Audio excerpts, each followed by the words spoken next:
How do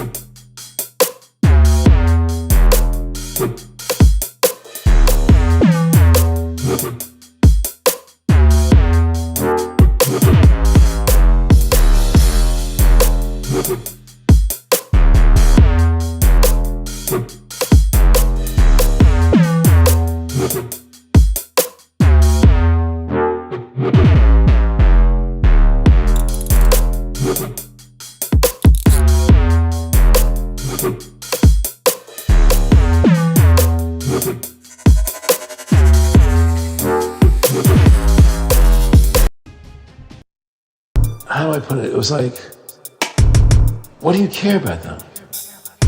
What do you care about those people? What difference does it make to you? Take care of your own life. Do the best you can for you and your family. What do the rest of the people mean to you? They don't mean anything to you.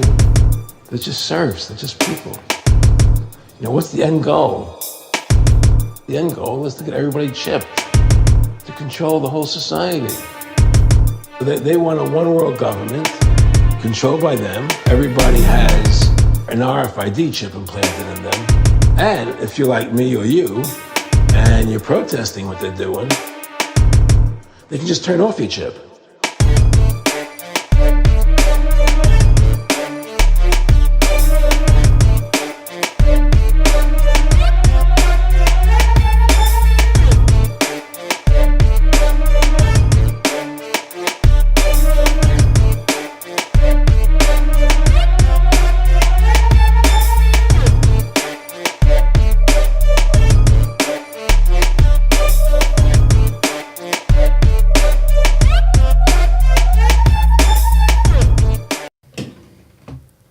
Ramali crew and performers, welcome back to the doors of my mental fortress. It's rise above, generate, rise above, extinguish fear, rise above, abstract. Welcome back, everyone. We are live. It is 9:05 on a Saturday evening, and this is riseabove.tv. Hello, Andy PG. Let me tell you, unbelievable. Off to a flying start. We've got 168 people, 68 people tuned in. Make sure you share this stream to all your social media. Big shout to all of our regulars tuned in, everyone that's come over from Archaics. This is a holographic construct. That's right, Andy PG, it certainly is. Yeah, so we are broadcasting on Saturday tonight because we've got two very distinguished guests with us who are in different time zones, and we needed to make it work. So that's why we are broadcasting on a Saturday night this week. Remember, I've told you guys many times. We're loving the Jason jingles this week. So yeah, we are going to be talking about the Mandela effects with guests Brian Staveley and Shiva Shampoo. Wow! In about 5 minutes, guys. But before we do that, as always, at the start of the show, we've got a little bit of housekeeping, a little bit of admin to do, because, you know, this is your usual Friday or Saturday night hangout, and we need to let you know about everything that's going on. You need to get down with a plan. Yeah, you've got to get down with the plan. Next week, we are having a customer services call-in show, but it's also going to be a Ramesh Radio episode as well. Andy PG is going to be on the decks, dropping an old school drum and bass set. We've got MC. Hey, not old school. Not old school. No, Okay, no, all right, no. not old school. I stand corrected. Very much new school. Very much new school. I sit corrected.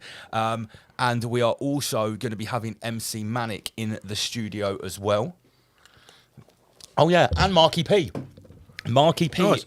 Marky P has Mate, promised. his fucking hip hop set. Well, it wasn't even hip. It was hip hop slashed up with fucking Michael Jackson. What else did he drop in What there? are you talking about? The bespoke after Yeah, party? yeah. The after our party. after Yeah. the Bee Gees was in there. The New Year's Raw party finish. Mixed in with like Funkmaster Fresh. That was only for people inside HQ. That was a very special set. Right, Marky G assures me. Marky P. Marky P assures me that this set is going to be so underground. It's a hip hop set, by the way. You're actually going to need a JCB or at least some heavy digging equipment to even hear it. Heard it here first. So that's next week. We want to hear from you. We've had some really saucy comments in the last couple of weeks with some pretty heavy accusations against us. I have invited those people to call in the show as well to have it out with them. We've been called Talmudic crisis actors. That's the latest. A crisis actor? Yeah. We're apparently we're some of the best crisis Hey, wait, actors. don't crisis actors get paid? Yeah, they do. Right, okay. That's how we can keep afford to going on holiday. Yeah, of course, yeah. Right, so yeah, we Fuck me, you know I work, right? Yeah. Some of us actually have jobs and shit. I work today. I work this afternoon. next week, Customer Call In and Ramesh Radio as well. The week after that, this is one that I'm really, really excited about, is the Plant Medicine Roundtable. I can confirm we've got Wisdom of Mushrooms on the panel. We've also got Sam Toroidal Dynamics. And today I added, yesterday, I added Jen Amulet of Sistren Sounds. She knows her plant medicine. She's spent a lot of time out in Bali, and she's also going to be joining the panel to have a really in-depth chat. So to be part of this chat, you need a little bit of training. And Andy PG, Well, I won't say too much, but has been going through some remedial training to talk about this. first level training. Level 1. He's gone for his level 1 initiation. I peeled off the first layer of the onion. Yeah, we've been peeling metaphysical onions at the HQ. All I'll say is, right, it was the most intense experience of my life, and if there's anything which proves what Jason Arquex is saying about this being a simulation and a holographic construct, I can confirm that is correct. Whoa. I read a report, 33 million people in Britain are mentally ill. No, they're not. So that is February the 23rd, a Friday night, 9 p.m. We're going to be talking about everything to do with magic mushrooms, ayahuasca, Peyote. iboga, and I'm going to be sharing some information that I've never shared before, some of my own personal experiences. I know I've mentioned some of this stuff on the show, but I'm going to be going much, much deeper than I have previously divulged. I mean, the chat's flying here. I can't keep up with that. Big shout out. We've got 200 people tuned Shout out in. to Sinstar Dread. Yeah, let's get this shared everywhere. We also have a special guest on Friday, the 1st of March. I'm responsible for this. Yeah, you've set this one up. Yeah, It was yeah. your right. Well, you didn't set it up. It was your idea. Yeah. I mean, this guy was someone I've followed for a long time. He's a really funny character, actually. He's a comedian / freedom activist, and he's been through a lot of shit actually recently with the Covert Union. And it's going to be great to have him on the show and dissect his brain about the lighter side of genocide, as he likes to call it. So that's Vinny Eastwood. He's coming up on the 1st of March 2024. We are also appearing at Acapulco. Yes, Ryan we are. Acapulco. Yeah, That's yeah. actually happening right now. So Yeah. I'm not going to say buy tickets for that. It's probably too late. No, it's not. It's next week.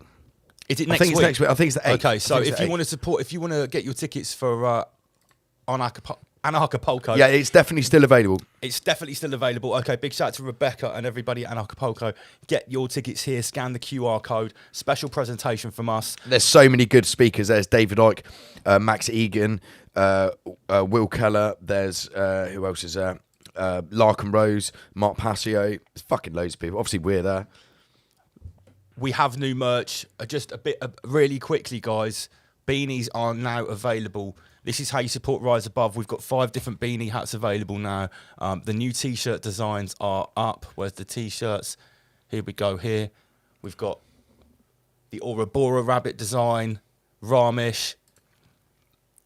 This is how you support Rise Above. We always broadcast for free, guys, but it doesn't. It does cost money to produce this show. Okay, so Acapulco, guys, just quickly, is February 11th to 16th. Yeah, that's for the main event, and then February 16th to 25th is the decentralized one. So there you go. Right, okay. So, yeah, get your Acapulco tickets. Also, very, very, very exciting. We have a whole new range of merchandise that's been curated by none other than Becky S. It's available on Redbubble. It's not available on our website. So as well as all the amazing merch that we have on our website, we have a whole brand new range of merch. Totally different. All different designs. And it's available right now on Redbubble. The link is in the description, and there's also this QR code. If you want to scan it, you can support us that way. Backpacks, pillow covers, placeholders. It's a really cool designs. Clocks. Ramesh Maiden's been working extremely hard on this.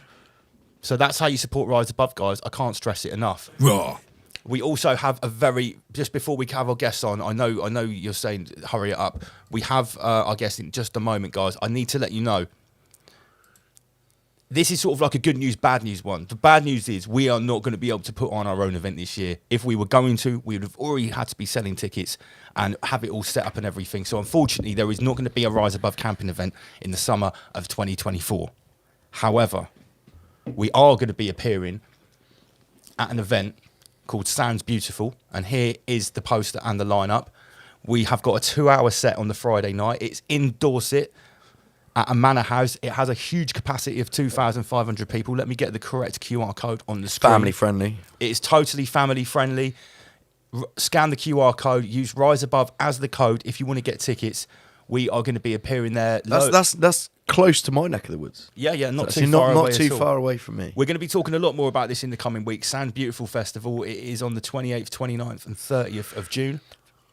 There's some good speakers there, good musicians. You've got we- Ryan Sanders there. There's Slipmatt. Who I think Johnny Dart, Yeah, Jay Dart's there. Someone else is there as well. Lucas Lyon. Yeah, Lucas Lyon. There you go. all your favourites. So yeah, like I said, unfortunately, we're not going to be able to put on our own event this year. But if you want to catch us, that's going to be the whole crew: myself, Andy PG, Sinstar Dread, MC Manic, Magic's. hopefully Magic's when we can get hold of him. We're all going to be there, and we're going to be rocking a 2-hour set directly. Magic's after will be Slipmatt. there. He will be there. Of course, he'll be there. He's not going to miss out on a DJ set. He wouldn't miss out on that. So yeah, Sounds Beautiful Festival, code Rise Above when you get your tickets. Scan the QR code.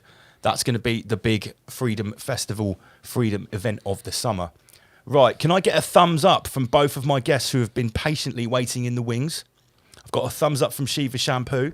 Brian, we've got a thumbs up. Right, guys, tonight the subject is the Mandela effect. I'm going to, no further ado, let's get both of our guests on the screen and in the chat. First of all, Shiva Shampoo.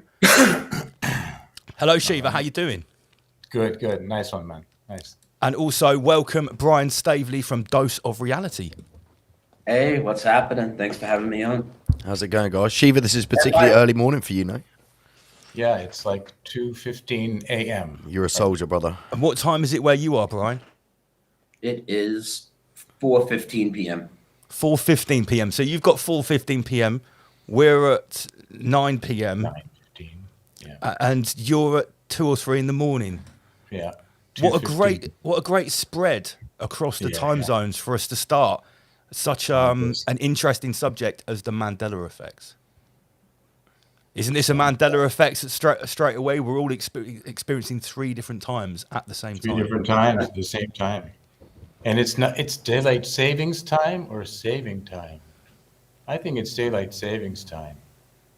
I always get mixed up with what part of the year Well, it is it and where we are. actually, for me and for millions of people, it was daylight savings time, right? I hear it all the time.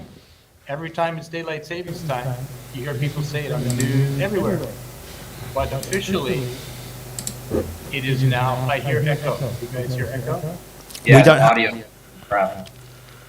We didn't get any echo this end. No, I can't hear any echo this end. If anyone at Okay, home can I'm hear an fine now. echo, let us It's know. gone now. It sounded like a huge fan started blasting. Yeah, it was like, That's just a restream gremlin. Carry on, guys.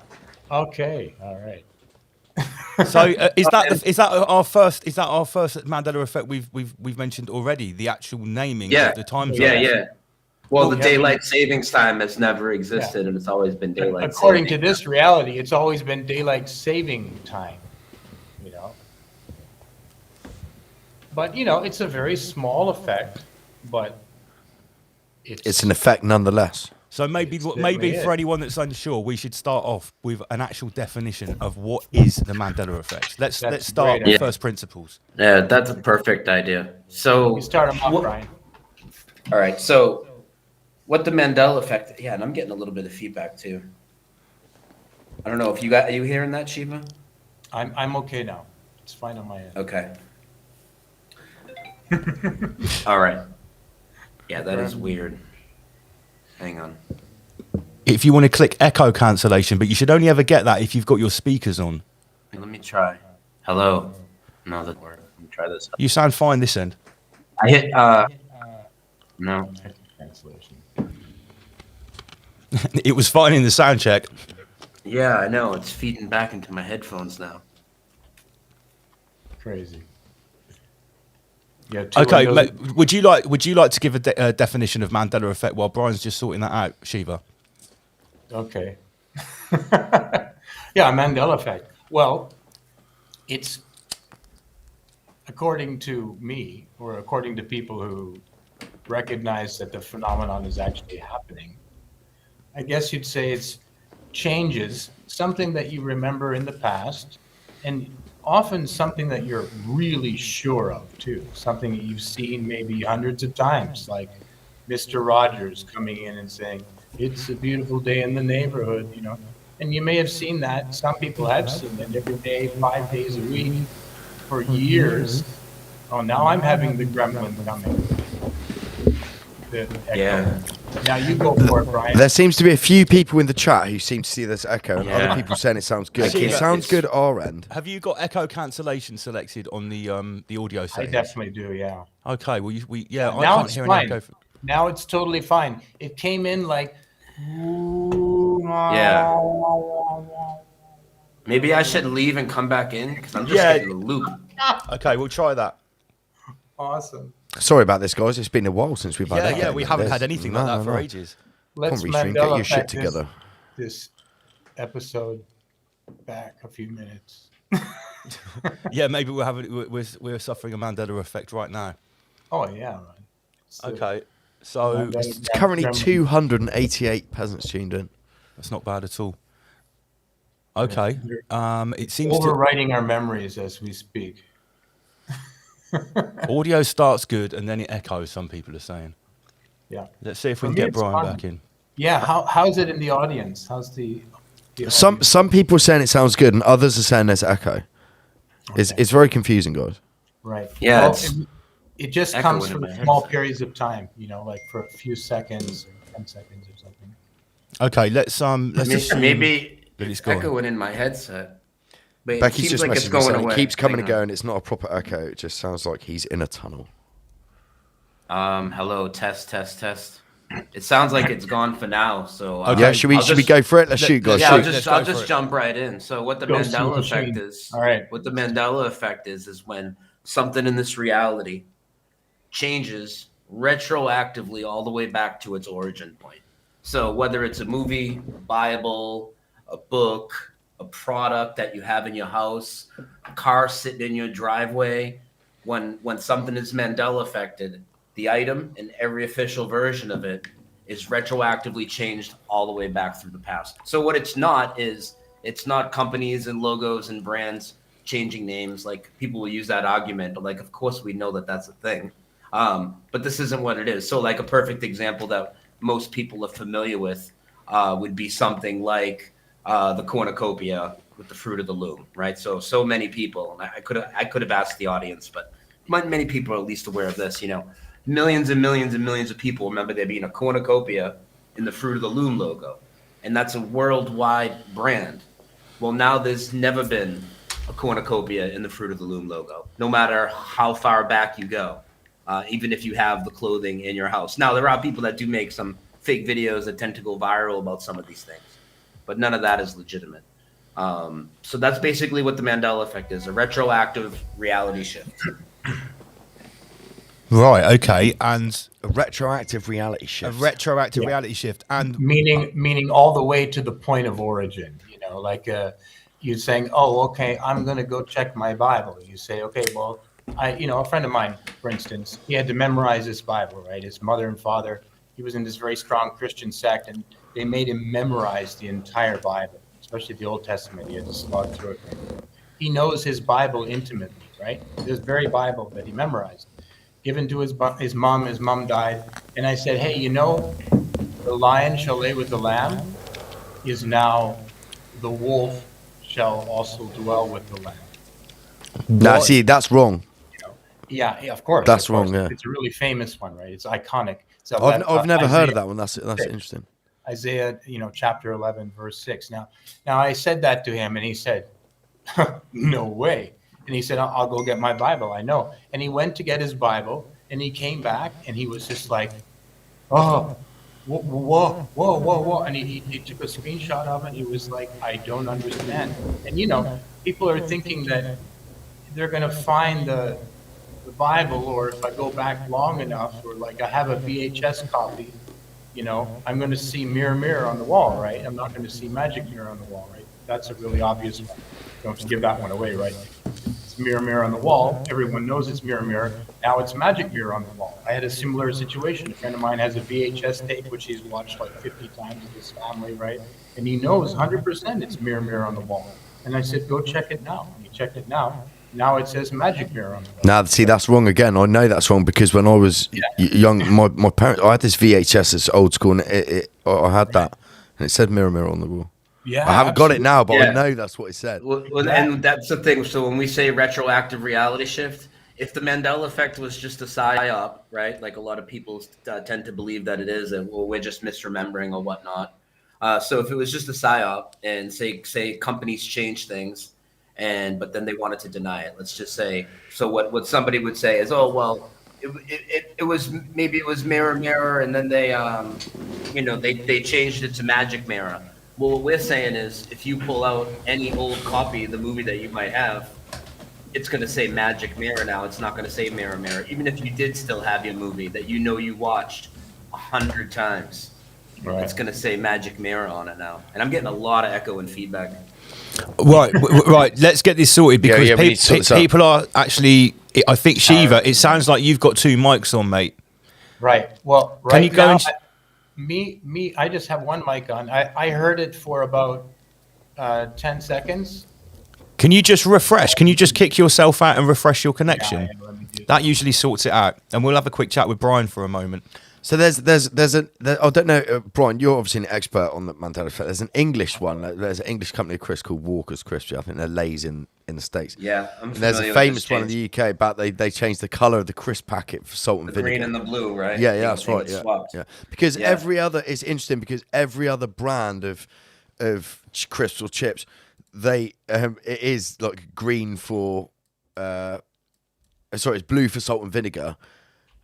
And they've switched it around. Well, because it makes sense that green would be for cheese and onion because an onion is green, it's not blue. Yeah. Blue is the colour of the sea, and that's where you get salt that's from, the salt and vinegar. Yeah. But I just want to rewind a little bit while we're going through definitions with Brian, and we'll just invite I Shiva would back like to in. get into it a little more because the echo kind of distracted me when I was trying to explain it. So let's rewind a little for sure. Yeah, let's do it. Okay, let's hope that. Guys, let us know in the chat. Not everyone, just a few, like one or two. Let us know in the chat if that sounded good. Because everyone on the panel say something. If you could just say a few lines, Shiva. Yeah. Hello. Can you hear me? Yeah, just let us know in the chat, guys, if it's good, and then we'll It sounds continue. fine to us. We'll just wait for some feedback in the live chat that there's no echo or any feedback or anything like that. To me, I don't hear anything right now. Yeah, I don't hear anything. Right, now we've got a thumbs up. So we're back to getting down to first principles and actually defining exactly what the Mandela effect is. Can I just bring up the name, right? For anyone that doesn't know, let's set this straight. Why is it called the Mandela effect?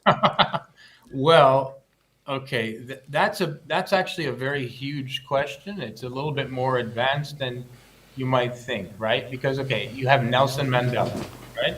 When things, there's that gremlin again. Just came and went. All right, so Nelson Mandela, you know who that is, former leader of South Africa. So the story goes that some people think that he died in the, long time ago, in the early 90s or something like this, late 80s, early 90s, 89 maybe, and then he ended up being alive, and he got out of jail. Some people think he died in jail and he got out. Now, people think, I don't really like the name. Originally, I didn't like the name because I thought, what does this have to do with this amazing phenomenon that's going on, right? And why him? And so I'm thinking, it was probably a name installed by nefarious agencies like the CIA or whatever to blackwash or make the whole thing look foolish and distract people and all that kind of stuff. And that's partially true. However, the word Mandela has some pretty interesting meanings if you break it down to the word Mandela. All right? I can get into it now, but I think this is a little bit beyond first principles. So maybe we get into another question and we talk about this one later, because this one's a little bit deep in terms of Mandela has 7 translations in the German language, and they're all really relevant. Yeah, maybe we'll ease into that a little bit later then. Yeah. Okay, that's really advanced for later in the talk. Yeah, I only mention that because I'm one of the people that can actually remember Nelson Mandela dying in 1989 or 1991. I do too. You do Yeah. as well, because I've only Yeah, met I remember, a couple of other people that actually wrote. But obviously, I hold both memories because I know now Well- that he didn't die in prison. Yeah, I mean, I thought it was a mistake. Like, I read it in the newspaper, right? I was reading lots of newspapers at that time, and I read it, and I was like, oh yeah, that guy, because I'd known who he was. And then I thought, oh, he died. He had been in jail for a really long time, and then he died in jail. And then I didn't think any more of it, right? And then a few years went by, and then he got released from jail, and then he's going to be the leader of South Africa. And I'm like, oh, didn't he die? And I thought, oh, I guess, well, maybe it was just a mistake. But, then I thought maybe it was one of those things that in the newspaper, they jumped the gun and they put it in. At that time, I believe newspapers actually did news. And they made a mistake, but I didn't read the retraction. That's what I thought. But I heard people think they saw the funeral on TV and stuff. Now, I don't know. Now, how deep does this go? Now, could this have been some crazy plot where in some countries they put this out there to confuse people away from a real effect that there's nothing they can do about? I mean, like if you change the Ford logo on like millions of cars worldwide, right? That's not an online thing. It's not a CIA thing. It's absurd. It's a supernatural phenomenon that's dealing with the fluidity of reality itself, right? If you do an online change, you could say, oh, it's some supercomputer from a nefarious agency doing something and screwing with your mind, right? And it's possible, right? But when you're talking about physical objects, it's beyond that, right? Anyway, Guys, people saying the echo's still there. Like we need to sort it out. Much better now on Shiva as well for sound. okay. I just muted us, and that seemed to make things better. So I think it's a case that we'll just mute each other when we're not talking. Okay, so it goes deeper. It goes deeper than just Nelson Mandela. That's for sure. Brian, is there anything we need to get on the table while we're still talking about definitions here? Yeah. Okay, yes. When you muted it, the echo's going away. So that'll work a little better.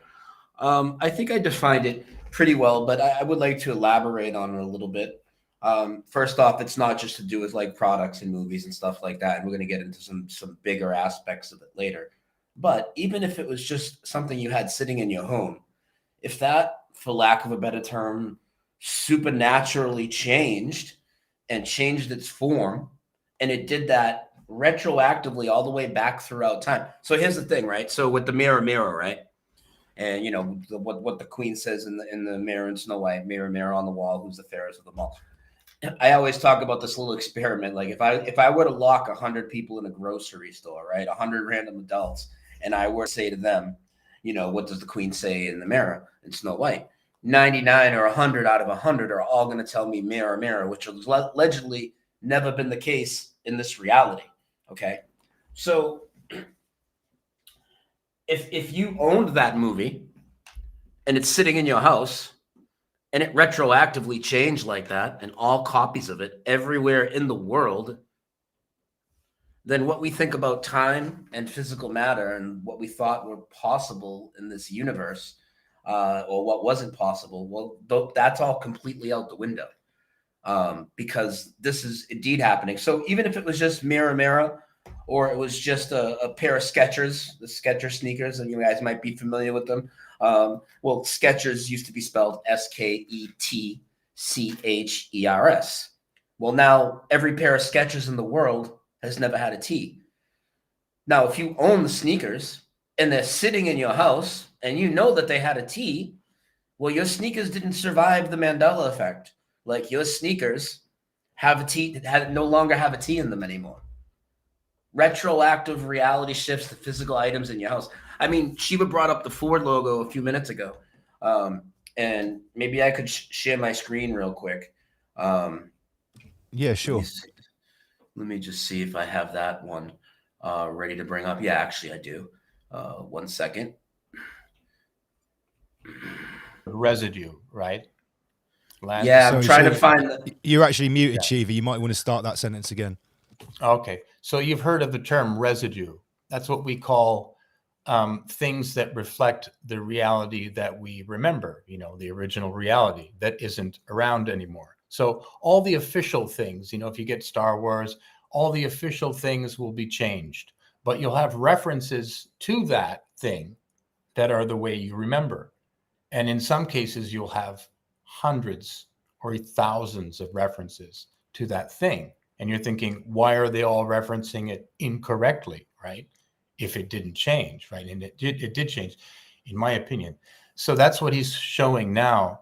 And this is the one thing a lot of people that try to say, oh, the Mandela effect isn't there, they won't really address residue, because residue is one of those things that just shows you so clearly what's going on. So anyway, here's the Ford logo. So Back over to Brian. Yeah. Okay, cool. So I just changed the screen share to not give away what I was going to show. I have an image I'm going to show, but I want people to think about what the Ford logo looks like. And then I'm going to show you what it actually is now in this reality. So I want everybody to picture the Ford logo. Okay. And this is what it looks like now. That's wrong. I don't remember that. It's way more curly. This is how it used to look. This is a photoshopped image, okay? This is how the F used to look in the Ford logo. That's how I remember it always being, okay? Yeah, that's it. Nice and curly. Now it's this. So what this means is even if you own a Ford and it's sitting in your driveway and it's been, you could have a Ford F-150 that's 60 years old, an old pickup truck. The emblem's going to look like this, the new reality way. Nobody came to your house and went in your driveway, switched out your emblems, switched out your movies, swapped out your Bibles. That's not what's happening here at all. And when Shiva was speaking of residual evidence, so the Ford logo is literally based off of, well, Henry Ford and his signature. Let's take a look at Henry Ford's signature. So I'm going to go to my Ford folder right here. Yeah, when you guys mute up, the echo is completely gone. So I don't know if there's a different way you can route your audio to us, because every time you come back, it just loops through. It's cool, man. Every time we need to say something, we're just unmuting ourselves. Here's Henry Ford's actual signature. It's a straight bar on the F. There's no freaking curly thing on it. So not only do we have everybody's corroborating memory on these things, right? We also have physical evidence called residue, which they don't address. So a lot of people think that they're familiar, and I'm going to take this off the screen. A lot of people think that they're familiar with the Mandela effect, and this isn't their fault. This is because the media misrepresents everything, right? Every free thinking thing, every outside the box thing, every so-called conspiracy theory, the media completely represents it. There's no question about that. So what the media does is very clever when they present the Mandela effect. And what they do is they'll give you some like lists. Hey, here's top 40 Mandela effects. First thing you should notice is it's almost always just products and logos and brands. It's not any of the really jaw-dropping stuff that we'll get to in a bit. But then on top of it, what people should find completely disingenuous, even if they've never looked at this topic, is after today, you're going to realize that we have a lot of this residue. This, when we say residue, we mean physical evidence. So back to Mirror Mirror for a second, because there's so much of this residual, right? Even though now it's always been Magic Mirror, not only do you guys remember Mirror Mirror and Shiva, and probably everybody in the chat, the 100 people I locked in the grocery store, et cetera, et cetera, et cetera, et cetera, right? We also have all this merchandise and drawings and people doing videos and people quoting it everywhere. Even Disney themselves, when they remake the Snow White with live action characters, they're using the quote, mirror, mirror, mirror, mirror on the wall. We have Henry Ford's signature, which now doesn't match the Ford logo that we all remember, which doesn't match the current Ford logo. The logo we all remember matches his signature.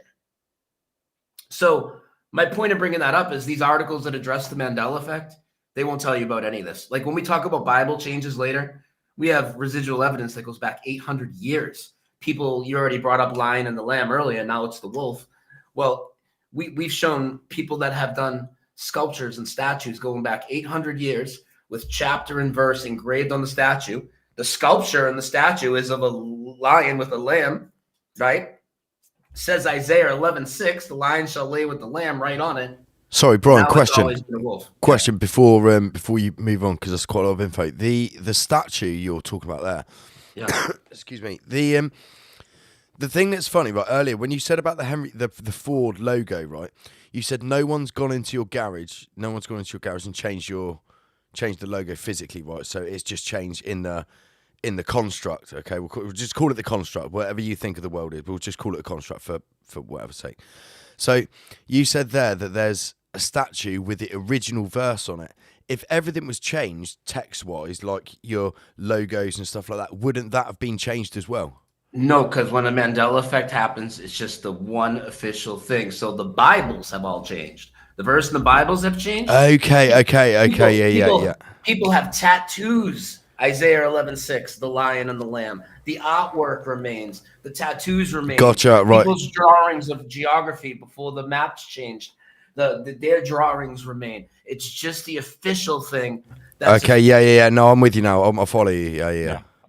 Yeah, so the fact that the articles that you think are not you guys personally, but the articles that people think are representing the Mandela effect by talking about it, they won't even bring up that we have residual evidence. So what they do is they leave you in a state of mind where you could think, well, maybe the companies did just change it. First thing they want you to believe is that it's false memory.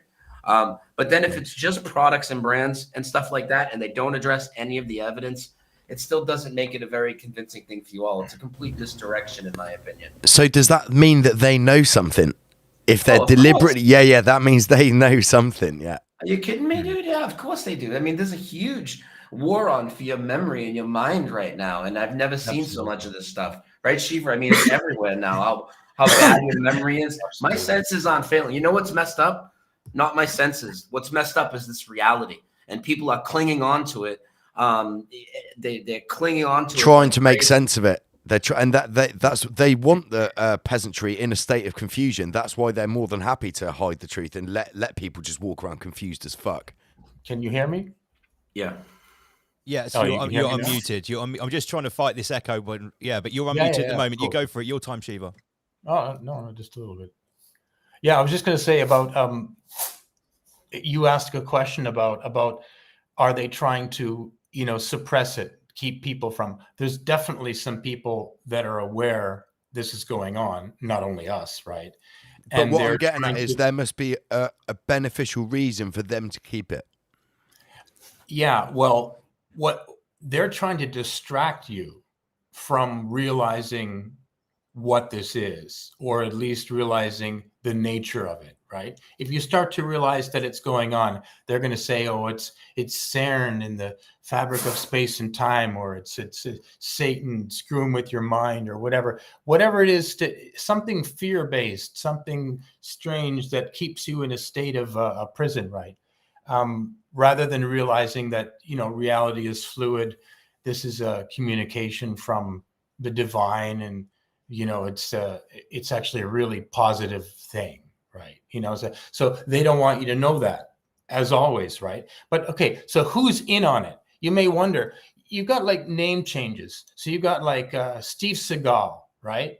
He's got CIA connections, that guy, right? Now, Steve Seagal was, this is stupid. Who do I care about this guy? Bad actor. Who do I care about his movie? But his name was Seagal, Segal, right? Steve Seagal. You've seen it hundreds of times. Yep. Now it's always been Seagal, like almost like a seagull, like seagull. Now you think to yourself, that's just ridiculous. And he didn't change his name. It's always been that way. And if you went up to him, you theoretically, in a physical world within the bookends, you'd go up to him and say, buddy, I know that you're screwing with us. Your name was Segal, right? How much are they paying you? Blah, blah, blah, blah. I tell you. I remember it was spelt like that because it was on Waterworld. I remember that because I had the physical VHS video. Yeah. Of it. Now go check your VHS. It'll be EA. That's weird. Now the thing is, now if you had written it by hand, that would still be the original spelling, but the official one would be there. Now, if you go up to him and say, look, dude, you're in on it. I know you know, right? The thing is, by now I'm not sure about anything, but I think he doesn't know. He thinks his name has always been SEA. His family, the Seagull family, Franco Colombo, now he's Colombo. You go and meet his family. You go back to Sardinia, you're going to see the family tree of the Columbus. You're going to be like, what the hell? I mean, entire history has been generated. I know that sounds insane. Can I say something more insane? Back to Steven Seagal, right? I do remember. Right. I remember throughout my childhood that the nickname for Steven Seagal was obviously just to call him Steven Seagal. Could it be possible that enough people, enough sentient meat suit operators around the world kept repeatedly calling him Steven Seagal, and it actually affected the construct? Is that out of the question, guys? Yeah. Dude, I mean, since time is not really happening as it is like right now, perhaps your future self said, man, I'm going to go back in time and tell those people to start calling him Seagull so that this change will be affected later on. And they'll see that, this is the connection between the times. That could definitely happen. And when you have me and Shiva both unmuted, I think we're fine. It's just like sometimes when you guys aren't muted when we're talking, but now I think it gets a little bit overloaded. So I'll just keep muting us. I'll leave you two. Yeah, it didn't do it in the sound check. It never normally does this. So weird. So I'll mute us and I'll let you guys go on. Yeah. So when you get to the name changes, like there's probably thousands of these, maybe tens of thousands. I mean, there's so many I recognize. Now, the problem is when you introduce people that are new to the Mandela effect, we try and come with the reason we started with like Fruit of the Loom and Mirror Mirror is because it's so recognizable and already you're getting people to resonate with the few of them. I don't want to go through too many name changes because we want to hit people with some harder stuff first, because people will be like, oh, you just don't know how to spell. Who cares if this person had an S on it or whatnot? But if you look right now, like for instance, a couple that are really pretty mind-blowing, I think, that people don't talk about enough. If you were to look at LaToya Jackson, right? Are you familiar with LaToya Jackson? Yeah, sure, man. Let me bring up a screen share before you guys even look, and I'll play the game with you guys too. So it's Michael's sister. Yeah, I'm going to show you a couple of name changes real quick. So, okay. So check this out, guys. So,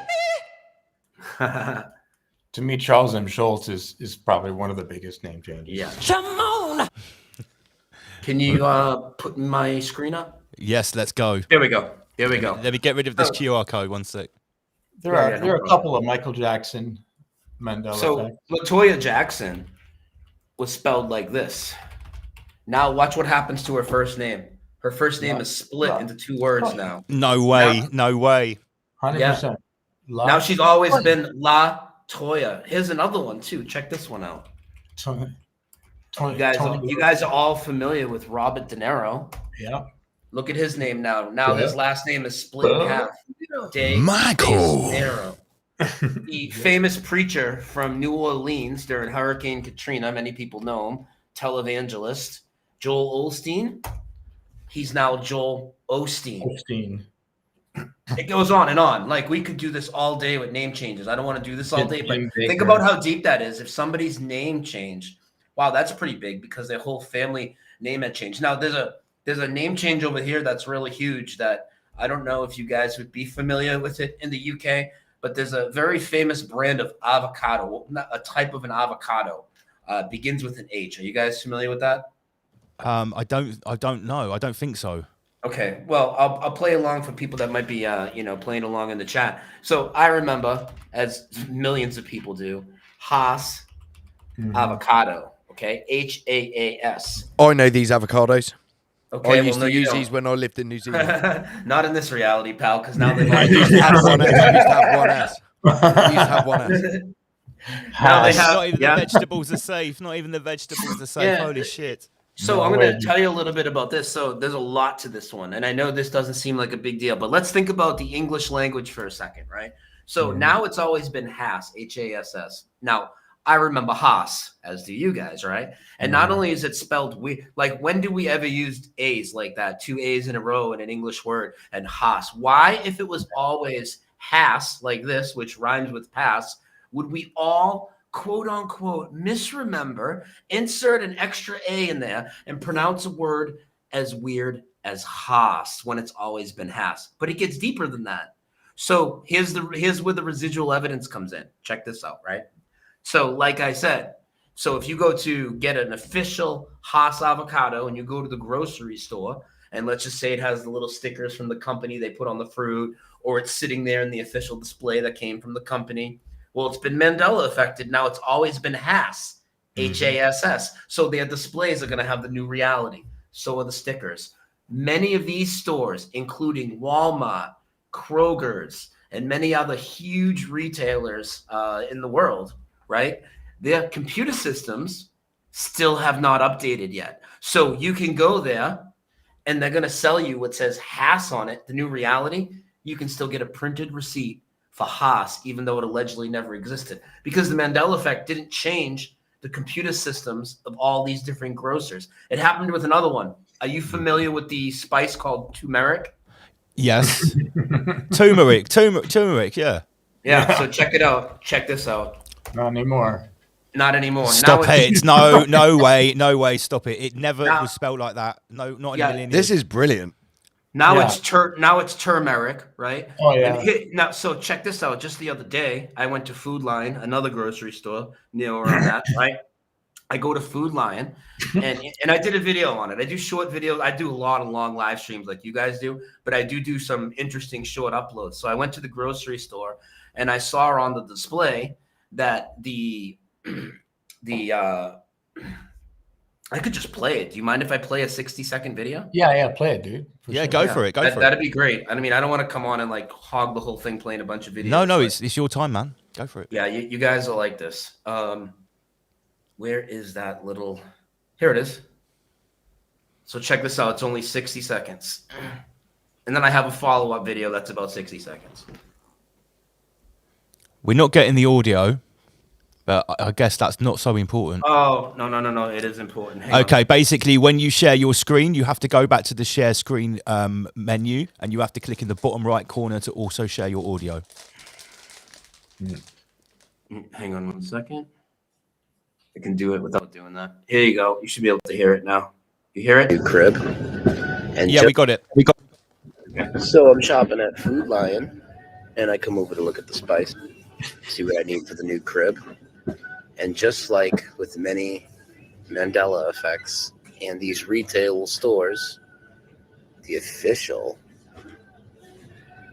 spelling on the packaging will represent the new reality. Turmeric is now turmeric with an extra R. They'll say, oh, you Mandela effect people don't have any evidence. You're just misremembering. Well, why do we consist? So Holy shit. Right, no R. No, let's get the second one, but no first R. And because that's not the Mandela affected product. Now, a lot of the Mandela affected things will get updated eventually by all their systems and everything.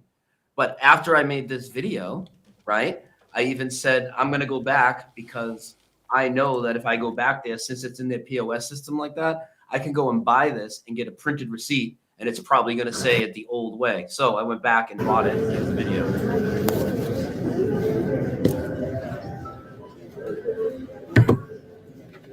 Fast forward a little. So, just leaving Food Lion, where I went in and bought some turmeric, which is now turmeric, but the POS system, well, not the POS system, but the barcode underneath the product had it spelled the old way. Let's see what the receipt says.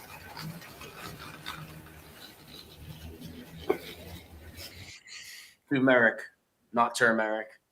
This is significant. Yeah. I'm noticing a pattern here, mate. It's almost like the secondary way that these spellings are recorded, i.e., on like a sign, a label, or a till receipt.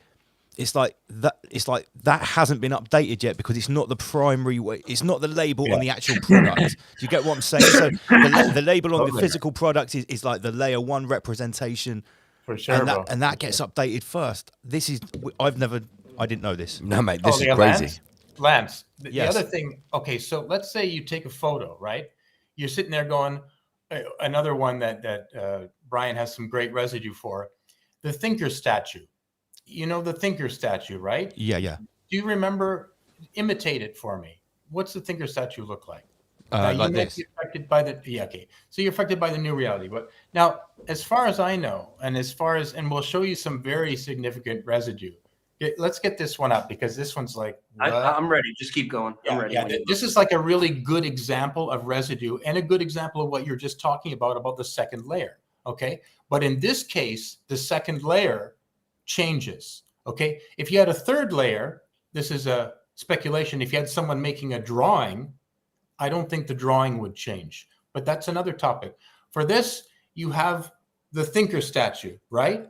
Which used to be, for me, the right fist on the forehead. Yeah, that's it. That's how I remember it. On the forehead. Yeah, like that. And he's bent over. The dude's bent over. Yeah, on the knee. Yeah, exactly. Bent over, and the elbow on this knee. Okay, but now it's changed, and according to a few people and myself, according to quite a few people, it changed more than once. But so that there's Arnold Schwarzenegger doing the famous pose of the thinker, which is I know this, Shiva. I know this because I don't know if you're aware. There's a content critic called John Levi. Sure. There's architecture and stuff. Yeah, sure. You know, Sure, he's done many a video with a statue of the thinker statue of this pose, the old pose, and it's still like that. If you go to YouTube now and watch a John Levi video, he will showcase a statue with them in this pose. Yeah, now I'm seeing this. This is actually I do remember this as well. Yeah. This is how it was originally. Yeah, exactly. So this is the thing. So people will say, "Oh wow, I had my photo taken with the imitating this pose with the thinker statue. I'm going to go home and check my photo." So makes sense. You're like, I'm going to have evidence of the way it used to be, because this photo is a photo sitting in my drawer. It's not online, right? So here's the photo. Look at the statue. The statue is now it's in the new way. And the elbow is on the left knee. That lady has her fist closed on her forehead. Now, why would she be doing that? Unless she was imitating the way it used to be. So the human being didn't change.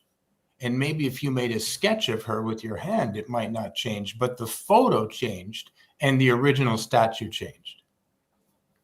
That is so interesting, man. That's freaky. So, when the Mandela effect changes something, right? To clarify this even a little further, when the Mandela effect changes anything, if you took, so you're probably familiar with even something, whatever it is, whether it's, say it's the Berenstain Bears, which is now the Berenstain. Most people have heard of that, right? So even if you took a picture of a book when it was Berenstain, when you took a picture of the book, right? Now the Mandela effect's changed it. All the Berenstain are now Berenstain books in everybody's possession. You gotta be like, well, I got proof that the Mandela effect changed. I'm gonna go pull out my photo, and you pull out a photo of when you took a picture of that book. That photo is gonna be changed. Video is gonna be changed. If you videotape or take a photograph of the official thing that's Mandela affected, your photo will change. So that's what we're seeing here. And because here's another example, right? Fist under the chin, right? And here's the crossover, like Shiva's talking about. It was not crossed over the leg. But look at this guy again, fist to the head, and his arms not crossed over across his body. Why would these people continually come to a statue and pose the wrong way? This is a holographic construct. They didn't pose the wrong way. They posed the way it was. The Mandela effect changed this item after the fact and retroactively all the way back through time, and it changed all the photographs of the Mandela affected item, but not the people. And then there's one that's Brian, I've got a quick question. So from what I can tell, you're saying that if a human being wrote something down, it wouldn't change. If a human being input something into a computer and printed it out, it wouldn't change. But the actual physical thing, it changed. Does that mean? I say something? Yeah, of course, Shiva, yeah. Sorry. No. Finish your question. I was going to ask so let's call it a construct again. So would that mean that the construct can't affect anything biological or anything done by a biological being? I would say wrong. Absolutely not, because it's not. Okay. I think the creator said biological, and we have changes in the human body, which we're not going to get to yet, but we're going to get there. So it absolutely can change those things. But for the most part on this stuff, it doesn't. It doesn't seem to want to change things that are done with human expression, human creativity, and all this. It changes the Mandela, not that creativity to go into a statue, but all the stuff around it. Sure, but like, I mean, to an extent, a human being writing something down on a bit of paper is creativity. Even them inputting something into a computer and then going to the trouble of printing it out, it might not look pretty, but it is creating something. It is still organic, if you want to call it that. It's done by an organic being. You know, I agree with you. It's a good point. And as you said, for the most part, it seems to be this way, but not always. That's the thing. The Mandela effect, since I believe it's, you know, it's the divine, it can do anything. It can because I thought what I was getting at in my brain, like, because this is overload for me. I didn't know anything about this, all this stuff. This is weird as fuck. I was getting at, well, if this is a generated AIX construct, maybe it can't touch the undersoul's beings or anything they've done. Okay. But if that's not the case, then it's not. Yeah, I don't know. You know, sorry, the oversoul, not the undersoul. I don't know if we can put any limitations on what can be done, right? Like we with our little minds, we're trying to say, even though we can be very smart, right? But we're like, well, no, I think it can only affect this, but it can't affect this if I make a drawing. In my opinion, it could affect the drawing if it wanted to. It can do whatever it wants. It's God. It is the everything, right? Can change the everything because it is the everything. We're inside this dream, right? So it can change it. So I don't think that there's any, but it's leaving intentionally these little things so that we notice. That's not the only reason it's doing that. It's the first stage, right? It's giving us a little, hey, ting, ting, ting. And we're like, what? And we notice it. Now, if both things had changed, we wouldn't notice it as much. We'd be like, oh, yeah, well, no, I guess I imitated it. We wouldn't give it any thought. But the fact that it's different, you know, because it could do what it wants. It could just change it. It could overwrite your memory. Then you wouldn't remember. What would be the fun in that, right? So I believe these little things are being left as, you know, little Easter eggs for us to find. If you're, you know, clever enough, or if you're ready to see that, you can see it, you know, if you're paying attention. Yeah. And if you're not ready for it, it's not a bad thing.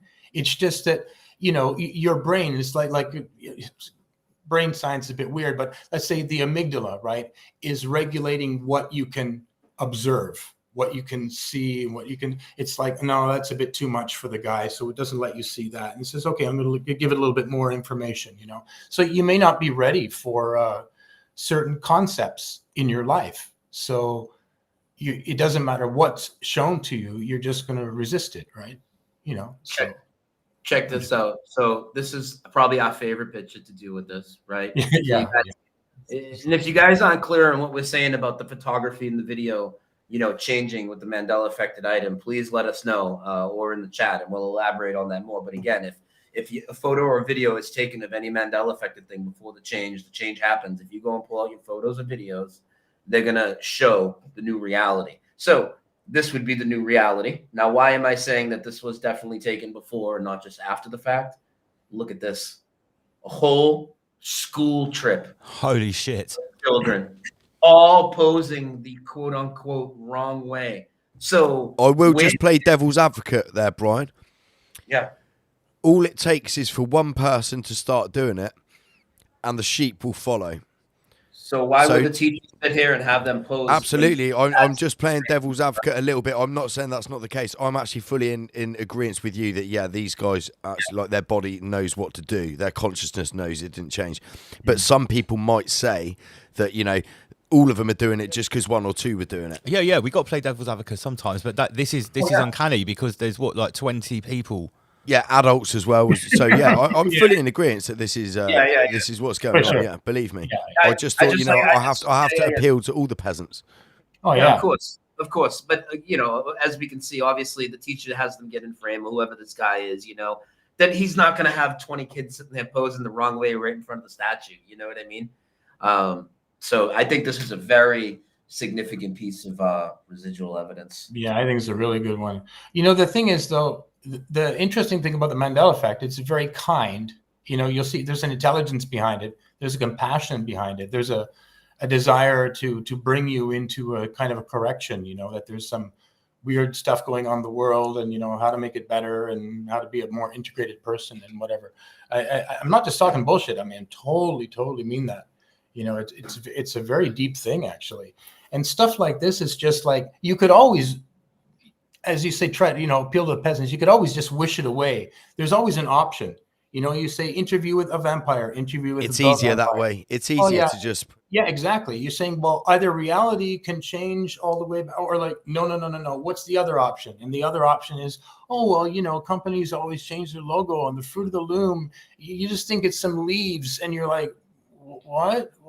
Okay, well, that's good enough for me, because the other one is too weird, right? I mean, and after a while, though, there's just too many. You can't just keep taking that option, but it always does give you an option to opt out of it. Even that one with the kids like this, I'm sure there's a way you could justify it somehow. While we're still talking about examples, I need to put it on the table. The one that really did it for me when I first started hearing about Mandela effects was the James Bond, the Jaws one with the with the girl at the end with the braces. Now, I remember watching that as a kid. I remember other people there watching it with me. I remember seeing her very noticeable metal braces covering her teeth, and she smiled. And the whole reason for the whole scene was that Jaws had metal teeth too, so they had something in common. He found his true love.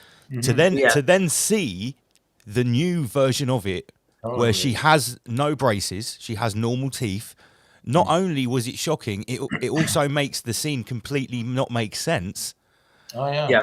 So. And it's now there's so many examples, right? And we're getting there. But to think that everybody, because I still see some people saying collective misremembering and delusion.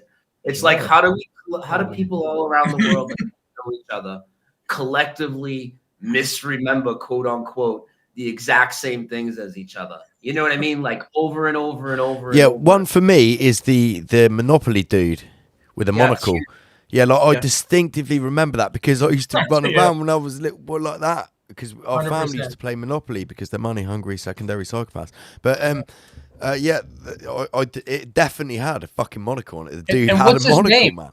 And what's his name? The guy's name? I don't know. I didn't know he had a name. He has a name, yeah. You know this one? No, no, go on, Shiva, go on. Yeah. You say his name, right? His name.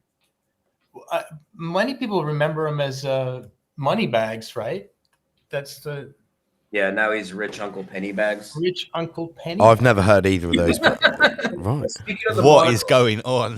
The monocle is so iconic. So, like, we're not talking. We're going to talk about my uncle's graduation for a minute, Shiva. We're not talking about my uncle's graduation video. Let's talk about your uncle's graduation, man. You bring it up a lot. I'm not saying, hey, there's this Mandela effect in my uncle's graduation video. Believe it, right? We're talking about some of the most iconic things. Look, guys, I think the Monopoly dude is, he's a double whammy, right? It's his name and his monocle. Most Mandela effects, correct me if I'm wrong, is only one thing. Is that right? Oh, no. Fuck me. I got that. Okay, sorry. Cancel that. Right, okay. Okay. No. Right, spill it, boys. Spill it. Lay it out. Let's stick on the monocle for a minute, because so many of the most iconic accessories are missing from people. Like, it's unbelievable. Right. So him not having a monocle. Are you guys familiar with Richard Simmons, the workout guy? Yes. What's he known for wearing? Like a leotard, like a spandex leotard. Anything else? Any accessories? He had like little shorts, like a fluffy afro. Fluffy afro. Maybe a headband. Headband, like a sweatband. Of course, he wore a sweatband to hold his afro back. Yeah. No, I'll challenge you, because I know you can't do it. You won't be able to find one picture of him anywhere or a video of him anywhere wearing a headband. Nowhere. Completely erased from reality. He looks completely even the dark web. Just like the Monopoly Man. So the Monopoly Man no longer has the monocle, right? You know what they're trying to The monocle was his trademark. That was his main thing. The dude. It's what made him super posh. Yeah. Wasn't it? Is it like real ultra posh people wear a fucking monocle? And if you're the Monopoly dude in your tuxedo with your top hat, your cane, you're gonna wear a fucking monocle. Hey, bro, what did Tom Cruise wear in Risky Business when he did that dance? Oh, That's I so don't think angry. I've seen that movie, man. I tried to keep my mind control to a minimum. Me too, as well. But like, if you have a sister or some other, you know, like, you're gonna watch it. Okay, so he wears this shirt, right? You know this shirt. The shirt's changed as well. But okay, everybody's gonna know this. But he wears sunglasses. Like, he has sunglasses. Now they're gone. They're completely gone. It's okay if that one doesn't mean anything to you. That one for some people is like, no way. You know. No, I'm just looking at the comments, Shiva. People are saying shades, sunglasses. Yeah, he's Totally. never had them in that scene now. That famous scene where he has the Come on. underwear and he had a white shirt on and sunglasses and he would do this dance routine. Now he has no glasses and a pink shirt. So again, you could check your own copies. You can do what I did when several years ago in like 2018 when I first started videos and I wanted to show people about the Monopoly Man and the monocle. I went and checked the 2 versions of Monopoly that I had in my house. One was from like the 1960s. There's no monocle on the Monopoly Man. It's not like these things were just reissued and reprinted. They've been completely erased from reality. On every physical Monopoly board in existence. On every physical one. And there's a lot of popular brands too that like people might know, like Kit Kat. You guys familiar with the Kit Kat candy bar? Of course. It's never had a dash now. Yeah, we know that. That one is like a classic one. I'm just Googling Kit Kat. Yeah. Yeah, it used to have a dash between the kit and the cat, and that's a pattern we see. I'll get you another one too. Check this out. So after you do that, speaking of the dash, I'd like to take the screen back if I can. Yeah. Get your screen up. I'm just having a look here. I do remember a dash for sure. So yeah, so the dash is gone from the Kit Kat. Now check this out. You guys are familiar with the cartoon Beavis and Butthead? I love Beavis and Butthead. There you go. Watch this. It's Watch going to this. surprise you then. Butthead's name is now hyphenated and always has been in this reality. No way! Stop it! That's not true. Wait a minute. I've got a Beavis and Butthead comic on my shelf. Can I'm just going to go and look for it while you guys carry on talking. Yeah, go for it, bro. You get it. Spider-Man is another one, now hyphenated. Oh yeah, what the hell? That's whacked. No way, man. It goes on and on. There's a pattern that's happening to movies that had the word verse in it. They're now changing to a V, even if you own the copy, like Superman versus Batman. It's now Batman versus Superman. I mean, Wow. Batman v Superman. There's another movie people know, Ford versus Ferrari. Okay, so I just found this original. I'm not a big comic geek, but I have a few comics. Right, this is a 1994 Beavis and Butthead comic, and now it has a dash. There you go. Make it not true. Like, Well, yes, yeah. They say, some people say Mandela effects don't cause any harm, but this is why I had to get you two on, because we could have done a presentation about Mandela effect. We wouldn't have got anywhere near this level of detail already, and we're only a little way in. Oh, we're just getting warmed up. We haven't even talked about the big stuff. We're just there's so much. We still maybe we can transition into the creation of Adam, Shiva. If you want to explain it, I'll get images ready. I think that'd be a great one to get. Yeah, into. sure. It's sort of thematically from the statue, from artworks, great artworks that have been changed. Yeah, man. Yeah. So you want to? Oh yeah, this is in the Sistine Chapel by Michelangelo, painted. Supposedly he had a very sore neck after going like this. Are you guys familiar with the creation of Adam? Is this did you say a Michelangelo painting? Yeah, you'll know it. It's on the roof of the Sistine Chapel. I've been there. I've seen it. It's beautiful. Is it the one where it's not the finger, where he reaches out with the finger? Yeah, exactly. Now, do you remember the angle? What's the angle for you, Lance? What do you remember? Like, where's God's hand and where's Well, God is in the top right, and he's reaching down diagonally to the bottom left with his finger down towards the whatever he's pointing at. Okay, so put your two hands, make your one hand Adam and make your one hand God is approximately like that. Yeah, that looks about the same for me. So imagine our surprise when I looked up into the Sistine Chapel and I saw something very weird. So you remember what we do, and that is God reaching down to Adam, Yes. right? And I remember at about a 45-degree angle reaching down to provide the divine spark. Yeah, That he's was obviously going to be higher. He's God. He's going to be reaching down from heaven. Obviously. I mean, obviously God's going to be higher. Yeah. Well, that's not the case anymore in this reality, because now this is the creation of Adam painting on the Sistine Chapel. What? What? No. Adam's hand is basically even higher than God. He's got this limp wrist thing going. His God's coming wrist- down at an angle like this. His wrist is higher. Nah, than man, the- this isn't right.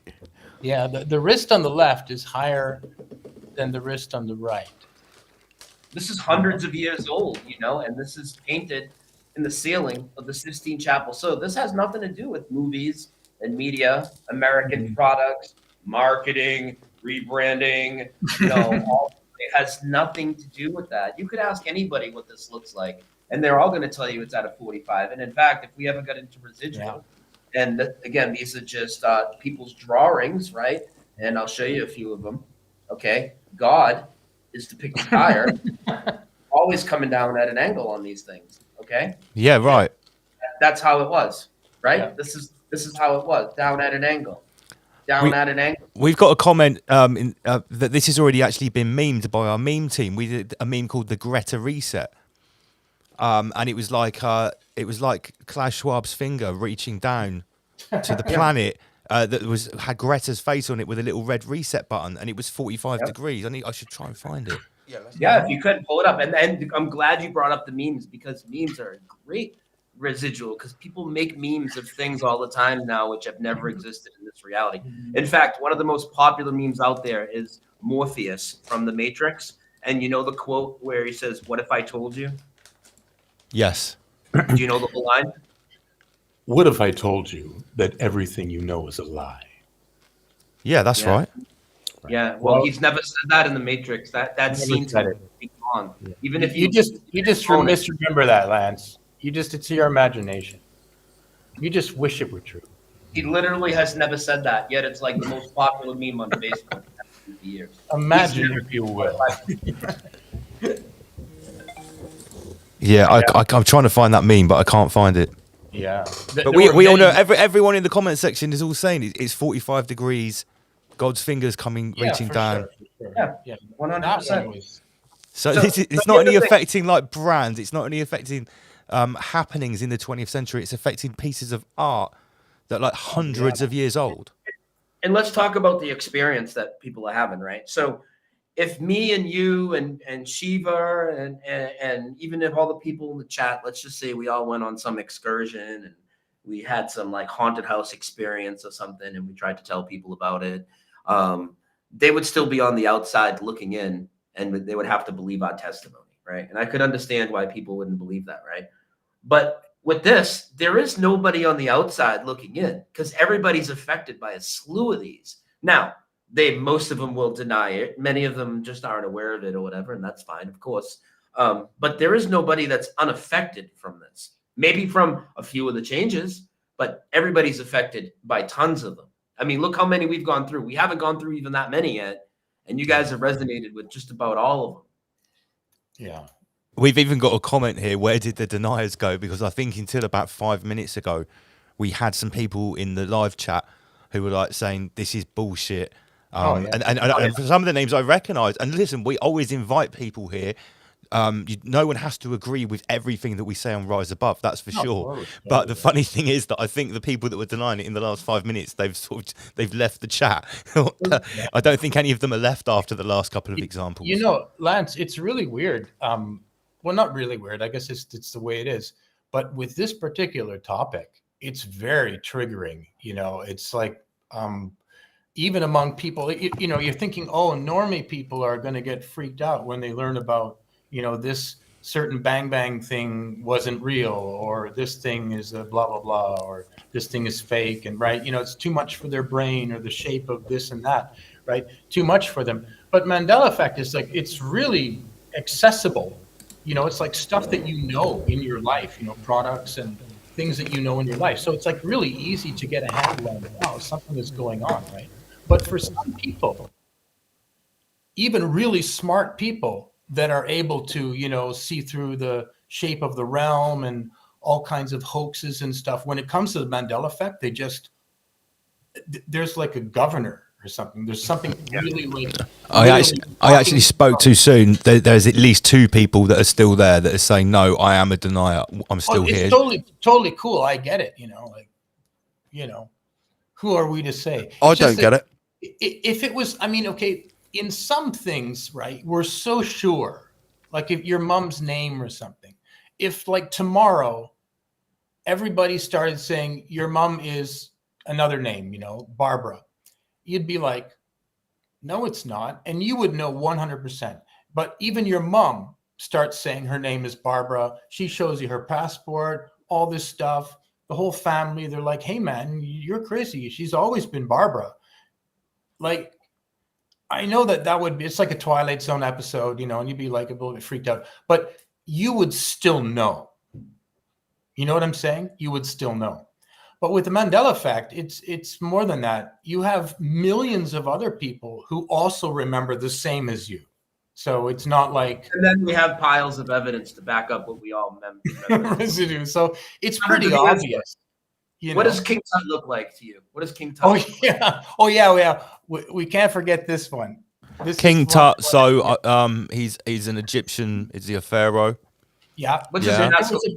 was a big display. What's the identifying features on his mask? There's a big tomb. He went around the world. I think it was in the... He's got a big long beard. Well, fake, you know, like... Yeah, Does he have a long beard and it's like a snake's head with the lines? He has that headdress. Is that King Tut? Right, he's got a headdress. And what's on here is a snake, right? Yeah. Where the third eye is. Okay, yeah, and so then you remember... the screen real quick. And he's gold. Because the reason the snake is there on the third eye place is because it symbolises knowledge back in the ancient times. Well, guess what? Your knowledge just got munched on by another creature who's like moving in on He got Nelson territory. Yeah. Go ahead, bring up the screen. Check this out. You're like, this hey, is King Tut now. I never noticed the snake had a Nah. gat. Nah. Woohoo. Now this one is crazy. Never had a vulture. There was never a vulture on his head. It was always just a snake, not a snake. Yeah, it was always just a snake because it was where the third eye is, symbolising knowledge. That's what it is. It's not 100%. So now it's got what? Is that like is that a snake or a bird? Oh god, it's not a baby phoenix head, is it? Yeah, no, it's like kind of like a vulture like kind of thing. It's got an actual name in Egyptian. I should have brought it up, but the thing is, I brought this up with a woman one time, like right in front of me. You know, like they take the download right in front of you, and I said to her, "What do you remember King's Tut? Blah blah blah blah." She says King Tut's blah blah blah. She said, "Oh, there's a snake." I said, "A snake, right?" I said, "Just a snake, right? Only one?" She said, "Yep, only one." And then I said, "Now look online." She looked online, and she was like, in 30 seconds, she was like, "Oh yeah, now I remember. There was always two. I have a minor in art history." Nah, she's full of shit. She's full of shit, Shiva. And I sat there going, "Oh, I didn't want to say you took the download, baby, but I mean, you know, you did, but I didn't want to be a dick about it. But I mean, you know, because it's like, well, it is what it is, right? You just took the download." Now, that doesn't even make sense. I mean, look at it aesthetically. It just doesn't even make sense. It's not. It's off kilter. It's not symmetrical. It doesn't look right. That just doesn't look right to me. Yeah, well, the snake shall lay down with the vulture. Yeah. So let me ask you this. We'll bounce it around a little. Most famous museum in America begins with an S. 2 words I'm looking for. Oh yeah, this Smithsonian. Yeah. What's the second word? The second word? Institute. Yes. You're the man. The Smithsonian Institute is what was taking away all of the really cool artifacts that were dug up anywhere. That's where anything of any significance is hiding right now. I'm sorry, brother. You belong in an institution. Oh, fuck off! Stop it! It's not. No, this cannot be right. This is wrong. I'm sorry. Now it's always been the Smithsonian Institute. Always, yeah. But we're gonna reprogram you. We're gonna put you back. People talk about this museum all the time. It was definitely the Smithsonian Institute but now it's always been the Smithsonian Institution. Let's go through a couple. What does the DEA stand for? Do you know? Drug Enforcement Administration. Agency. Youngstown. Drugs Enforcement Agency, the DEA. Yes, Do you know why? Because my mum's very good friend, her husband was very high up in the DEA. They lived in Bogota. I remember going to visit them once. Yeah, Drugs Enforcement Agency all day long. All right. 100%. Now My it's reference is like, I remember on Breaking Bad, it was like the Drug Now it's Enforcement always been administration. It's never been agency, according to this drugged out reality. You guys are playing some hip hop earlier. You guys rappers and shit. What do you got? Yeah. I'm an MC. We're gonna play a couple of my music videos in the interval. Actually. Cool. Are you familiar with a group? Are you familiar with a late '80s, early '90s hip hop group called Belle Biv DeVoe? Called what? Belle Biv DeVoe? No, maybe. No, I'm not, mate. No. Well, I'll Fuck no. I'll just show people real quick in case they. Before you came to me. Belle Biv DeVoe was spelled like this, and now it's 2 L's, a double L. So, and this is a pattern we see with these L's. So Joel Osteen lost his L. Belle Biv DeVoe got an L. Are you familiar with the actor Sybil Shepherd? Sybil Shepherd. I've heard of Sybil Shepherd. Yeah. Sybil Shepherd now has 2 L's in her first name, which Mark Hamill. Mark Hamill is another one. Luke Skywalker. His name used to be like this, Hamill. Now it's Hamill with 2 L's. Right. 2 secs. Ed O'Neill is another one. Okay, guys, right, on the show, right, Brian, I know you're not familiar with our show, right? But me and Lance, we've taken some flack about this before previously on our call-in shows, right? We've suggested many times, and I stand by it now, that some of these people walking around are physical NPCs. We call people NPCs as a laugh because they don't know shit and they just go along with the tribe, right? But we think there are literally people walking around there without a soul. And they are physically not, they're physically here, but they are not human. They're just whatever you want to call it, right? NPCs. Right. I wonder, right, if the people whose names have changed are actually soulless beings. I actually, this is something I talk about all the time in depth too. We talk about this all the time. So my opinion is, now I don't know, that's one take. What if the people's name change and they're not the same soul inside? What if they were swapped out when the Whoa. Like a new contract has been started, so they have to make a name change. You're an errant, which means you're a problem. Thanks, Jason. That's very interesting. I often see them as maybe almost like, these famous people, obviously we're talking about here, as almost like corporate entities. So it's like, it's just like a skin sleeve. There's something animated. Exactly. You just do what you're told. But that name, that product is obviously owned by your Warner Brothers or your MGM or something like that, and it doesn't matter. Maybe that meat suit expired. Let's have a fresh one to fill the role. We'll just change the letter, upgrade a bit. Hey, anything's on the table. Right. Hey, on that note, check out Procter and Gamble, man. You want to bring up Procter and Gamble Residue just because it's like sure. There's a Procter and Gamble warehouse just up the road from us. Many years ago, I even worked there as a picker and packer for an agency. I love it, man. So I remember seeing the sign Procter and Gamble. And it's with an O, isn't it, bro? Like Proctor, like doctor. Yeah, Procter and Gamble. Yeah, but now you look online.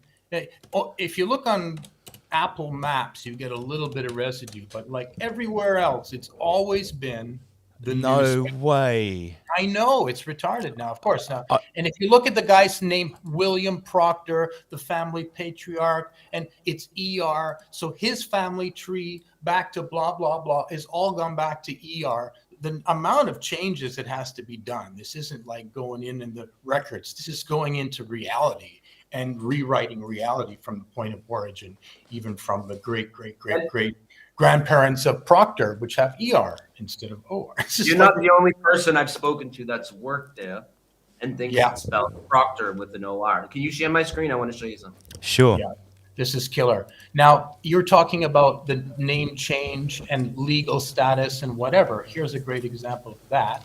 Now, you remember Procter & Gamble like we all do, right? Proctor, doctor. Yeah. Now Procter, and it's always been this way, and they didn't change their name. There's no record of them changing their name from OR to ER. It's always been this way. But if you go into the patents, because they've made hundreds of products, so they've had to apply for hundreds of patents. Okay. If you go to the old patents, when is this? 1968. Look at this. Procter and There we go. Okay, that's 1968, granted 1971. So you've got various cleansers and soaps and whatever. So here we have, what's this one? 2013. Okay, 2013, it's still OR, Procter, like doctor. So in 2013, this company was still called that. This is a legal document. This is a patent application. You don't just make mistakes for the hell of it. If you do, it's not the thing anymore, right? Yeah, this is the one document where you have to get every single letter right. That's my birthday. Exactly. May 23rd. There we go. Happy birthday. We already. But check this out. Good This is filing. where you wanted to lead into 95. Shiva, I'm pretty sure. Now So this is this is the killer one, right? Yeah. Yeah, Okay. April 2015. So look at it. And when they applied for it. So this is one of the cases where I think you can almost nail down when this Mandela effect took place. So check this out. Procter and Gamble, the way we remember it, even though it's allegedly never existed in this reality and we're just misremembering and blah, blah, blah. Here it is again in black and white in the patents that were filed. Applicant, the Procter and Gamble company. But later on, when it got assigned to the Procter and Gamble company because the change happened in between this time from when it was filed to when the patent was issued. So does that mean that the patent is still valid to their name because it technically wasn't issued within their name? That's a good question. I mean, now it's May 5th. Okay, so 2014, it was still filed.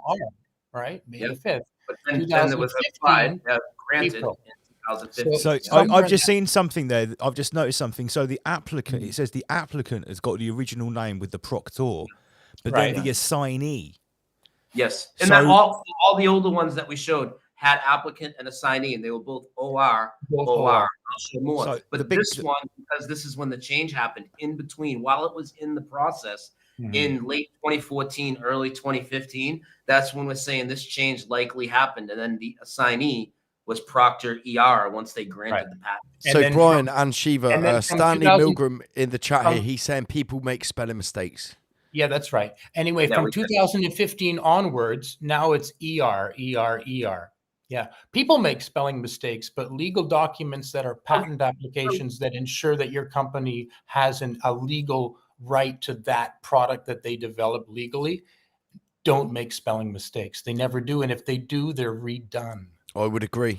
Let's talk about a spelling mistake. Do you guys know how to spell the word dilemma? DILEMA, maybe double L.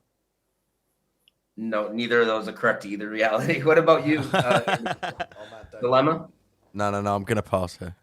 Okay, so I remember the word being spelled dilemma, DILEMNA, with a silent N. Okay, and not only did Dilemma. Okay, I'm glad you said it like that too, because it was always pronounced dilemma, but many people not only remember a silent N in there, but people remember it incorrectly pronouncing it as dilemma to remember how to spell it with that silent N. Absolutely. And now that silent N has never been there in this reality. Yeah.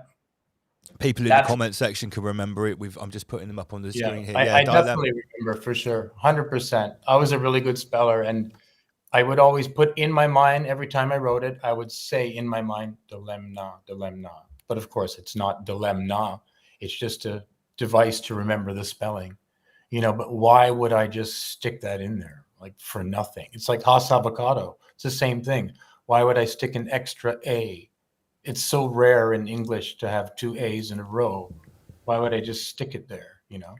It's so bizarre. Yeah. You guys familiar with the movie Forrest Gump? Sure. Yeah. I know Forrest Gump. Yeah. What's the iconic line that he says when he sits on the bench about a box of chocolates? How's the line go? Life is like a box of chocolates. You never know what you're going to get. Never know which one you're going to get. Well, you're wrong. Because now he's never said life is like a box of chocolates. Now it's always said life was like a box. Nah, man. No. Exactly. And this is a great one because this one has. You know how you feel.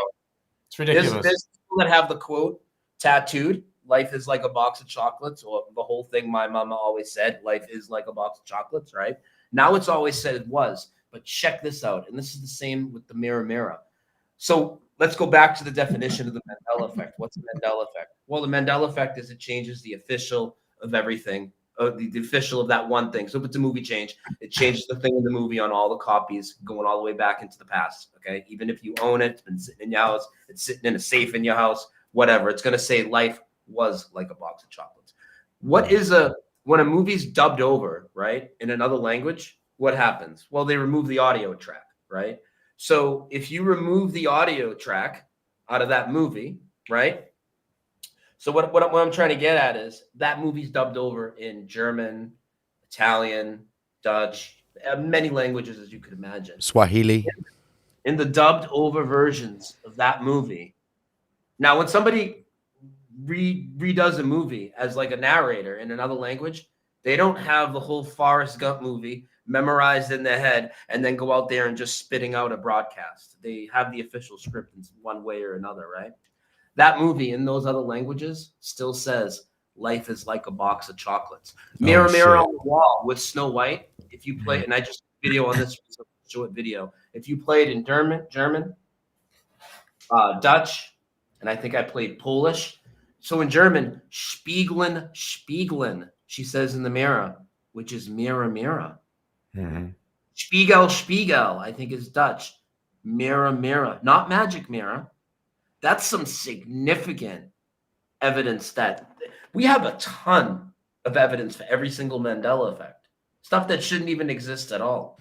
So I wonder if any of the people who are still skeptical in the chat, I wonder if what they've got to say about that there. I wonder how that would be, because quote unquote, like, defended. The whole point of it, mirror is to do the incantation. You repeat the word. If anyone knows anything it's about ritual. It's ritual, like by saying magic mirror, it takes everything away from it. It takes the occult aspect of a spell away from it. Mm-hmm. But also, I have an iconic line. But the fact that it changed, you don't get caught just in the fact that it was mirror and now it's magic mirror. You're like, oh, that's screwed up. You don't get just muddy in it, like you get caught in the ping. You think about the ping from back, it's mirror to magic mirror. What's the message in that? Oh, what is the message in that? And so it actually, in a positive way, it draws your attention to something that is worth looking at, right? And you say, oh, there's thousands with the chat who are who are saying that's not evidence, like. Yeah, well, what's evidence to them? Yeah, I mean, it looks pretty fucking evidential to me. I mean, you could say that's not. You could still say you're not convinced or whatever. But how is that not evidence? That's pretty good evidence that the people that narrate it in other languages happen to correlate with what the Mandela effect community has been saying. But not only that, in completely different geographical locations. And not only that, those people that are saying that. I already know that they remember mirror as well. That's the weird thing about this is people want to throw it. Can I just say something? I just saw something in the chat, so I'll just address it. I already said it, but basically, a friend of mine, they're saying, Brothers Grimm, Brothers Grimm has mirror. Of course it does. That's the original. Right? The Disney movie also said mirror, right? But now it says magic mirror. My friend had a VHS tape, and he saw it literally 50 times with his family. He got it from his mother. His mother got it from her mother. He put it in, and he has seen this particular tape, not online, 50 times, and it always said mirror every single time. Hadn't seen it in years. I said, go put it in now. He went with his sister. He said, what do you remember? She said, mirror, of course. Put it in. Now it says magic mirror. So the Disney movie, the official one, said mirror.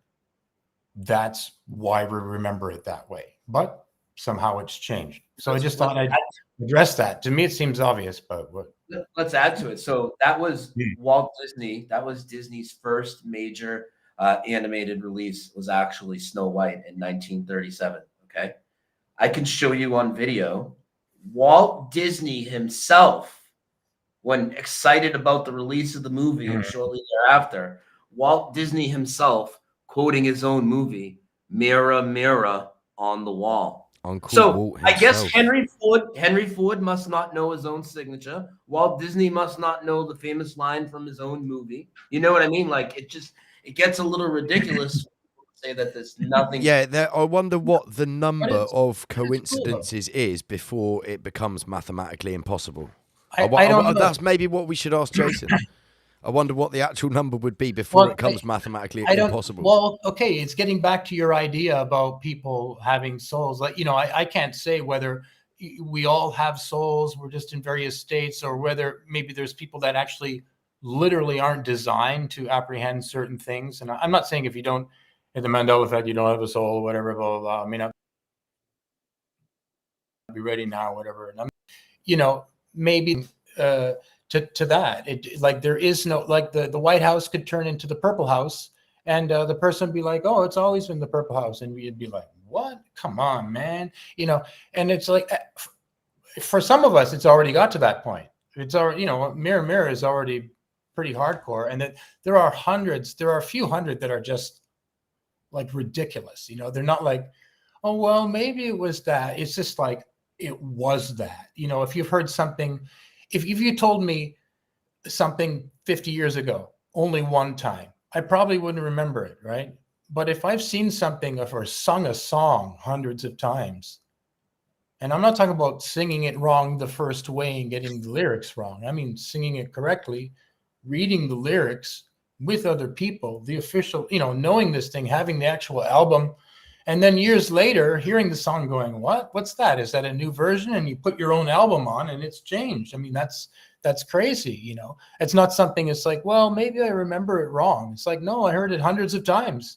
At that level, you know, you can trust yourself. You say, they're trying to make you think that you're delusional. You're like, oh, you can't trust your memory. Your memory's notoriously unreliable. I read a report, 33 million people in Britain are mentally ill. No, they're not. That's very fitting, guys. Should we take a very short break, because we've gone about 1 hour 40 minutes in? Only about a 10-minute break. We'll play a couple of my music videos. Guys, get a drink, take a breather. Sure. And let's roll a fatty. Let people know we're going to get into geography next. I want to share some mindful geography changes, and then we're going to really get some pretty heavy stuff when it comes to this. Okay, guys, you heard it here first. Don't go anywhere. We will be back in about 10 minutes' time. This is what I call the 2018 freestyle double LMC. Inside the dungeon with Oma Beats. 2018. Double L, why so serious? Once again. Yo. Educated and articulate. Well stated, particular. But if I want to turn it up, bars hit hard like a barbiturates. Knock out, pure petulance. Shock out, kill your restlessness. Every single word in a syllable. That's my final will in a testament. MCs chat about whips and cars. Me about bars, about pyramids on Mars. Other weird subjects, hidden for years, locked in casks. Strap your protective mask, inform your collective that war a star. It's a harrowing task, and I'm swimming in fears on a narrowing path, on powering past. These bullshit rappers, I'll devour them last. And they're carrying fast, drop at the top of a towering shaft. Push from the ledge of a soaring peak, shook from the pledge of a war and speak. Close to the edge, the outlook's bleak. Frozen breath, cause the output's weak. Poison dart, straight to the heart, mate. And I'm a sound boy, never wanna partake. It's not a game, in no arcade. I shoot like a cupid, I'm causing them heartache. Cry me a river, it's your last day. I was a sinner, that's in the past, mate. We never talk no more. What's going on that you never wanna parlay? Nothing ventured, nothing gained. No one mentioned, no one named. And I move on the track like a high-speed train. Never derailed by leaf nor rain. Relentless on a long campaign. Darts of fire with a pinpoint aim. My MET, HOD of delivery to bring you the pain. Blood drips, congealed on the dirt. Forms red blood, are you feeling the hurt when the carnage occurs? We let the demons speak and then hang on his words. Mesmerized by the evil inside, hypnotizing all people alive, energizing the feeble demise. Life in the dungeon's extremely deprived, and it's dark in this dungeon. Around every corner the evil's abundant, hope is redundant. These treacherous beings spread the dysfunction, they feed on your soul. For their lunch and get pleaded with gold to prepare for consumption. It's the ravenous huntsman, right arm hold your carcass triumphant. Right arm hold your carcass triumphant. Yo, Oma Beats, double L. You know you gotta ask questions, yeah? Live inside the studio is a booth thing.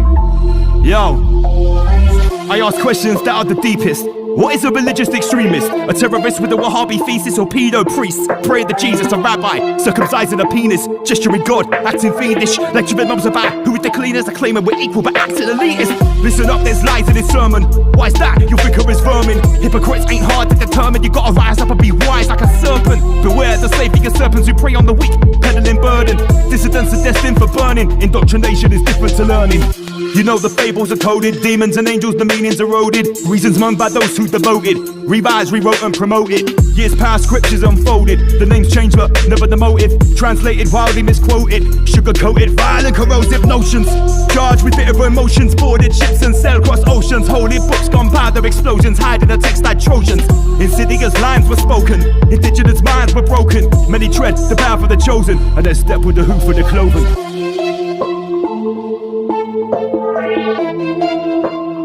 No half-baked bars in this booth. Oma Beats Double L 2018.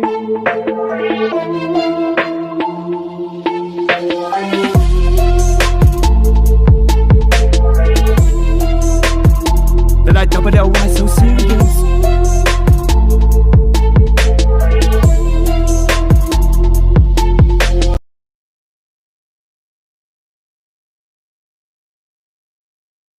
Reports of a plane crash in the World Trade Center in New York. Outside Liverpool Street Station. 11 people have been confirmed dead in an attack on the controversial French satirical magazine Charlie Hebdo. 5 people are in critical condition. Have been killed in Paris and more than 200 are injured in a series of attacks across the city. There have been 2 explosions at Brussels Airport and a blast at a city centre metro station. It's Double L, you've heard of me, the flow's poison, liquid mercury. Hear my voice when I curse this beat, I let it moisten before surgery. Still be in charge, repeat offender, for revealing elitist agenda. Still at large, delete the data, success or defeat or retreat or surrender. And I can't let go, killer artist Charlie Hebdo. That's a false flag, actors in tow, and a blame Islam for the media show. 2 weeks later, Copenhagen, could it be baiting these global pagans? These traitors feed off people hating, so nothing's changed. Guilty as charged, repeat offence. My arse is back on the bench. The prosecution speaks my offensive views on my former defence. So hence, saw the week from the chat. The covert conflicts, rearranged maps. Government funded, hidden bloodbath, there is misinformation way off the ground. So seek out multiple sources. Be beware of malevolent forces. They steer clear minds off courses. Hold your aura strong like a fortress. And operate in a lawless state. The internet's like an open gateway. I gain knowledge at raucous rates that I disseminate with flawless pace. Weapons of mass distraction, fired by warring factions. Fearful thoughts gain traction. Step 1 in a chain reaction. Weapons of mass distraction, fired by warring factions. That's a direct action, breaking down our human attraction. Not really free your mind, it's free yourself from mind. That's why society is structured to completely engross us in things to occupy our mind. Open your mind. There's a war going on for our minds, for our attention, for our lives, and it keeps going on because we remain blind. The system is shoving in shit in our eyes. Consume this, watch that, or anything on a big screen that's flat. Distractions come in many formats. Time is one thing you never claw back. Weapons of mass distraction, fired by warring factions. Fearful thoughts gain traction. Step 1 in a chain reaction. Playing GTA, well, you're flushing the focus away. I'm cruising through this breathing illusion. Why do I need your game to play? This is real, are you feeling me? It's all vice in the city, no liberty. Put down the Xbox controller when I bust a verbal soliloquy. Weapons of mass distraction, fired by warring factions. That's a direct action, breaking down our human attraction. There's no need for a power up. I discharge my aura, climb a mountain, cross a border, attack an in a mind explorer. I want a PSC, a teleporter, to a land with no structural order. No distractions from warring factions, leading people like lambs to the slaughter. Weapons of mass distraction, fired by warring factions. Fearful thoughts gain traction. Step 1 in a chain reaction. See me, I write about issues. You wipe joint pads with tissues. Unconsciously moving along while your awareness is stuck in situ. For your mind, it's a major misuse. You're online, settling disputes. In a deathmatch, throwing a smoke grenade. I'm in a sound clash, smoking big suits. Weapons of mass distraction, fired by warring factions. Fearful thoughts gain traction. Step 1 in a chain reaction. Weapons of mass distraction, fired by warring factions. That's a direct action, breaking down our human attraction. Weapons of mass distraction, fired by warring factions. Fearful thoughts gain traction. Step 1 in a chain reaction. Weapons of mass distraction, fired by warring factions. That's a direct action, breaking down our human attraction.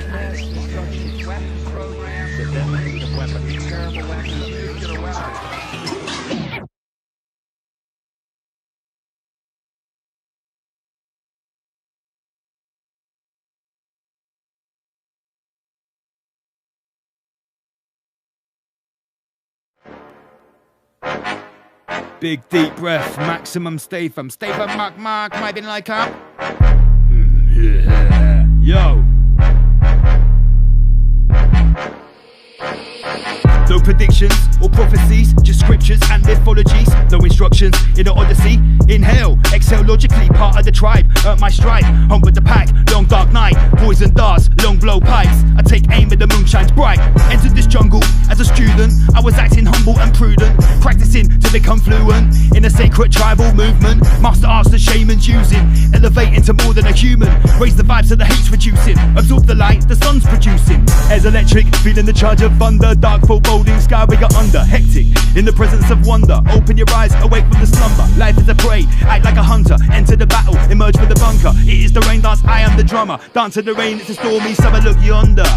To the hills and valleys that mankind wander. Braving the storm, searching for honor. Allegiance sworn, command and conquer.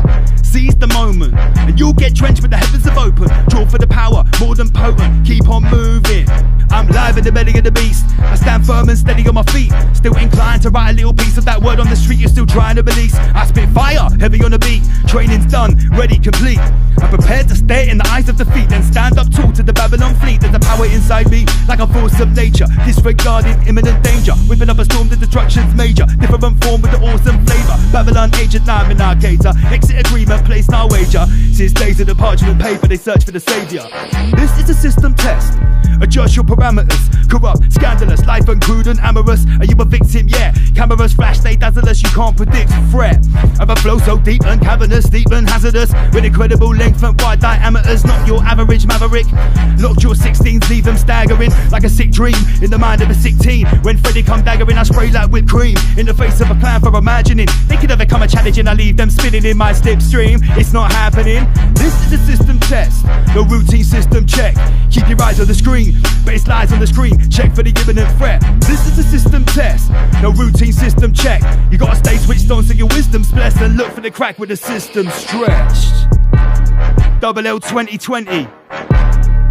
Welcome to the roaring 20s. The slumbering lion has awoken. Double LMC.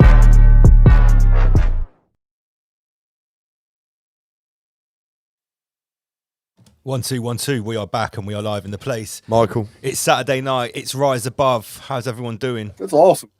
I didn't notice the Jason button. Can I get a thumbs up from Brian and a thumbs up from Shiva, and we'll get you straight back in? Yes, I've got 2 thumbs up. So tonight we are talking everything to do with Mandela effect. Excellent. Yeah. Welcome back, guys. So we haven't even got into the deep shit. We're just getting warmed up. Let's get straight to the deep end then. We've gone through what the Mandela effect is. We've given some pretty good examples. What else is? Throw us in, Brian, mate. Throw us right in. Well, I would definitely, we're going to get into geography changes when the land masses of the earth are in the wrong position. We're going to get into how all the Bibles across the face of the earth have been supernaturally rewritten, and that continues to happen. And what the meaning of some of those specific changes is. You know, here's one we'll talk about real quick. We'll jump right into it. And I saw we had over 500 people before the break, so that's really cool. That many people in the live chat. Still a lot here, and I know they'll be back. So I'm not a Bible guy. You know, I don't have like a particular view on it at all. It's never anything I was into. But I do find that the changes that are taking place within the most published book in the world, that obviously many people hold near and dear to their heart for one reason or another, that the words on that are changing. Now, what's also very interesting is some of the first people to shut down this type of conversation about the Bible changing. The little hats. No, I mean, I was going to talk about the churches, actually, just in general, like which is the little hats, but okay. Yeah.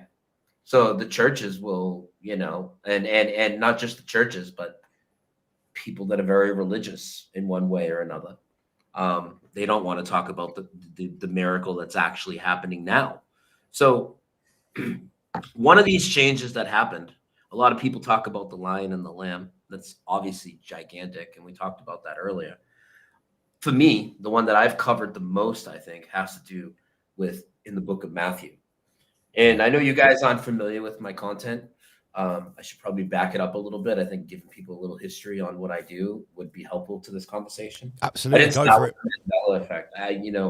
I started doing podcasts 13 years ago, 14 years ago almost now, on 9/11. Now, I know we got to be careful on YouTube, but 14 years ago, I was breaking down the media fakery aspect of that when people didn't want to touch that with a 10-foot pole. Now, the reason I wanted to touch on that, and I was doing podcasts and all that, I just wasn't doing videos on YouTube till 2018.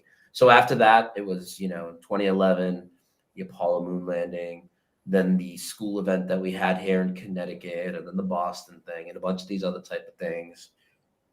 So basically, what I'm trying to get at is, before I was really passionate about the Mandela effect, one of my biggest things is showing people to not live in fear over fabrications, because that's how people are manipulated. Okay. So I always go back to that when need be. In fact, when I came back onto and started to put stuff on YouTube, I came out because I saw a lot of people in the truth community were pushing a lot of bogus fear about that day in September, we'll call it. So that's why I came back out. Now, man, it was a mass trauma ritual. Well, yeah, absolutely. And if you guys ever want to have a really deep conversation about that at some point, let me know. Yeah, can we book that in? Can we do that? I like Brian. Brian's cool. Yeah. At some point, I reckon we should probably put something in the diary with regards to that, because it's a lot different than what you're going to hear from other people. It gets okay, really, sounds really good, mate. All right, yeah. We'll have a chat. We'll have a chat about after the show. So, anyways, to summarize it up, I see these things as complete fabrications, and it gets very deep on how they pull these off. But when the thing rolled out in the end of 2019, early 2020, we all know what we're talking about. I knew right away that was nonsense. Okay. And, I went out and filmed at a lot of these places to show people there's nothing going on. And I took 15 flights without putting the thing over my face to show people to not stand up for this stuff. So when I saw this Bible change that happened shortly before this event rolled out, and then the event rolled out, you could see that the two were linked together. This is where the Mandela effect gets kind of deep, because it's like, it's definitely not just random, and there's definitely an intelligence at play here. Now, are you familiar with the verse in the Bible? It's Matthew 18:20. I'm going to let everybody in the chat answer what you always remembered it to say. You might not know it by chapter and verse, but I bet if I start the sentence off you'll probably be able to finish it. So that's what I'm going to do, guys. Okay. I don't know it by chapter and verse, no, but maybe if I hear it. Yeah, I'm going to leave a word blank, and I'm going to say the whole thing, and when I'm done, I'm going to ask you to fill in the blank. Okay? Where two or blank gather, there I am in the midst. More? What about you, Lance? Yeah, I'm going with Andy. Two or more. For sure. I absolutely remember two or more gather in my name, there I will be in the midst. There I will be. Depends on the version of the Bible, but there are two or more gather in my name. So just going to get some comments. That's the only thing that makes sense. I'm just going to look at the comments. Everyone in the comments is saying, yeah, two or more. John Nada's saying more. Indigenous creature, almost unanimously. That's the only thing that makes sense. The only thing that makes sense. What does it say now, Brian? Elaborate on why it's the only thing that makes because sense. it's the fucking English language that we speak about. That's the only thing that makes it. Like, break it down. It's very simple. Is it to do with like when two or more people come together, then you've officially got like a group of people. So it means that the presence of God will be there when you have two or more people gathered. Yeah. When people come together. The exact quote in the KJV is, well, the old way is, "For where two or more are gathered in my name, there am I in the midst of them." So, as two or more people up. What does it say now, guys? What does it say now?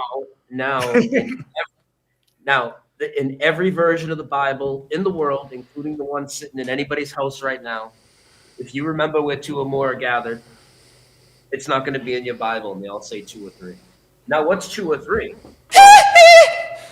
Two or three is two or more. Two or more is unlimited. So now, what, more than three are there, the presence of God isn't going to be there. So what's the limited gathering? And then, months later, who were the first people who got limited gathering? Churches. And then on top of it, I said they're going to use this quote to scare Christians.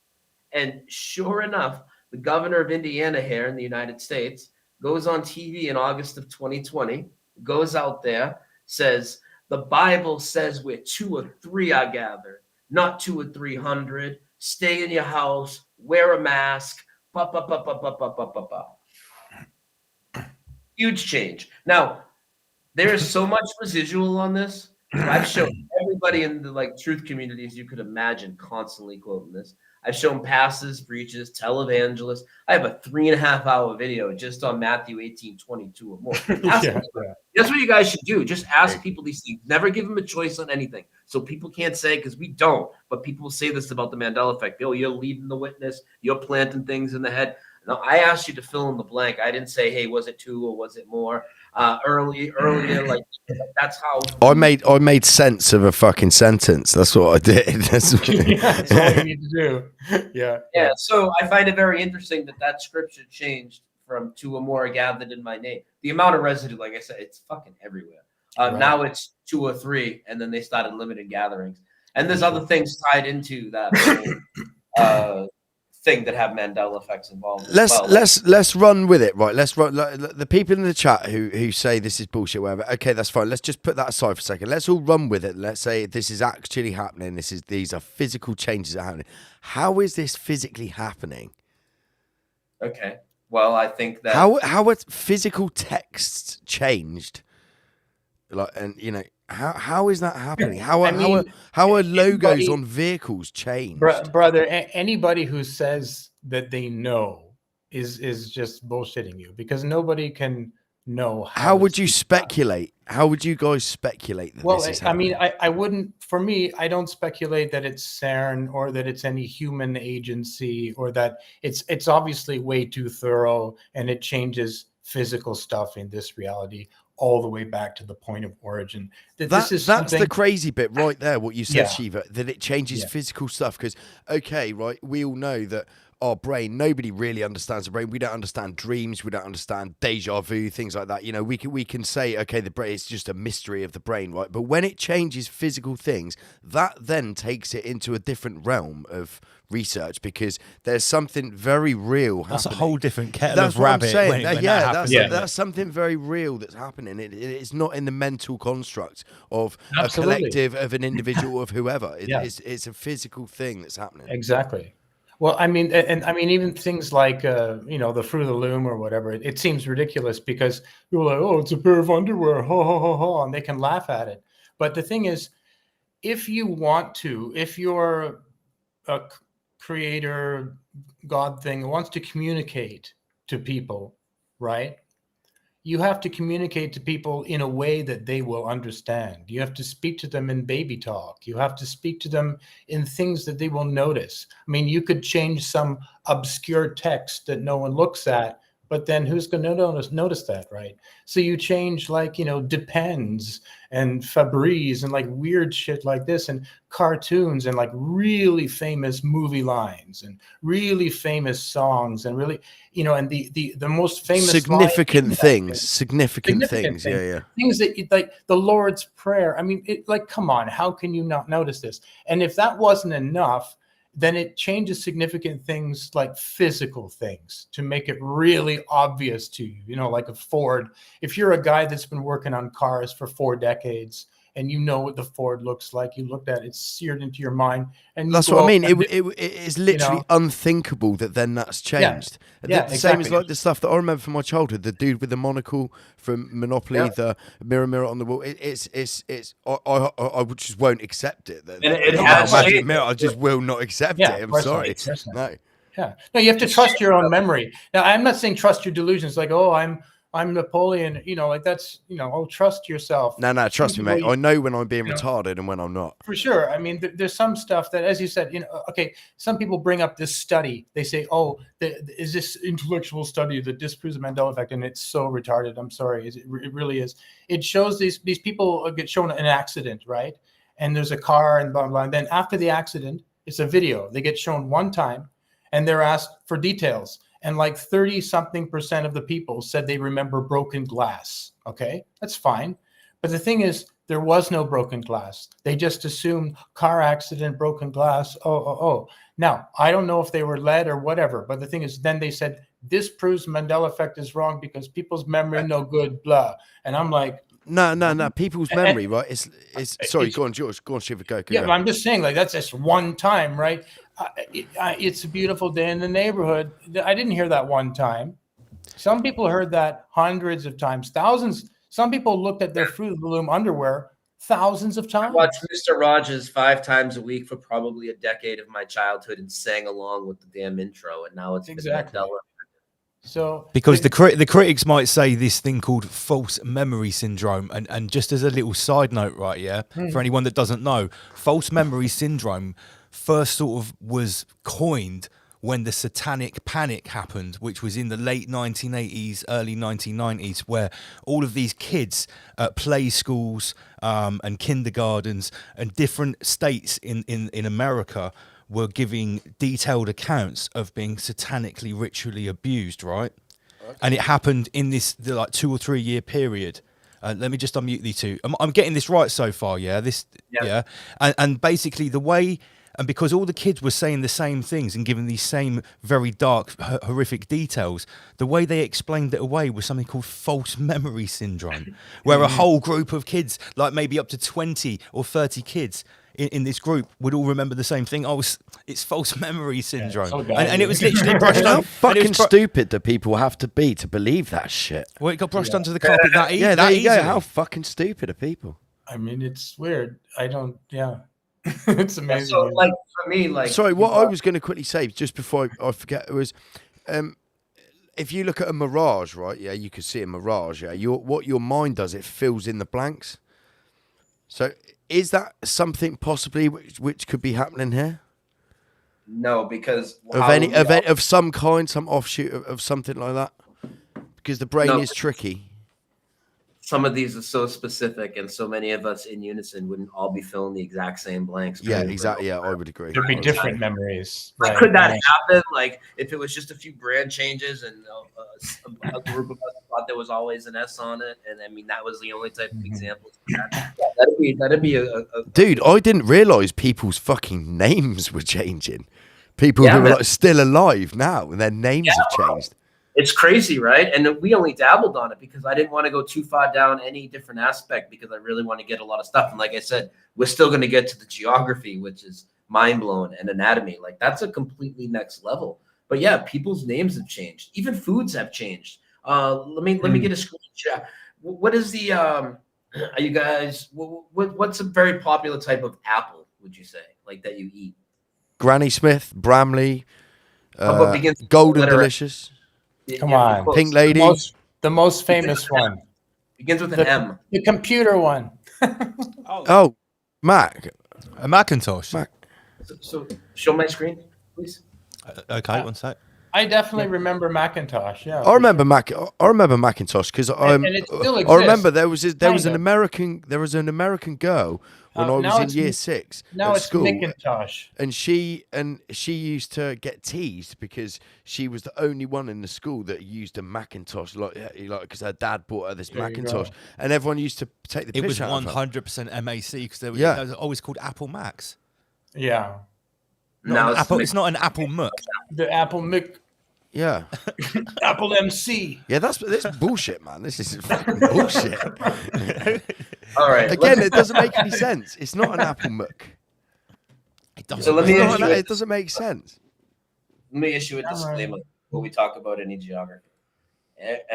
I'm very well aware, and as I know Shiva is, that what we're presented as images. I think personally for me, but like we're way past the number of coincidences for this to be demonstrated as an actual thing that is happening and very real. Like for me, it's a done deal, boys. Dude, we were even thinking if we have time, like we're just gonna rail off a whole bunch of it to you too. Like we're Let's go. So many changes, but let's talk about geography real quick. Let's get into geography. We're gonna stick to the big ones here, Shiva, but like we really need to bring this up because let's explain this. So we both know, and none of these images are to be trusted. We all know that Google Earth can be manipulated. Anything from NASA or anybody like that. Mate, my missus could do better artwork. Yeah, exactly. And same thing goes with any map projections or anything. And it can all easily be fake, much is.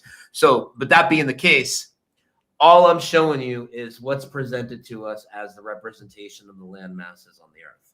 But let me explain something.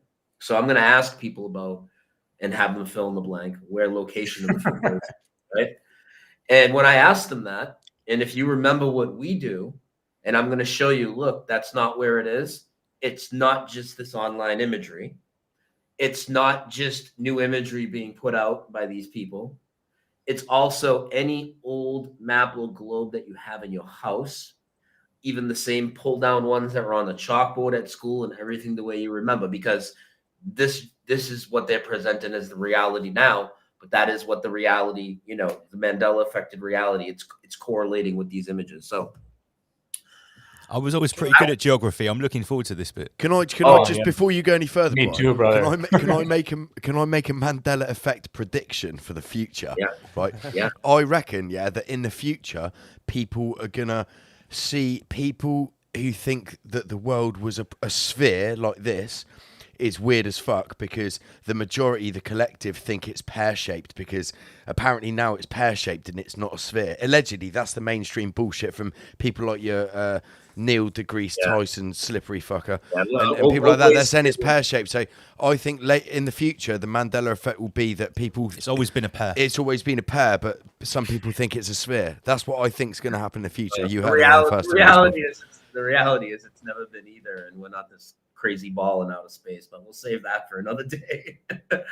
But I would like to ask you guys, if I were to ask you, these are going to sound like dumb questions, right? And we're going to let the chat in. There's no such thing as a dumb question on Rise Above. Yeah, no, it's not when it comes to this, because it's like, okay. So if I'm going to ask you guys and the chat, in relation to North America, where is South America located? It's like southerly. South America can it would be to the south of North America. Mm-hmm. And we'll let the chat answer as well. And in about 10 seconds, I'll get the chat up on the screen so we can just see their answers. Okay. Yeah. So chat, here's a blockbuster for you. Where is South America located in relation to North America? Okay.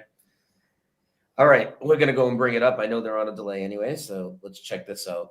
So before I do, by the way, this is what made me realize the Mandela effect was huge. So I'm glad we're here now, because I was into a lot of other stuff still when I first came across this, and I heard about the Berenstain Bears, and I kind of understood the concept. But it wasn't until these geography changes a few months later that I was like, holy crap. Okay. Well, I remember it south of North America. Look at where it is now. Man, it's moved. It's moved. Yeah.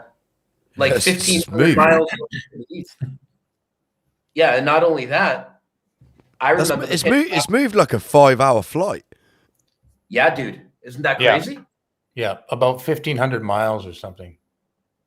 Look at that. I mean, the west coast of it's barely even aligned with any of question, guys, is that the same on multiple digital fake bullshit space apps? Yeah, it is the same. It's not just it's also one the same on your globe at home. On physical globes. Oh, no shit, my dad, no shit, my parents have got a really old school. It's like from the fucking 1800s, a globe.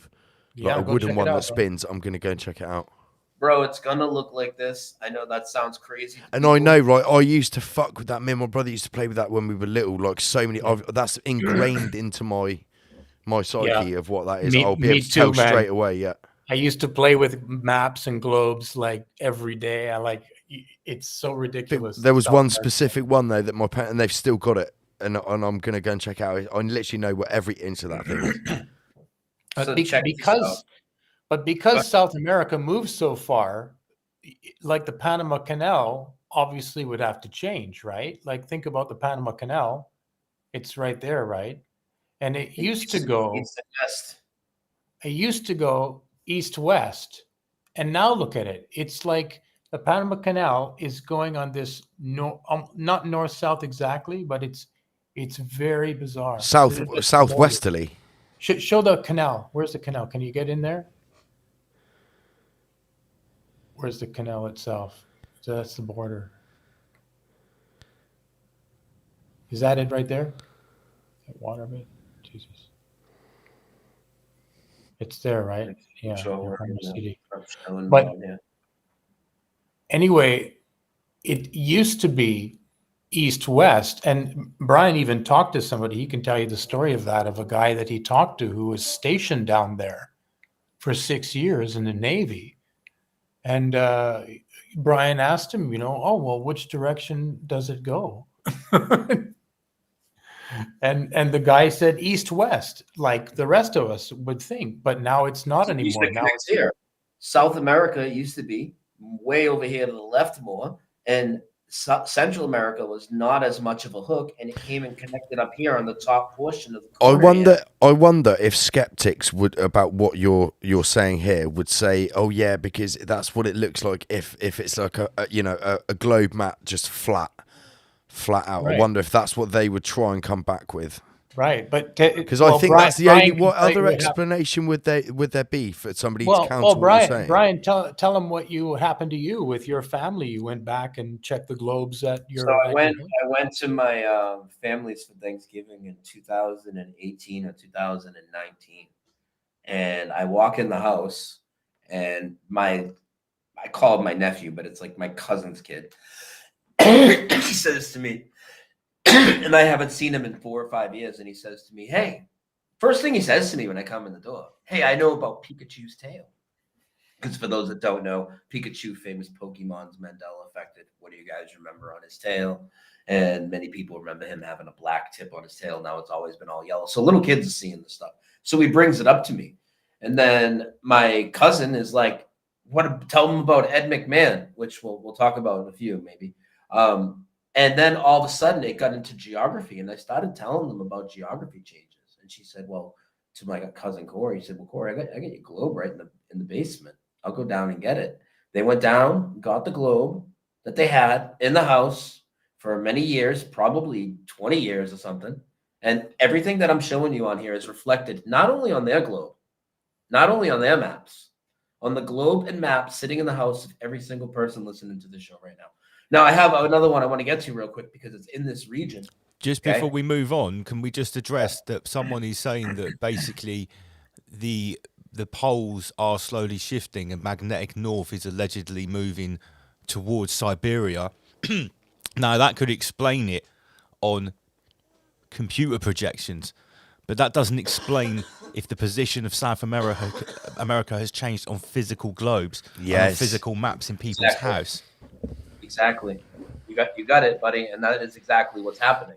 It's not just any digital projection. I mean, I don't wish I had one here, but if I did have one here, I would just pull it out and show you. I just don't happen to have one. They all look like this. Now I want to ask another question to you guys, and I want the chat to answer. You might not know this. Sure. Maybe you will. The island of Cuba. What's its size and location in reference to Florida? Well, my auntie and uncle lived in Fort Lauderdale for about 20, 30 years, so I used to go to Florida a lot. It was our seafood, man. Yeah, Fort Lauderdale. Yeah, it's called Cuba. It's down and to the left. I always knew that Cuba was very close. Yeah, but I think it's down and to the left. So Florida is on the east coast. Because that's like, well, it's not really, is it? It's not the east coast. It's like it's America's wang. They call it America's wang, don't they? Because it's like it comes down and kind of out, and then Cuba's down to the left, like all of the Caribbean area, and Cuba is, I would say, down and to the left, ish. So I remember Cuba being a small island to the southeast of Florida, which would be down to the right. Now Cuba. So I remember Cuba being a small island like here. Okay, Cuba. I mean, I got the whole thing wrong. I said the whole of the Caribbean was down to the left. It's not. All of it's to the right. Yeah, it's all to the right. So I remember Cuba being like this big, not this whole thing. Cuba has grown in size by like 400%. And not only that, it was never west of Florida. Now it's west of Florida and blocking the Gulf of Mexico in a huge way. And what's really interesting is this came up on Jeopardy the other night. My friend Joe did a video on it. They're always trying to reinforce the reality on that game show, I'm telling you. So they had a question. Now, people on Jeopardy, they're pretty book smart, you know. They're going to know basic geography, probably even a lot more than that, you would think. The question was literally as simple as, like, what island is blocking that waterway there to the Gulf of Mexico? Not one single person got the $400 question, and the answer was Cuba, because nobody remembers Cuba being to the west of Florida like this. It was way over here. You want to talk about Australia, Shiva, and then I'll bring it up? Okay.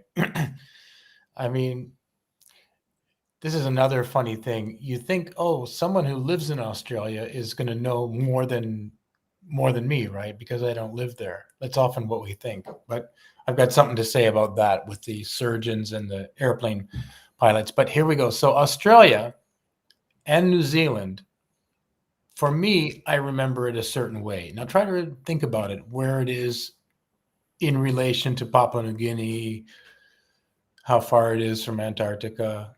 Now check it out. Take a look. Is this what you remember?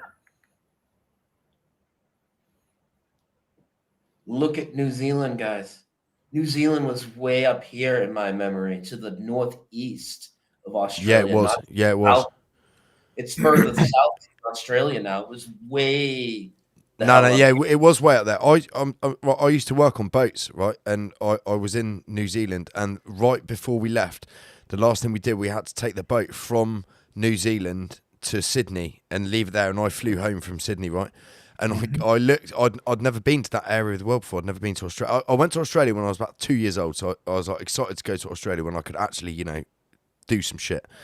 And I looked at it on the map. I was like looking at the crossing and stuff, and New Zealand was fucking way up there. Yeah, for sure. And Australia was down a bit. I think Australia. They're way down. Yeah, it's like I definitely remember Australia being further away from Southeast Asia. They were more in line. They were definitely more in line than they are here. They both moved, in my opinion. For sure. Right. The only guys. The only thing that I find disturbing about all of this, well, not disturbing, but the thing I can't trust is, we say, all of us are saying, I remember this to be here. I remember this. Brian, you were saying you remember Cuba to be there, right? None of us can actually have been up there, right, and fucking looked down on it, photographed it, and with our own eyes seen it. Our only frame of reference is what's being given to us by external sources like NASA, Google Maps, stuff like that. So none of us can. None of this is actually technically valid whatsoever. Because we haven't seen it with our own eyes. That's why you referenced the same thing. Like in Brian's case, it's the same globe that he remembers looking at for years when he was young, right? And he remembers where it was. So he doesn't get a different globe or a flat projection digital. He gets the exact same thing, looks at it, that thing has changed. But what I'm getting at is if 20 years ago, when we say, you know, like we remember this stuff, if we'd have gone up there, photographed it, had a look, remembered what it was like, and then gone up 20 years later, I wonder if that would have changed, or all of this has just changed. That's hard to say. Because none of us have it's hard to actually even done say, it. like, how far, go up there. Like, how far up there do you mean? Maybe after a certain I've point, only ever been up in an airplane myself, so I don't know. You know, an airplane, but maybe if you go higher, who knows? It's hard to say. It's hard to say what. This is like the stuff that Archaic says. That's why he sticks to his books, because he can't rely on any videos or audio, because the level of technology now is so easily fooling people that you just can't trust to go and edit things. unless you can actually see something with your own eyes, and you know, like, definitively with your own gut that something is true. Anything could be manipulated these days. Oh yeah, that's why online stuff is really. I mean, sure, we have to connect online, right? And you can make some suppositions online, various self-referential things, right? But you know, that's why residue and physical stuff in the realm of the Mandela effect is so profound, because if it was just online, you could theorize that a very powerful supercomputer is making all these changes, for whatever reason. And that would be a plausible thing, right? Would be like, yeah, it must be that, right? Because I would say that's exactly what's going on. Yeah. Well, it could be a thing, but I mean, that could account for online things, but to account for actual physical changes. Oh no, I'd say that's exactly what's going on as well. It's all the same thing. Yeah, that's beyond. I would say that there is some mechanism which is physically changing. That's right. Yeah. Aspects of our realm. You can call it technology. You can call it Brahma, God, the divine Sophia, the matrix of, and I don't mean matrix in a bad way. I mean matrix in the good way. Like the womb. Like that. Or was that quote of like, "You're not merely a biological creature living in the womb of nature, but you are a biographical character in the living dream of the earth." Right. So you're a character, and there are just various changes going on, and there's signals and communication being given to you, by, I think, a very loving entity. I don't think it's a nefarious thing trying to screw with your mind and confuse you and drive you crazy. Or if you get driven crazy, you're supposed to be driven crazy enough to be able to accept that reality is fluid, because to resist it is even more crazy, right? To say, oh no, this is this, I remember this, but now it's this. Oh, well, I guess I remember it wrong. Like at a certain point, it's insanity, it's ridiculousness. You can say, that's what I'm saying. At what point is it mathematically impossible?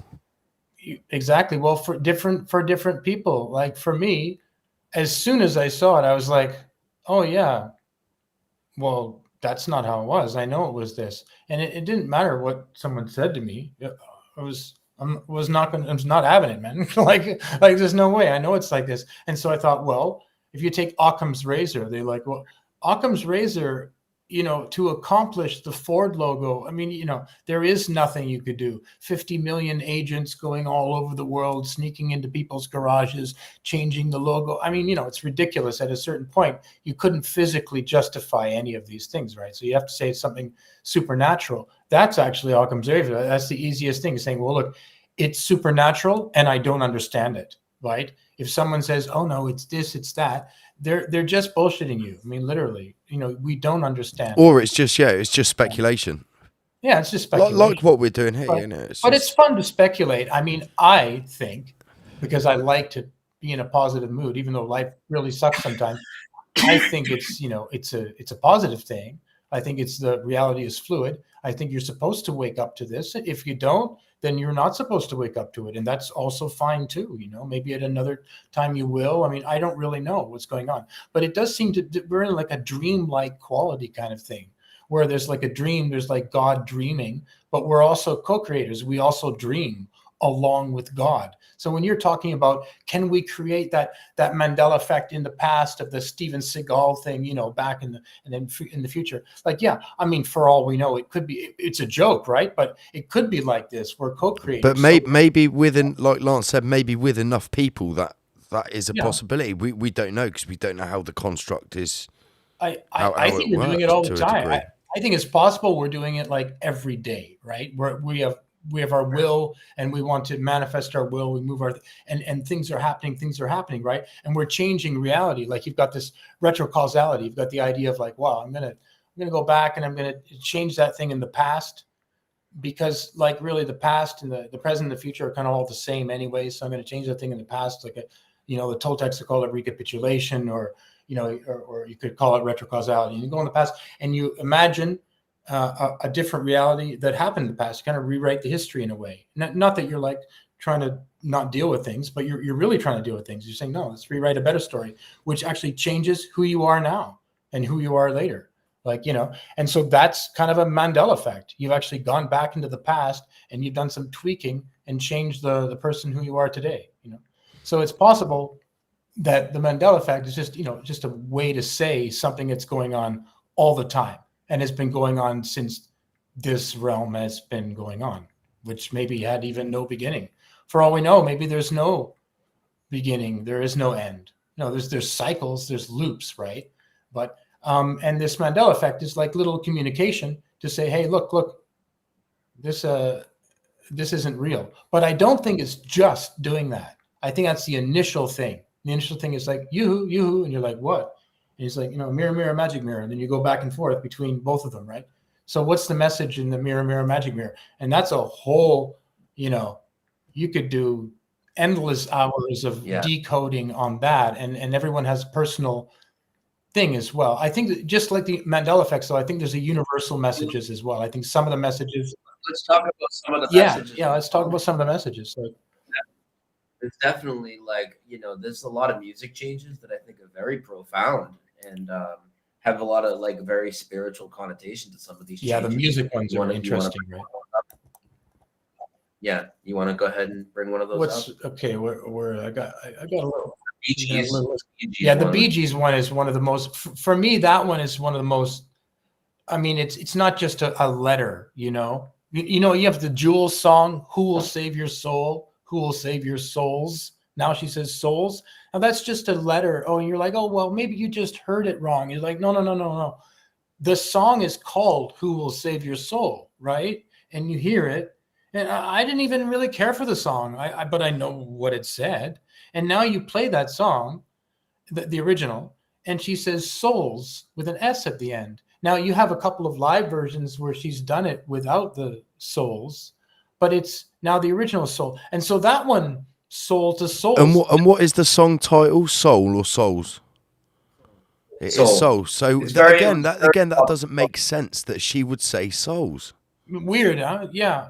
And in fact, that makes it so obvious to me that it's making it even more obvious, right, than it was before.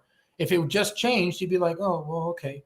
But then if the song title changed, you'd be like, oh, well, I thought it said that, right? Yeah, that would then make more sense. Right. That would then make you think, oh, I just got it wrong. Right. This is making it more obvious. It doesn't make sense that she says souls, but the title is soul. Absolutely. So do you remember the Bee Gees? It's like, okay, and it's you I need to show. How deep is your love? How deep is your love? I really need to know. Fucking yeah! Okay. Yes! That was very nice, gentlemen. Well, Sheila, you got a nice voice, man. Need to know. Of course.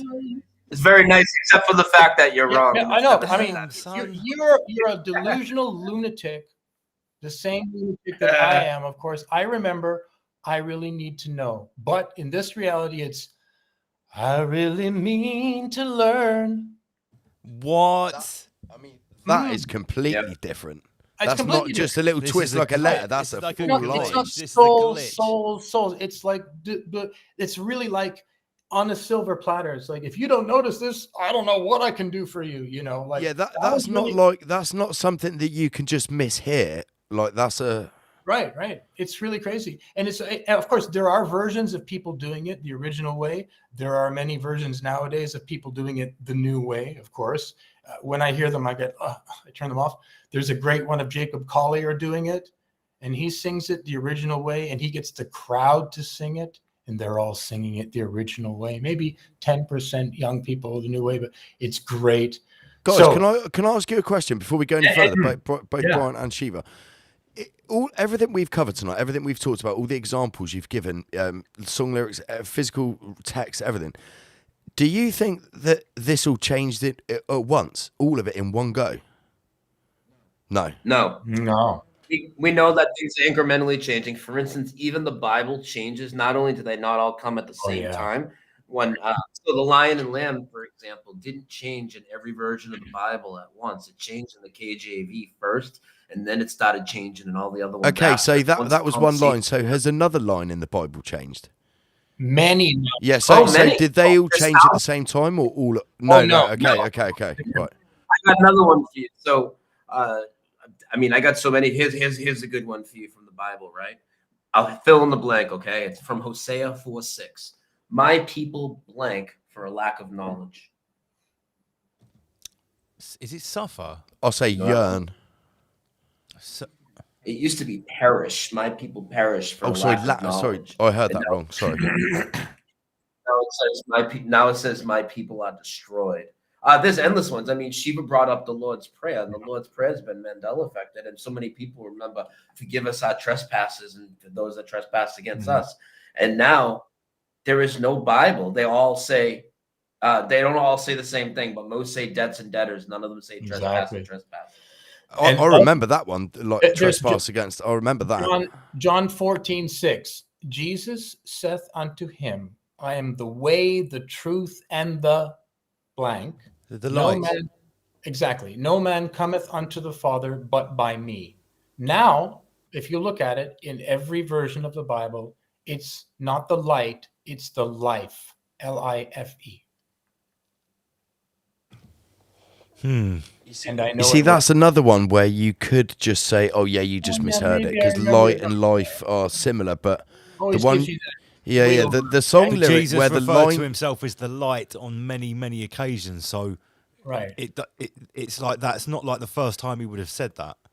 Oh, but dude, one of my favorites for humor, because Exodus is quite a heavy one anyway, quite a heavy book. Exodus 34:14. Now, I remember, for I am a jealous God. You've heard that before? Yes.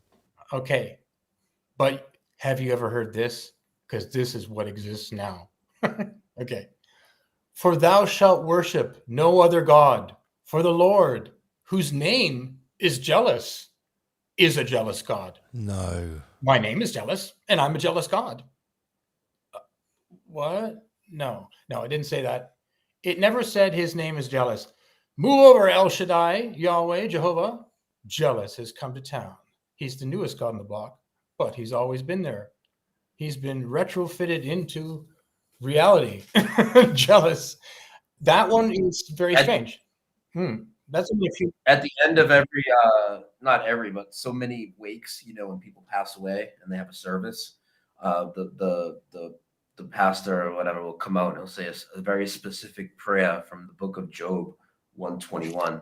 And it talks about the Lord giveth and the Lord taketh away. Yeah. Now that's been Mandela. That's not in any Bible anymore. It's been changed. And there's a similar wording. It'll say like the Lord gives and he takes away, and it's different in each version. The Lord giveth and the Lord taketh away was in the KJV. It's not any anymore. Here's a good one.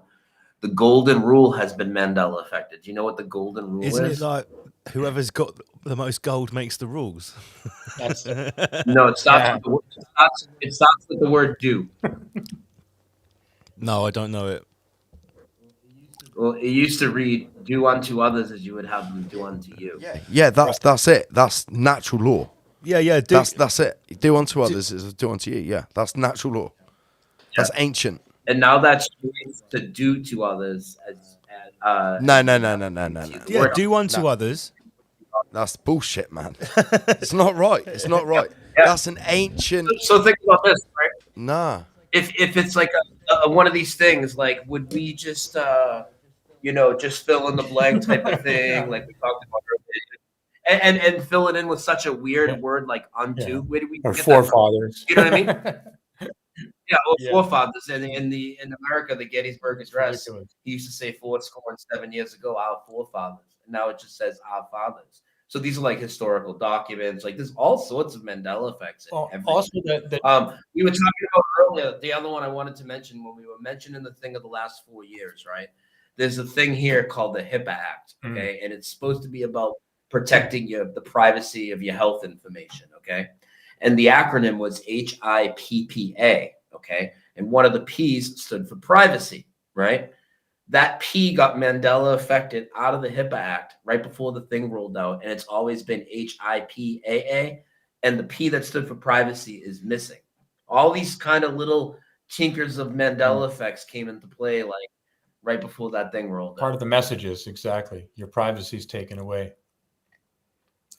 Yeah. Hey, let me ask you guys a question. Where would you describe the location of an engine on a commercial jet in relation to the wing?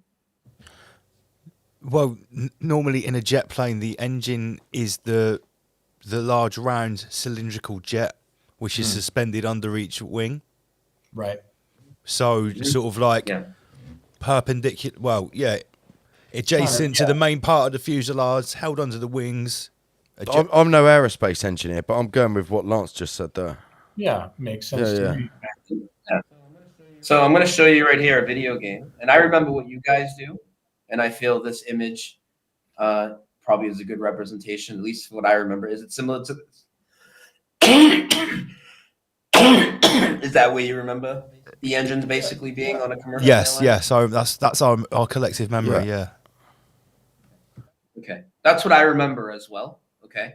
Again, this is a video game. It's not a real photograph. Okay. If it was a real photograph, well, Houston, we have a problem. I'm going to show you a couple more. Okay, like this is what I remember. Yeah, that looks about right. Yeah. That's good. Mm-hmm. Looks good to me. Now I'm going to show you. And other than there's one Boeing 737 exception, but other than that, all the commercial airliners in the world, 747s, 777s, 757s, 767s, and going back all the way, many, many, many decades of these jets, right? They all look like this now. This is where the engines have always been now. In your Michael! Raw. Way the heck No, mate. That looks so wrong. That again, it doesn't, mate. I'm not like an expert on aerodynamics, but that just looks like uncomfortable. It doesn't look very structured. No, it looks very awkward and like just not right. Not clean on the eye. It just looks fucking wrong, man. Yeah. And it's not just I've got a really good mate of mine who is an aerospace engineer, and I'm going to ask him about this shit. I'm going to show him this and be like, dude, what's the deal? Because that's all he's done for the last 22 years. So I'm going to be like, well, I'm going to ask him about this shit. Actually, this has just sparked something. I saw a clip the other day. That looks so wrong. I saw a clip the other day where people were on a plane like this, and they're actually looking out the window to see flames coming out of the back of the jet, and they're all like saying their prayers, right? Yeah. Now, come to think of it, it must have been positioned like this for them to see the back of the jet and to physically see it coming out. Otherwise, it would have been hidden under the wing. I don't know. Not necessarily. Look, if the jet was under the wing, then they would have clearly seen the flames coming out the back of the rear of the plane. Why does this look so alien to all of us? Yeah, exactly. Yeah, this is fucking weird, man. If this is what they've always looked like. Yeah, and then you can go to an airport and check in. Again, let's just say you took pictures at an airport, which isn't that rare for people to do. Let's say you took pictures at an airport, and there were jets behind you on the runway, and even if your pictures are 20 years old, you're going to see engines like this. So this isn't about them redesigning the airplane. They've been retroactively reality redesigned by the creator. This is so fucking weird. Stuff. Yep. It's really weird. Guys, I'll ask you another question, right? And maybe like speculation, right? This just popped into my head. Are all these things, all these coincidences, like changes, whatever, are these like, because we're all alive for a certain amount of time, right? And we'll remember these changes, right? But in generations to come, they won't have a clue. This will be the norm to them. And so our collective memory of it will just be faded out, and then that will just be the normal. Everyone will just know it as that. There won't be any Mandela effect questioning because we'll all be dead unless we pass it on to our youngsters. But they won't actually believe it because they haven't seen it, because we're the only ones that have actually seen it. But that's assuming it doesn't carry on happening. So is the reason? I'm sure it'll carry on happening, but I'm talking about the current things. Right. Are the current things that are going to be phased out by the time we're all gone? Is that being done for a reason to set up something in the future? Like, I'm just speculating. Is that like, what would be the reason for doing it? I think it's preparing us for something even more freaky. Like basically, things are, life is not what you think it is, right? And in order to move from an idea of that, it's like atom smashing and it's physical and there's all these limitations, to move from that to something more freaky, something like the Mandela effect is done to show you how freaky it is. I mean, it's like absolute evidence that you can prove to yourself again and again and again and discuss with other people that the reality is not fluid, right?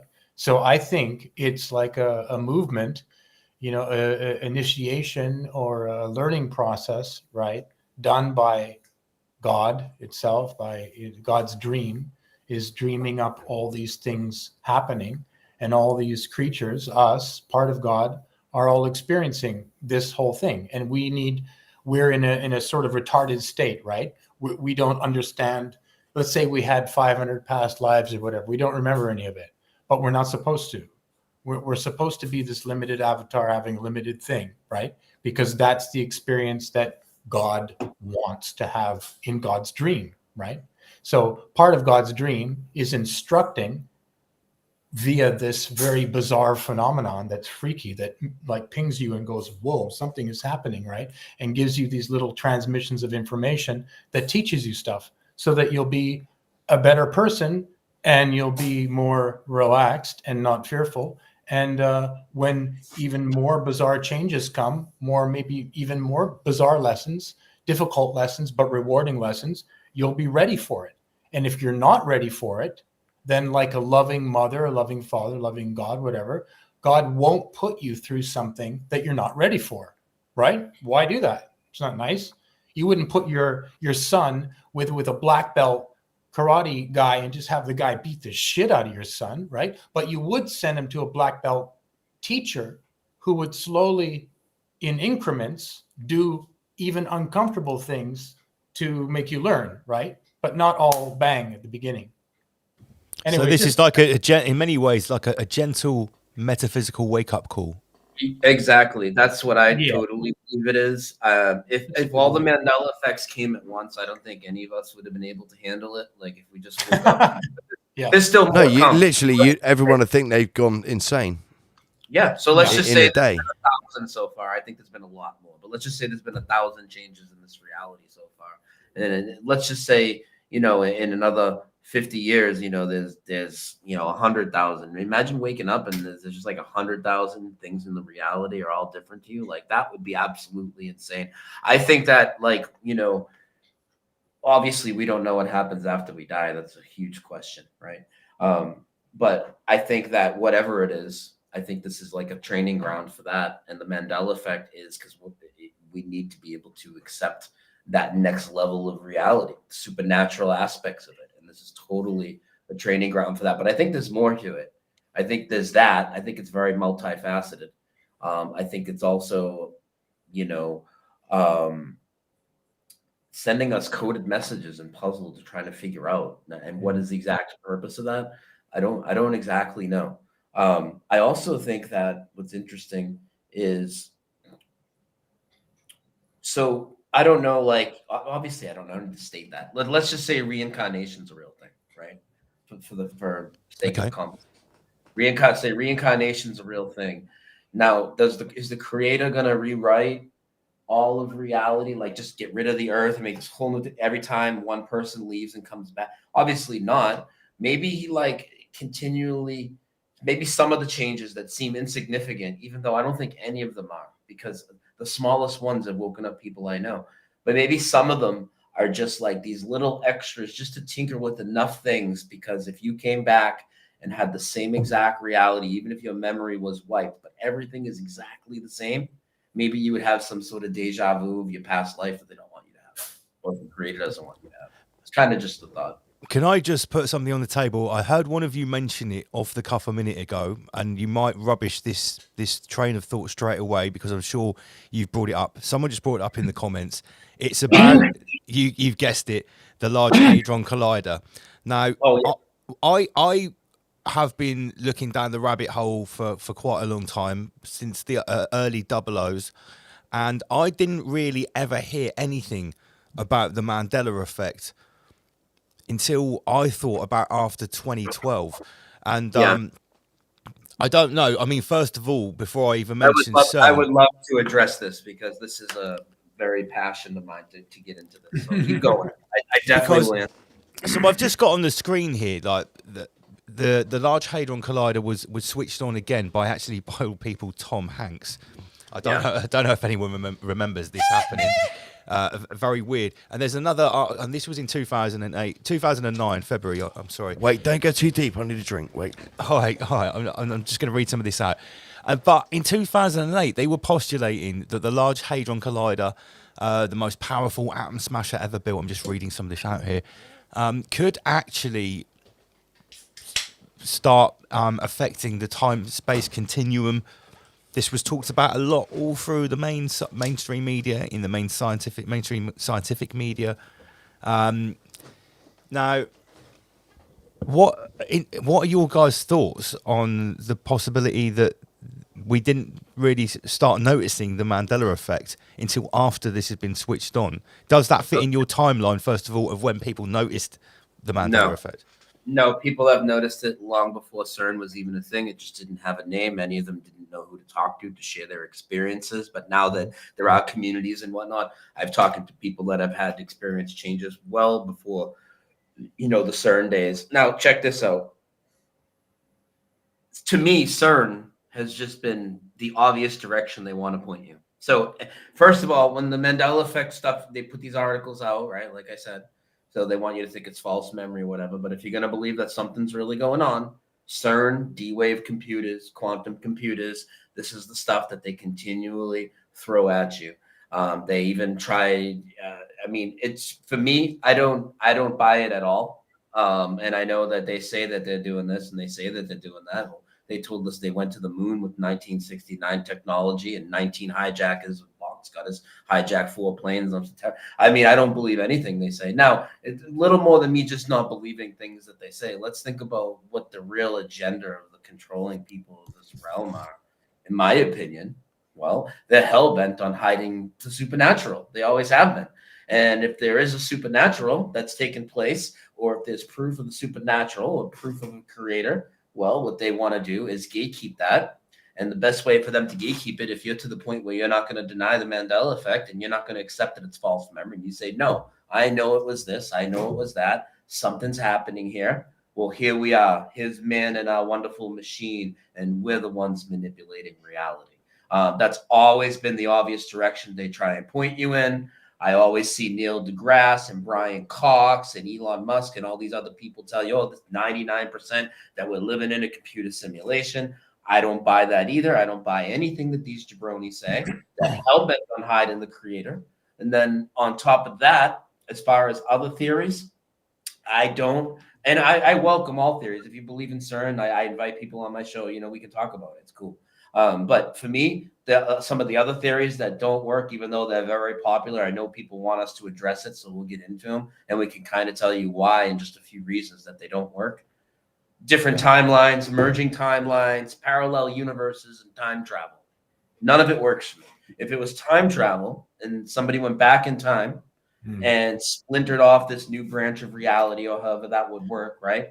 Why do we have all this residual physical evidence here of something that now has never happened in this branch of the timeline? Because that's what we have. We have thousands and thousands of physical artifacts for each Mandela effect to back it up. On top of that, see, I already know if I lock 100 people in the grocery store, like I said, there's about 10 of these Mandela effects that I could ask them to fill in the blank, and I'm going to get them on. I'm going to get like 100% of these people. So if time travel is what happened, why does everybody here seem to have the memory of something that happened on a different timeline? That doesn't make any sense to me at all. Shiva, you want to jump in? Yeah, and why does the residue exist as well? If you could do time travel and go back and change it, theoretically, whatever time travel means. Then the event wouldn't have happened in question for there to be any residue anyway. Exactly. Yeah. Very logical. You see, I think that's it's quite simple when you think about it. Right. It's quite simple. Yeah. It's actually the nuggets of knowledge. You could all just say, "Oh, it's solipsism. Nothing makes any sense. It's all confusing." But actually, no, it's not a schizophrenic Baroque kind of nether fugue. It's a mythophrenic thing that makes sense. There are connections between.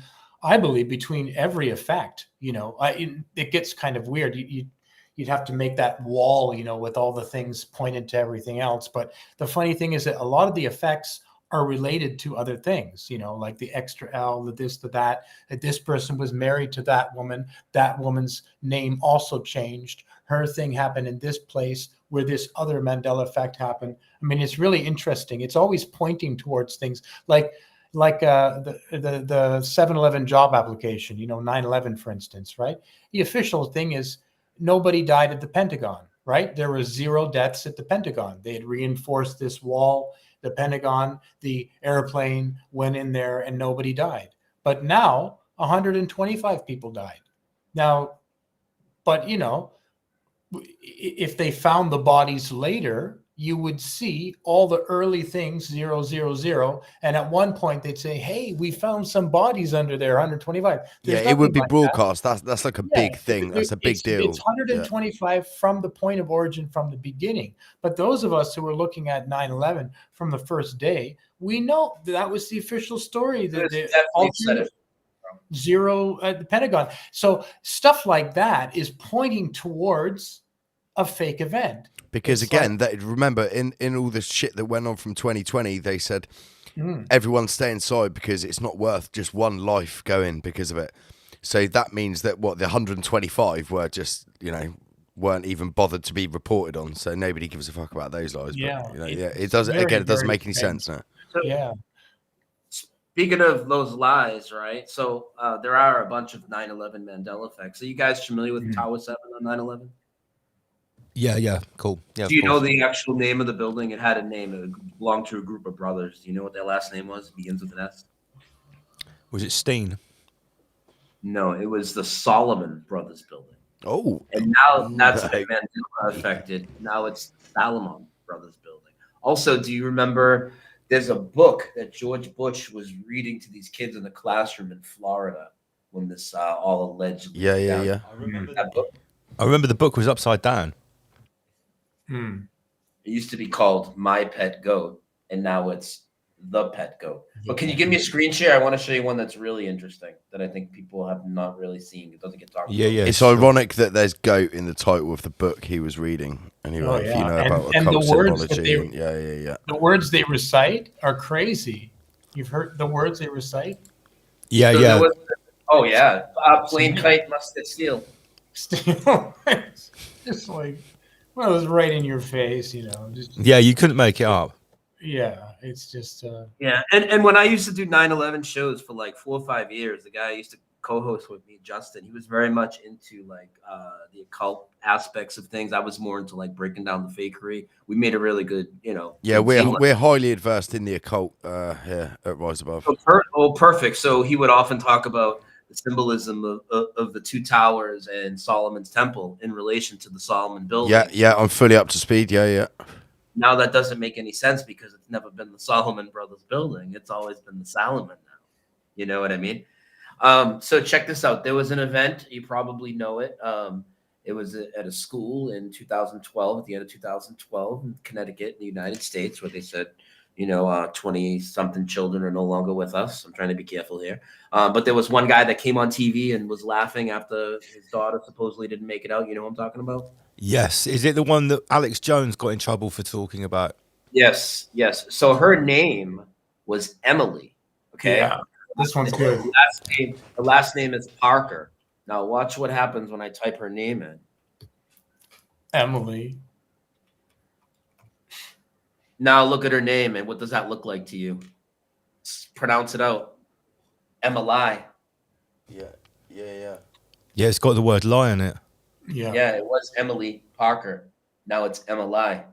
Now what's interesting with the Mandela effect too is like Mandela effect will change the hyperlinks to things that link to these people. So I have this whole write-up I did. I don't want to show it on your stream right now just because I know how YouTube is, but I have this whole thing I did on that event on my website, and there's images and everything and all that. But I'm talking this whole thing about her and how these memorial funds are set up ahead of time and all this stuff. And over and over, I'm spelling her name the way it used to be in my thing on my website. And then I leave a link to the thing, and the links change. And the link clearly says Emily. And the link, it's like I would have totally, seen that and corrected my spelling at the time. I know it wasn't Emily. Yeah, we've talked a lot on this show about how sometimes when you're looking at these stories which are quite pivotal in clan world, and you look at the names of the author of the story or the reporter, and sometimes it's like you know what I'm talking about? Yeah, they have like this name, which Oh, almost yeah. is a clue to what's going on in this piece of, you know, propaganda, whatever. Or like Wayno Sexton, you know, was the teacher of George Floyd. Wayno Sexton, this lady, and she was in like four other psyops. And then you had like Angel Colin, the one in the Pulse nightclub. Oof, oof, baby, baby. There's funny Angel ones as well. Colin. There's like Yeah, man. there's like firemen that are like someone burn or something like that. Yeah, and, yeah. you know, Carver, just the- ridiculous ones. Yeah, Yeah, the autopsy guy called Carver, and like Angel Colin was operated on by Dr. Lube, and he was a shooting thing from a gay nightclub. I mean, okay. We had a petrol, we had a fuel shortage in this country last 2 years ago, and the main guy reporting on it for BBC or whatever was called Phil McCann, and he was stood outside of a petrol station where people were literally holding the little green plastic cans, and his name was Phil McCann. That's what I mean, mate. There's fucking stupid ones. Like, I mean, it's so silly. A PC called PC Robin Banks, who was a policeman talking to the camera about home break-ins, a spate of home break-ins and stuff like that. Yeah, really funny. You want to hear about what my biggest Mandela effect is? Go for it. I got two for you. One is one that we can tell, and one's a personal one that has to do with where I came from. We'll talk about that. I think it's due time to talk about that, but we're still going to get to anatomy. So my biggest Mandela effect. And songs as well too. Oh, and songs. My biggest Mandela effect has to do with the first major foreign attack on U.S. soil. Oh yeah, thank you, man. I was going to remind you. When I was looking into 9/11 and before that, and in school, learning whatever in history, and again, I don't believe anything they tell me, but what we were being told, right, is that Pearl Harbor was the first major foreign attack on U.S. soil. And then 9/11 happened, and so it was the second one. Pearl Harbor was the first major foreign attack on U.S. soil. Now, in this reality, in 1916, there's an event called Black Tom, and this is crazy. So now in 1916, allegedly 2 German spies snuck into New York Harbor, right? And they blew up a munitions depot, and now it's saying over 1 million pounds of TNT in New York Harbor, killing 5 people, injuring, I think, like 120, blowing out all the windows in Lower Manhattan, and damaging the Statue of Liberty's torch so bad that nobody's ever been there. Now, this is a pretty wild story that I know you've never heard of. Not only do I know you've never heard of it, I have been talking about this for 5 or 6 years now, and I've brought this up to every person you could ever imagine. I've done probably 60 Mandela effect interviews. Okay, nobody has ever heard of this, and it happened in New York City, and it's also being called the largest man-made non-nuclear explosion in the history of the world. I've just Googled it, and I've got some pictures up on the screen, and these look like some of the photos that John Levi shows of like the reset cities after some like untold cataclysm has happened. Did you just say it was the biggest non-nuclear explosion? The biggest non-nuclear explosion, yeah. In the modern day, yeah. Bigger than New York City. By the way, this isn't like the middle of the country with. Even if it was, I mean, you would know about this. This is New York City, dude. Like, it's the biggest city, one of the biggest cities in the world, the most popular cities. And you're telling me that they blew off 1 million pounds of TNT there. And so nobody's even heard about this until about, 2017, 2018. Isn't that interesting when all these Mandela effects really start to seem to be ramping up? How is it that I've brought this up to thousands of people and nobody knows about the time that New York was bombed? Now, it gets deeper than this, you guys. It gets deeper. So part of the story is that the shrapnel from the island that they blew up on this island called Black Tom in New York Harbor, and the explosion, boom, shit went everywhere, and it hit the torch of the Statue of Liberty. The torch is damaged so bad from that point that nobody's ever been allowed in the torch. But I've spoken to people that have been to the torch. Yeah. But they won't have any photos of them in the torch because they'll get erased from reality. But I know people that have been in the torch. But now nobody's ever been in the torch in this reality. You see, they're either fucking liars or they've been in the torch. You're either allowed in the torch or you're not. Like, did they break into the torch? No, they went in the No, torch. there you go. They're either fucking liars or they went in the torch. There's no you're either allowed in or you're not. Yeah. So that's gigantic. And if they're saying or they're insane and think they went in the torch when they didn't. So why don't you lead into the why don't we talk a little bit about the anatomy, Shiva? Yeah. Maybe I'll save the Sentinel thing for a little bit more. Okay. We'll talk about I'll talk about one that I really feel strongly did change. Some people say the thumbs and the heart and whatever, and I think very possibly all those. But the kidneys were. Where do you think the kidneys were, or where do you think they still are? Stand up and show.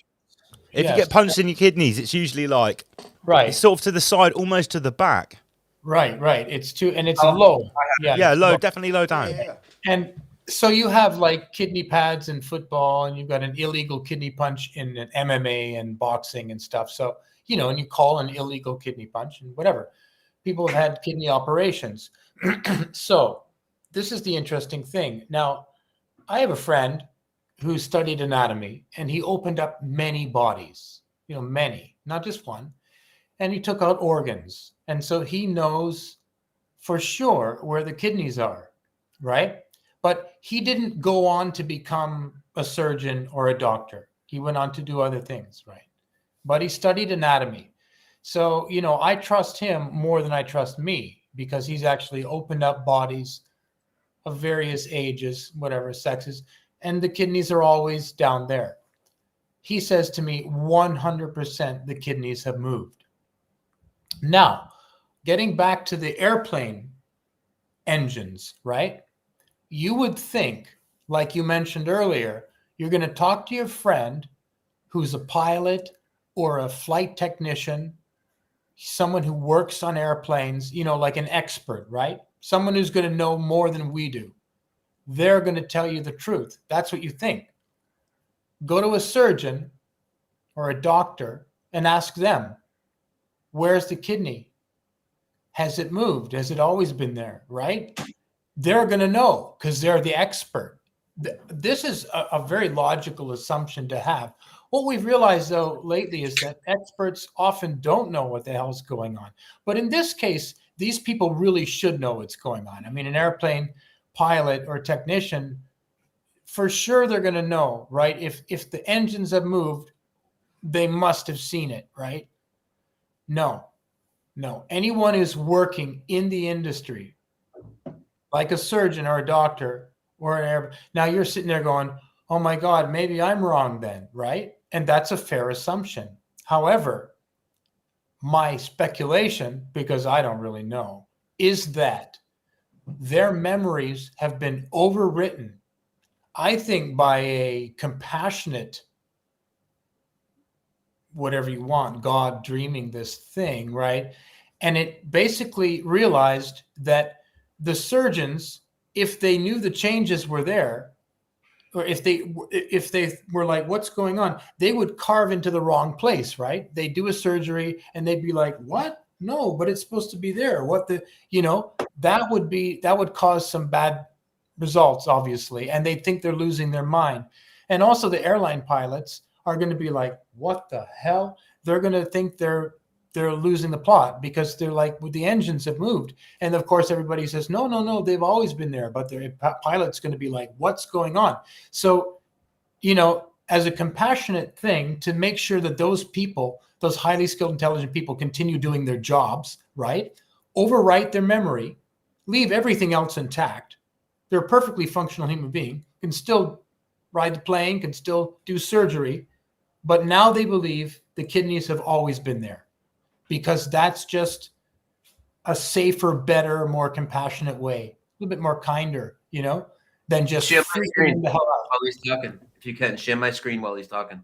Yeah, sure. Let me just get that up.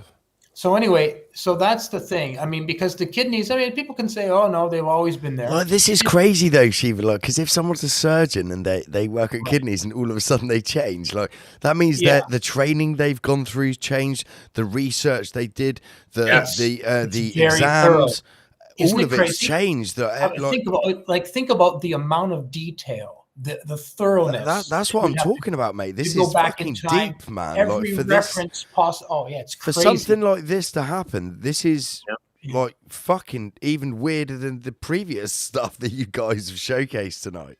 Yeah, this is just like, what the hell? So this is like, because we said before about the photograph changing, right? But then something of the human body doesn't change, or an artwork that we have doesn't change. Well, it could change if if God wanted it to change, it would change. There's no restrictions. I don't believe personally. I could be wrong though.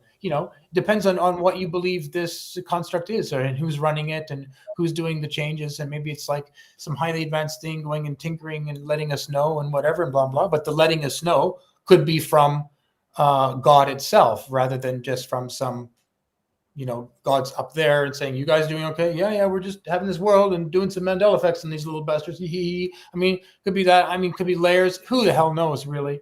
I tend to keep it easier. I tend to think that we're all part of God, and we're all part of God's dream, and this is not a solid reality. I mean, you could say it is a solid reality. I mean, it sure feels solid. It's close enough.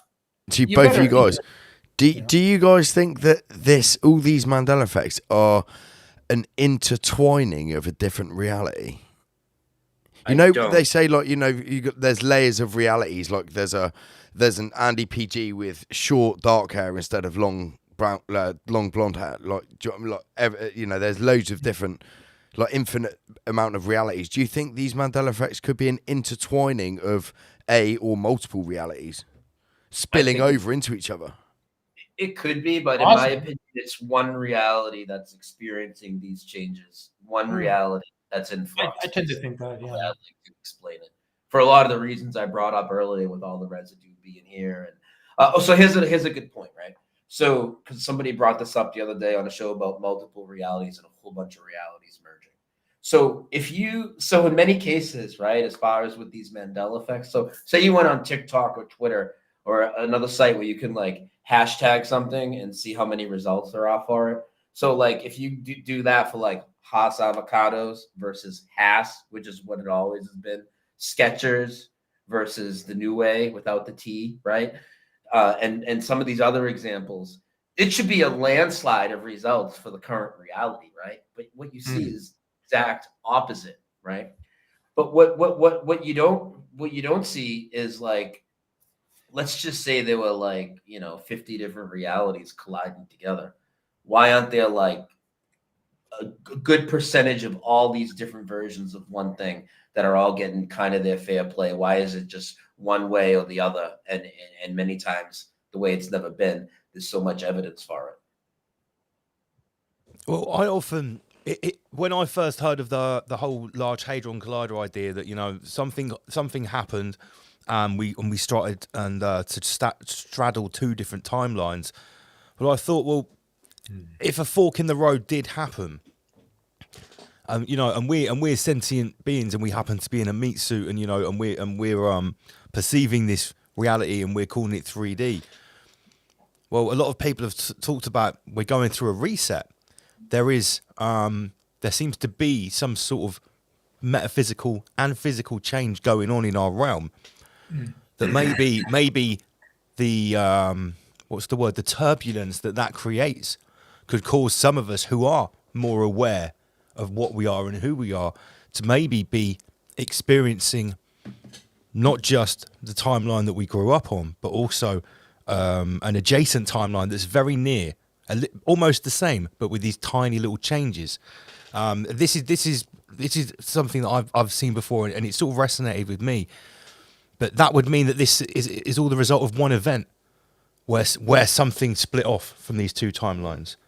Because you guys have showed us examples tonight that don't just come from the last 20 or 30 years. They're from bits of art that are hundreds of years old. Yeah. I guess the question is, what is the earliest recorded? How long do you think people have been noticing this? Could it go back as long as the examples that we've seen? Yeah, I think there's no way to really know that. I think it could have been since the beginning of the realm. I think there could have been guys going, "What? didn't we carve that differently? No, you know, but we wouldn't know that because we haven't really seen them talking about it. I really do assume, I don't think it's something that's happened. We've noticed it en masse recently. I think there's always been these changes, but I think we are in a special time. You know, this could have been looped an infinite number of times. It can be an infinite number of other ideas. You know, it doesn't even have to be a dimension that exists. It could be just a thought form, you know. And I wonder if there's ancient writings and texts and stuff like that, and reports of people, you know, writing about this stuff and documenting it. Right. Back in the day, the same as deja vu. I mean, Well, I wonder when deja vu started. I wonder when deja vu was first documented. There are some quotes in the Bible that do talk about the time and, you know, in the future when things will change. So, you know, there are people that are Christian and are into their Bible and are not threatened by it. So some Christians are a bit of afraid of it because, you know, the Bible's changing. They're like, oh no, I don't like this, right? And I get that. You know, I understand it's uncomfortable. But the thing is, some people, it strengthens their faith because they're like, wow, only God can do this. And I mean, this is a miracle, man. You know, and if you're into supernatural miracles and, you know, wanting to see the result of God's magic, well, here you go. I mean, what else you want? I mean, you know, and this is just the beginning. I think it's just a way to get people prepared for it because it is uncomfortable. As you said, people would blow people's minds if it was all the changes all at once. So I think probably back, changes were more, there was no media. You couldn't check online. You couldn't see on TV. You had to talk to your neighbors or something. So they'd be like, wasn't that tree over there? I was sure that tree was. Which, by the way, I've experienced a Mandela affected tree. Yeah. So, and a lot of people have. And what I say by that is, you know, we're so deep into the conversation now, I'm ready to talk about some personal things because there's all these changes that we can run by everybody and blow minds with. And I know that they know what a freaking airplane looks like. I know they've heard of the Bible, they've heard of this, they've heard of that, right? But there's other things that happen in like this environment that a lot of us have noticed, specifically with trees. But this one's really interesting is because I visit my friend a lot in California, and she had like this, you know, it's kind of like a townhome or whatever you would call it, and a few units on one side, and then there's a few on this side, and they facing each other. It's a whole big complex, and there's like grass in the middle. And then all of a sudden, one day, walking back to her apartment, I'm like, there's this tree there. Right? There's this tree, like this 10-foot tree that's just there that was never there. And I'm like, where did this tree come from? Like, so we talked about it, and it was so, you know, kind of mind blowing to me. I talked about it on the air a few times, right? And I've been visiting my friend for almost 4 years out there. And I think it might have been last year when I was back out there. The tree's gone again. It's never been there now. Now, I talked about it on videos, like, where did this tree come from? There was never a tree here. Now there's never been a tree there again. There's no marking of the tree being gone. There's no, like, dug up dirt. The tree's just not been there. Now, I got one better for you. Check this out. First, I should start with Ed McMahon, because he's from my hometown, but then we're going to get into my hometown. Some of you guys might not know who Ed McMahon is, but I know there's some people from the States that are probably watching the video. You guys know Ed McMahon? I know the name McMahon. Is it to do with wrestling? No, that's Vince McMahon. That's Vince McMahon. You know, Johnny Carson. Johnny Carson had this co-host for like many years called Ed McMahon. I've heard the name. I know he's someone famous. I know the name Ed McMahon. Yeah. So he's passed away now over a decade ago. But yeah, he was a very famous spokesman. He was on the Tonight Show. He also did Star Search. And I'll leave the question out there for people who might know. He was very. Yeah, I've just got him up on the computer. Yeah, I know this dude. Okay.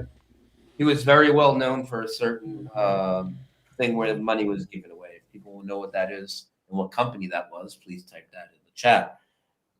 Now, this guy was very iconic. So what he used to do is he used to work for this company. It was called Publishers Clearinghouse. And he used to go to winners' doors with a big, giant check and a bunch of balloons. And he would present them with $1 million, $10 million. And it was like you would see this all the time. That's been erased from existence now. And now he's always worked for a different company. Now, people will try and say, well, you just got the companies mixed up. No, because not only does he work for a different company that has a similar type of sweepstakes, but he never went to anybody's doors with giant checks and a balloon. Now, what's really interesting is there's parodies of this everywhere. Ed McMahon has even done skits on shows where he's gone on and done a parody of himself, bringing a giant check to the door, like he did it on the Roseanne show, a bunch of shows. There's a video of him in 2009 for freecreditreport.com. He's driving around in a white van, which is what he used to do with the company that now he's never been affiliated with. He's doing a rap song about how he needs to collect back the big check he gave people. And then he goes to their door, rings the doorbell, and says, I need back my giant check that I gave you. But he's never done that in this reality. This is coming out of his own mouth. This is like with the music ones. So people can, sure, are there misheard lyrics? Oh my God, all the time. But here's the thing, right? With these Mandela effects, right? Many times in live performances by these artists, we have shown them to sing the lyrics the way we say they used to be. So when he got talked about how deep is your love, you know, I really need to know versus I really mean to learn, which is what it is now. You can see Andy Gibb singing it. I really need to know live. The Rolling Stones, the song "Painted Black." Are you familiar with that song? Perhaps if I heard it. I see a red door and I want to. Mm-hmm. Yeah. No, mate, I'm not familiar with that. No. They used to say, "I see a red door and I want to paint it black." But now he says, I see a red door and I want it painted black. It doesn't even say painted black anymore in the song, which is what the title is. And I've shown Mick Jagger on stage himself, who's the guy that performs the song, on stage himself live in multiple occasions, singing it the way in which it never existed. The Red Hot Chili Peppers song, Under the Bridge, has a line in it. Yeah, I know it well. Okay, if you finish the line, ready? It's the city I live in. We couldn't hear you. No. I don't know. No. Is it the city of angels? Yeah, there you go. The city of angels. Exactly. Well, Yeah. Los Angeles, city of angels, right? Of course. Yeah, that makes sense. The city. And what is it now? Angels. Now it's the city of angel. Well, what angel? So it's kind of like souls. Soul went to souls, and angels went to. Sorry. Recap. What was it? What do you remember it as, and what is it now? It was the city of angels. In fact, which is the nickname of Los Angeles, and in fact, that is literally filmed in the streets of Los Angeles. Yeah. It's the city singing. It's the city I live in, the city of angels. The city of angels. Now it's just angel, and in fact, not only have we shown them a couple times in live performances. There's a few concerts they did, like a Lollapalooza and another one with like 100,000 people in the crowd singing along with them, and they're all singing angels, even though it's now never been that. Got to look this up. Here's one you know for sure. I'm a Barbie girl in a Barbie world. It's fantastic, made of plastic. But now, and I've heard that I never ever wanted to hear that song. It was forced on me, and I'm traumatized by it. But the thing is, it says now in the Barbie world. And it's always said that's wrong. I remember that because I attended a roller disco when I was very, very young. And yeah, that was... No, that's wrong. How about this one? It's the song that ends. The song that never ends. It goes on and on, my friend. It's just like the Mandela effects. It goes on and never ends. It's never... Because that the Barbie Girl song, the fucking hideous thing that you just mentioned, Shiva, that I heard it again because there's the movie Barbie, which is just recent, isn't it? Yeah. I was very unfortunately subjected to some of that. The guy in front of me on an aeroplane to Thailand viewed it, and it was fucking bright pink, and it was right in the gap of my eye line. Even when I was trying to watch my own movie, I was still subjected to the pinkness. But that tune became like a thing again because the movie, it wasn't part of the movie, but like people listened to it, and I heard it on the radio when I was in the work truck, and it definitely said that new thing that you said, and I said to my mate, I was like, I was singing along to it, like being a dick with my mate, and I sung the wrong words, but I was like, that's not. They're eurythmics. Sweet dreams are made of blank. Who am I to disagree? So Travel the world in the 7 seas. Right. So what is it? Sweet dreams are made of these. Well, now it's sweet dreams are made of this. No, Who am I? No way. No. It's literally this. But that's the only word that changed. There's no take the piss. But it is taking the piss. Piano. This hang on. Sweet dreams are made of this. Who am I to disagree? That doesn't even rhyme in any sense whatsoever. A lot of these changes, they don't make any sense whatsoever. Oh, Joan Jett and the Blackhearts. I saw him blanking there by the record machine. I'm a pervert and he was 17. Now you're way before. I don't know that one. That one, okay. That one is I saw him standing there by the record machine. Now it's I saw him dancing there. But whatever, they can have it. We didn't tell Lance, I don't think you. So when you said it's the song that never ends, now it's the song that doesn't end, and it's always doesn't end.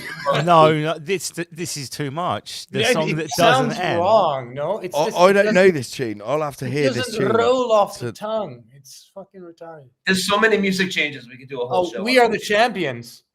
We are the champions. Missing the "We are the champions" at the end, right? That's nasty. And California Dreamin', walked into a church just along the way. Well, I got down on my knees and I began to pray. Now it's I pretend to pray. Now, why would you get down on your knees and pretend to pray? I mean, there are reasons, I guess, but that one is really radical. That one's crazy. Shiva, you got some pipes, brother. Oh, thank you, bro. Oh, he's been waiting to sing. Oh, he's loving letting it out. Yeah, Isn't it like 5 a.m.? Isn't it like 5 a.m. for you there, dude? Okay, so I'll be home for Christmas. Oh yeah, Bing Crosby, Frank Sinatra, Michael Bublé is a bit of a gay guy, but anyway, they all sing it a certain way. But you can find the original way, the way I remember, the normal way, by different people, by the Carpenters, who are now just called Carpenters. And Rascal Flatts, Johnny Mathis. But you know this one? I'll be home for Christmas. You can count on me. You know that one? Yeah. Now, that's old school tune. Yeah, now it's you can plan on me. Nah, that's bullshit, man. What does that even mean? You can plan on me. I mean, exactly. They're always awkward, right? Like the physical changes, the kidneys are more protected. I think the heart's more protected. Some of the human anatomy changes seem to be improvements. The rest of them seem to be degradations. They seem let's say, guys, let's say someone is inputting this into some kind of computer system, which is then transferring into our reality, right? I wonder if, because some of them make sense, some of them are just silly, some of them make no sense whatsoever.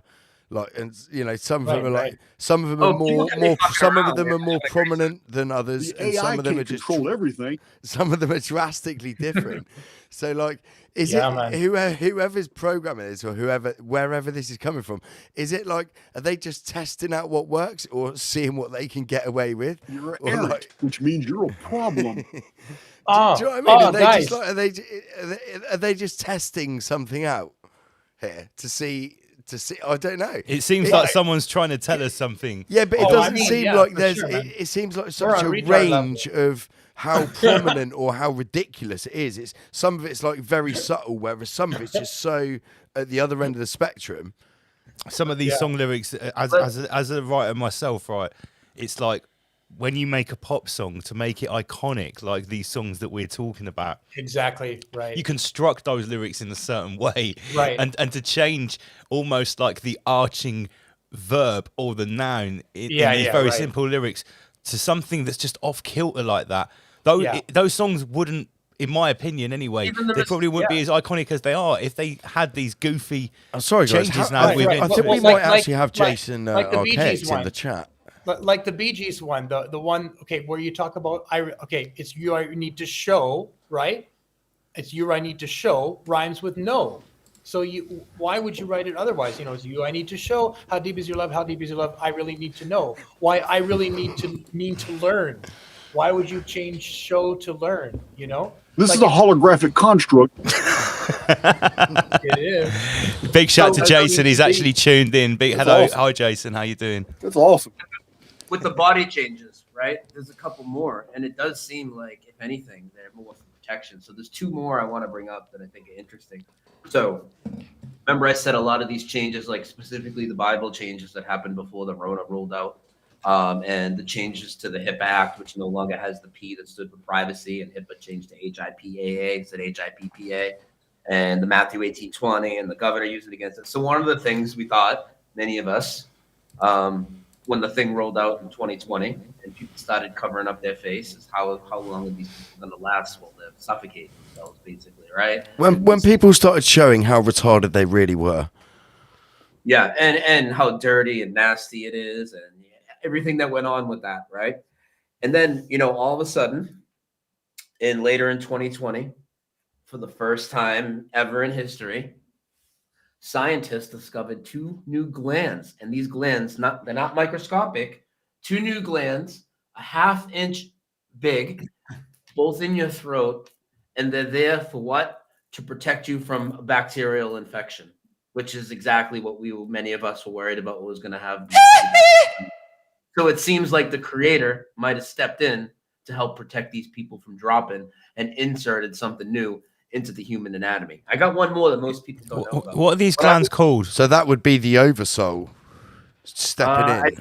I have a video on it. They're called salivary something glands. I know salivary would have to do with a lot of things back there. It's near the adenoids, tonsils. It's near them. Right? So there's when I was in school, we all had this little, I don't know if it was smallpox or one of the things they were trying to protect us against.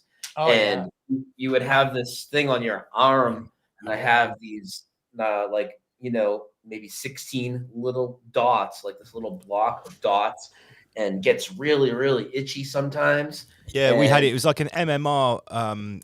Oh no, we got to be careful. Yeah, it was to do multiple different things at once. Loads of different childhood ailments were sorted at once with that thing. So does yours itch? Does yours ever get itchy? Yeah. All the kids were constantly like scratching it, or they were punching each other in the arm to get each other. Does yours still get itchy? No.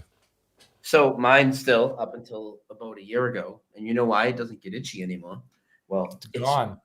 It's gone. And you know, it's gone for many people that I've spoken to. It's completely disappeared. Is this the BCG he's talking about? No, this is a smallpox. This was given smallpox like in the late 60s, early 70s, all throughout there. They stopped to give it. But it has a scar about this big, right? The size of a dime or something on here. It's got these little dot things. I had it all my life. The only one I know of, right? I didn't now have it's gone. Mine's totally gone too. Plenty of my friends in school who I was at school with had what we call the BCG, and it was like a big thing like that. And people have got this big fucking like scar in their arm from it. I never had it. I used to bunk off school. I was hardly ever at school. I was a retard. Actually, I'm actually thankful for it. But I wonder if theirs is still there. Did you have it? I had it. I'm going to be checking my arm when I finish the show. Oh, you should take off your jacket. Whip it out now. Whip it out now. Yeah, come on, man. Let's see. I remember this because your kidneys. Everyone used to go around punching everyone in the arm, and it was a big thing at school. Yeah. Shit, Lance. It's gone. It's gone. It's fucking gone. No fucking way. Yeah. Mine was there for decades. It's like there forever. It's never going. I had to download the NHS app 2 years ago, and I checked on my medical records for the first time ever, and the only thing on my medical records was an adverse reaction to that thing on my arm, which is no longer there. Gone. Mate, no shit. It's not there anymore. It was like a little pink scar. You definitely haven't got. No. It's gone. Nice. That is some high level, Michael. So what is that about? Is that a projection thing from the creator? I don't know. That looks more like maybe removing some sort of identifying feature off us. I don't know. Maybe people didn't. Mate, somebody's come and fucked with your body, Lance. I'm going to go back and check my NHS app and see if it still records that you I had should. an adverse reaction to that procedure. Why the fuck have you got an NHS app? I see people in the chat saying, my scar is gone as well. My scar is gone as well. My scar is gone as well. So this is my point. Right? I mean, how people can just brush this topic off. Holy shit, everyone in the chat is like, I'm mind blown. Guys, this is fucking weird, man. This is so weird. Sorry, excuse me. Right, everyone from the UK that's roughly our age, please roll up your sleeve and check. Have you still got that 3-letter multi-faceted inoculation scar that everyone had? It was like for our generation. You know, I've just turned 40. How old are you? I'm 37. Yeah. But I never had it, but all of my mates have got this or had this scar. All I know is the last time I think I my thought brother's about got it. My brother's got there. it. It was still there. My brother he lives in Thailand. He should just be getting up about now. Actually, I might message him saying, "Is your scar still there?" I'll do that live now. I'll literally do that. now. I'm gonna ring him. Yeah, and if he says yeah, say show me a picture. Don't let anybody off with just saying yeah. Like I want to see a picture he's got.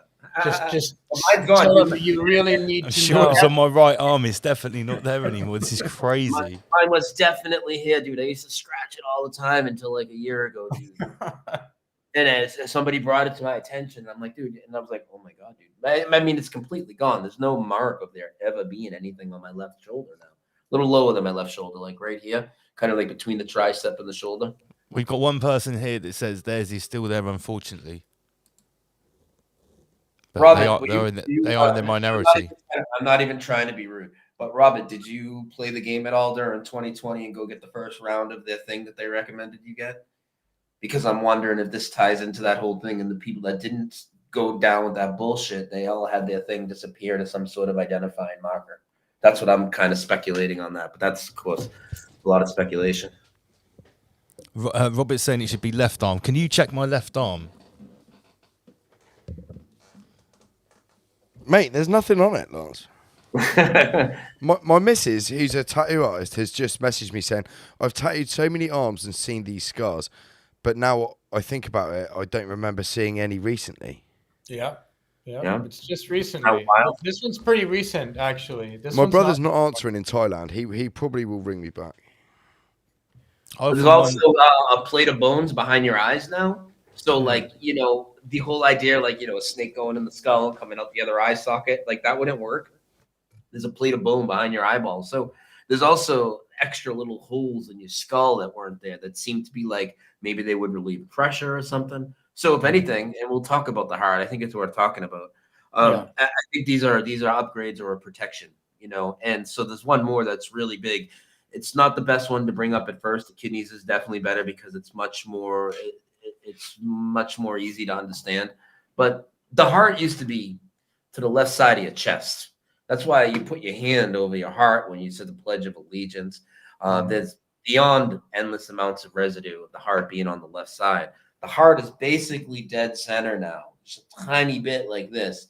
And it's like protected behind the sternum now. So the heart's protected behind the sternum.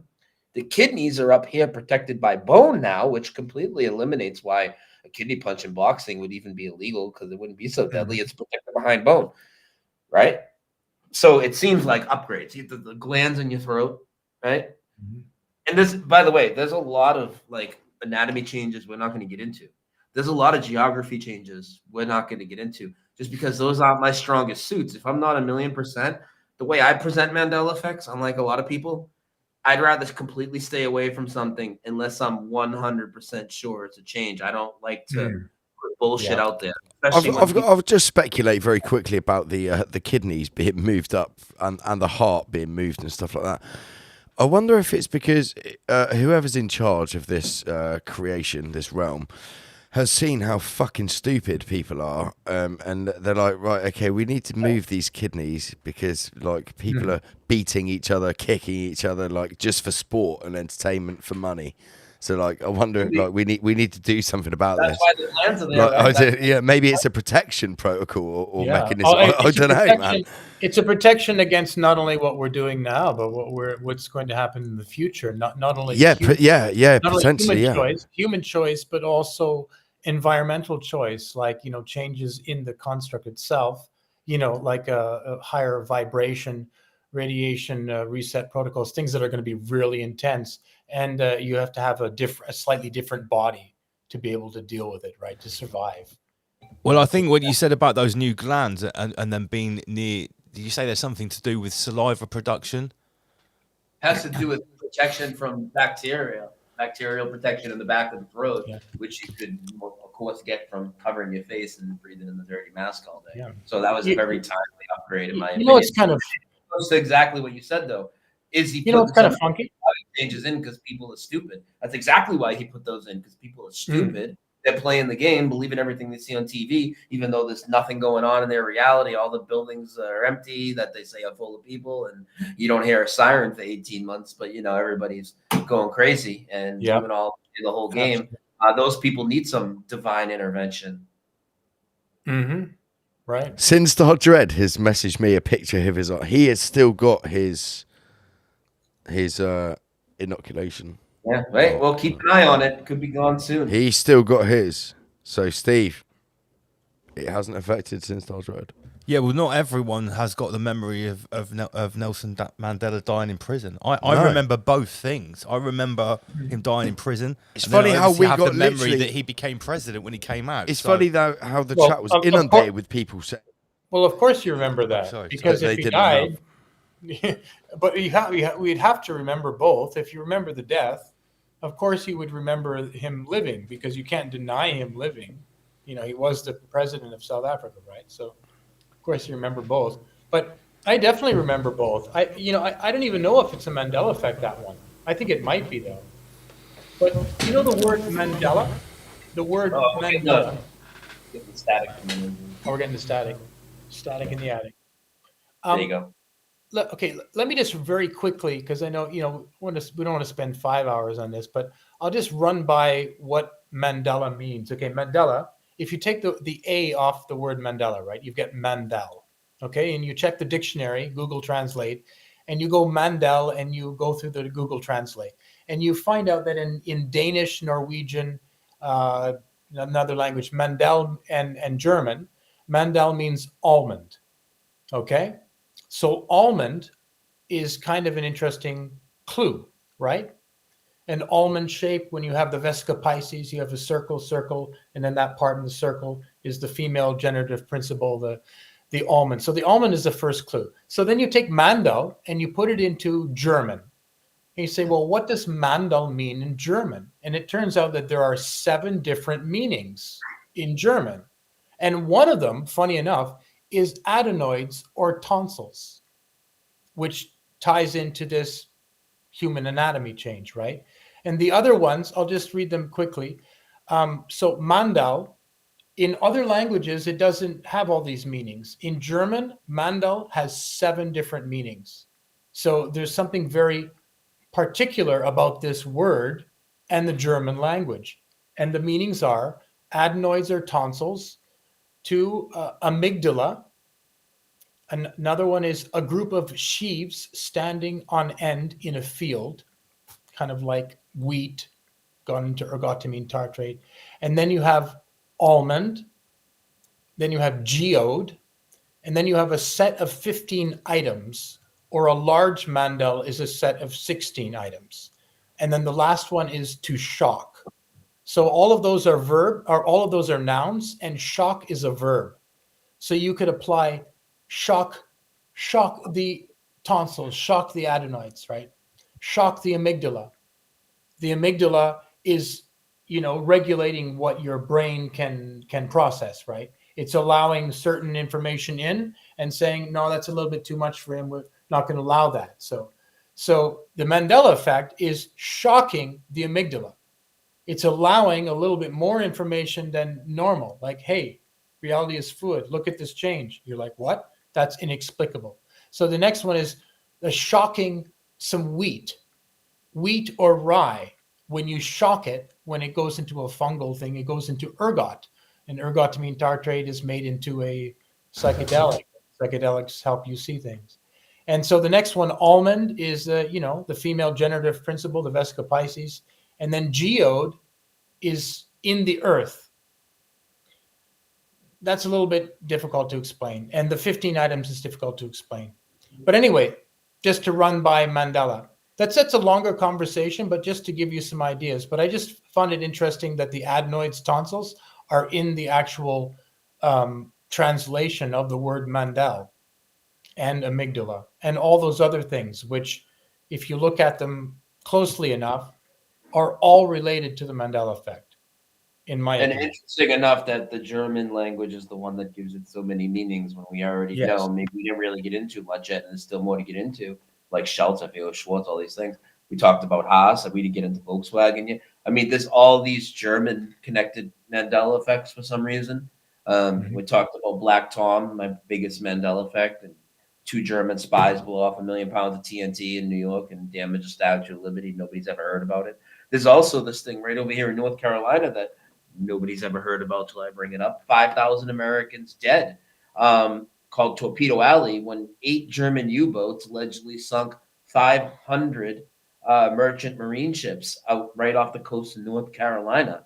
And then on top of it, what's really crazy, I do think that this reality kind of toys with us and trolls us a little bit at times. And now all of a sudden, literally, my mother's house, at least where she was living like last year, I don't think she lives there now, but where she was living that was overlooking the certain beach in Cape Cod, there literally is a story that I found all of a sudden that there's a German torpedo buried in the beach over there. None of this shit ever went on in the reality that I came from.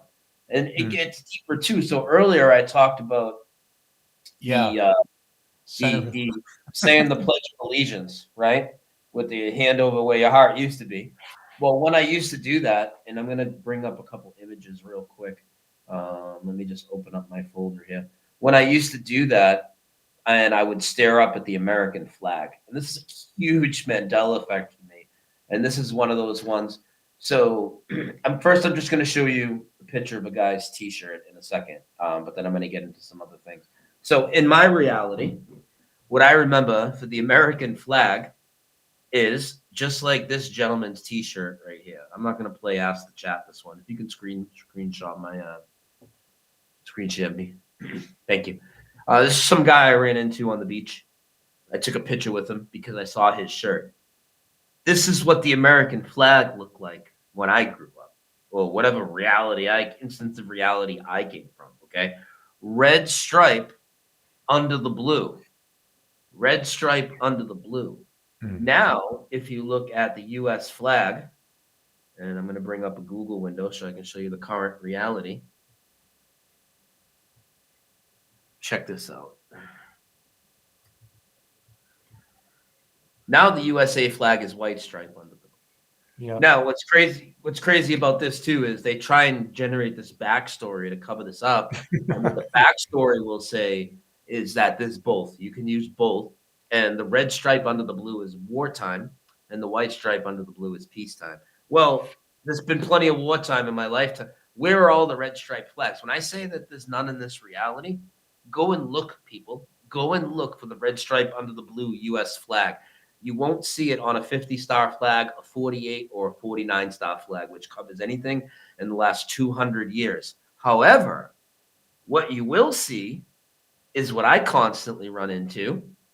And everywhere I go, especially beach shops, souvenir shops, I see merchandise everywhere, red under the blue, okay? Or people doing drawings, or people making their own wooden sculptures of American flags, red stripe under the blue, all over the place. And this is interesting because this was my actual surgeon guy that I went to go talk to. I needed a hernia surgery, and the thing of 2020 rolled out, right?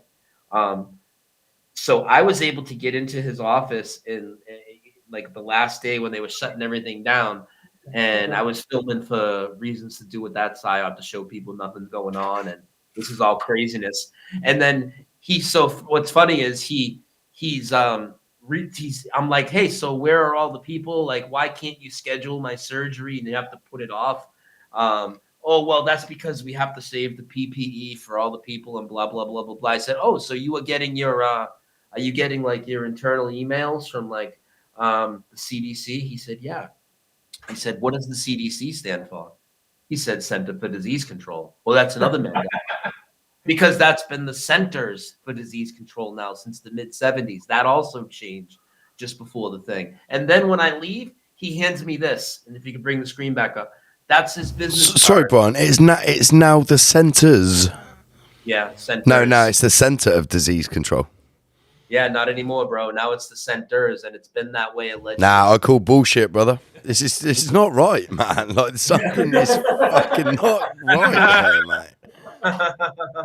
Yeah, dude, I call bullshit on reality too, bro. Total I'm with you, Brian, mate. Right? I'm with you and Shiva on this, mate. I'm taking your word for it, boys.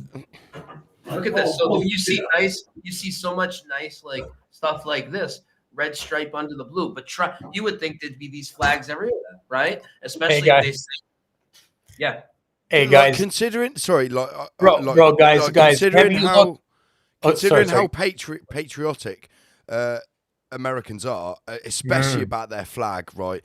Like this should be black and white, not black and red. Sorry, white and red. But it should be like the fucking American flag's the American flag. I wonder if the Union Jack the death cult resemblance has been changed at all. Look at the Union Jack. Look at the Union Jack and tell me that's the way you remember it all your life. Just pull it up right now. Check online. I think the Canadian flag, the UK flag, and the American have all changed. To me, the Canadian, I'm like, what the hell is that? And it's hard to explain to people. But the UK flag, someone put up an image of it. I'll bring it up. Because I definitely remember it being not as off kilter as it was. And we have seen some residue of this as well. I got it here. Yes. You got it during the wartime one when the guys put. To me, this seems like it's. To be fair, look at It's that. not symmetrical. This used to be symmetrical. Yeah. This looks wrong. Yeah, it is. No, you're right. You're right. It is not symmetrical. It's off kilter. It's like a drunk guy made it.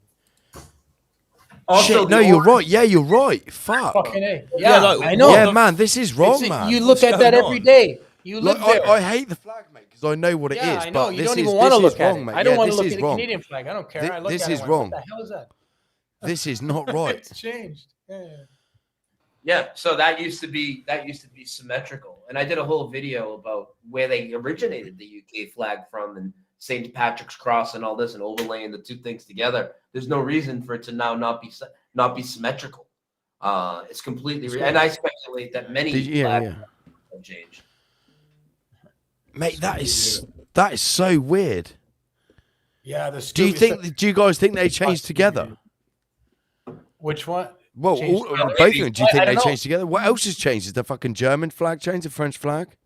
Good question. Oh, The I got Canadian it. flag. Canadian flag, man. Canadian flag is not. Yeah, I haven't lived in Canada for so many years, and I look at it and went, "What the heck is that?" Right?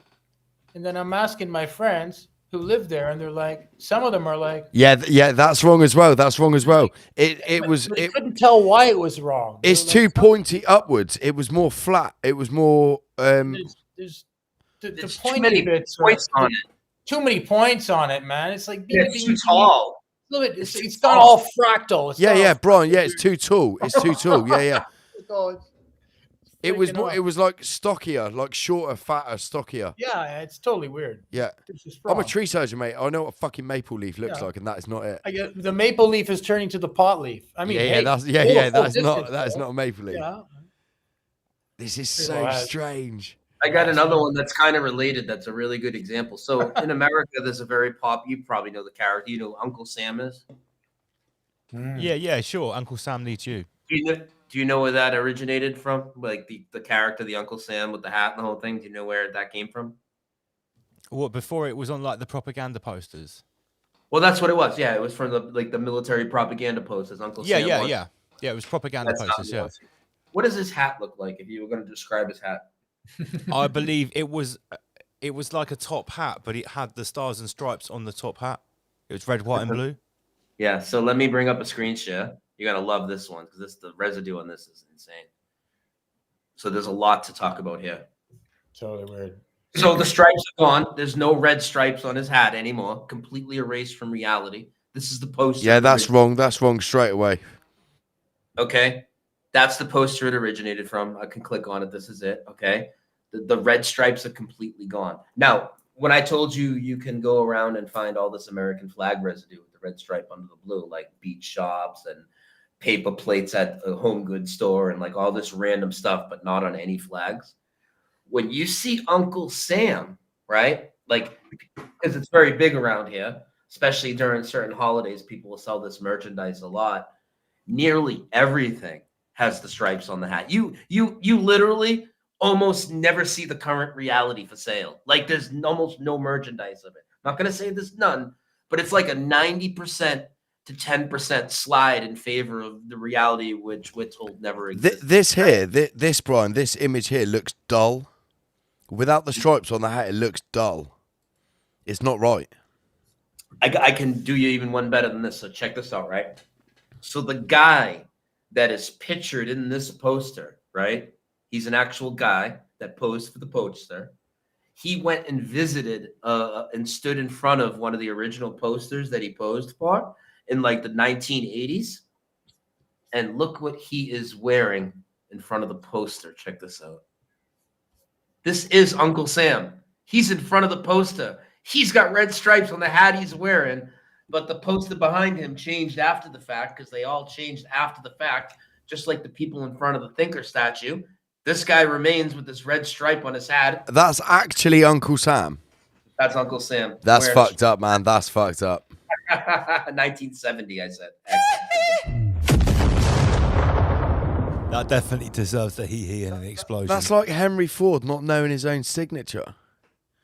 Come on, like how stupid have you got to be to like deny that? Well, speaking of the Henry Ford one, I mean, do you guys know what the Volkswagen logo looks like? Because this is the auto one that's really big. We're very familiar with the Volkswagen logo because it's actually a highly satanic frequency range that one of our content creators and affiliates of Rise Above, Godflamast, he promotes on his channel. He's broken down the symbol. Yeah, we know it very well. What's it look like? How would you describe it if you were going to draw it? A V at the top with a W underneath, and the V comes down central to the top of the middle of the top of the W. What do you mean by? Does that make sense? Like the crossover, like the Freemason. Yeah, the V's at the top and the W's underneath, and the V at the bottom of the V matches the top of the middle of the W that comes up. I love when I get very descriptive explanations. That's perfect. Check it out now. Hang on, I'm gonna bring it up. The V and the W are now broken apart with a gap between them. I remember it on the right like this when they. Nah, were no merged. way. Yeah. Now On they're the, like this. no, yeah, there's no gap. There's a gap now on every. No, bullshit. No, yeah, I'll call bullshit.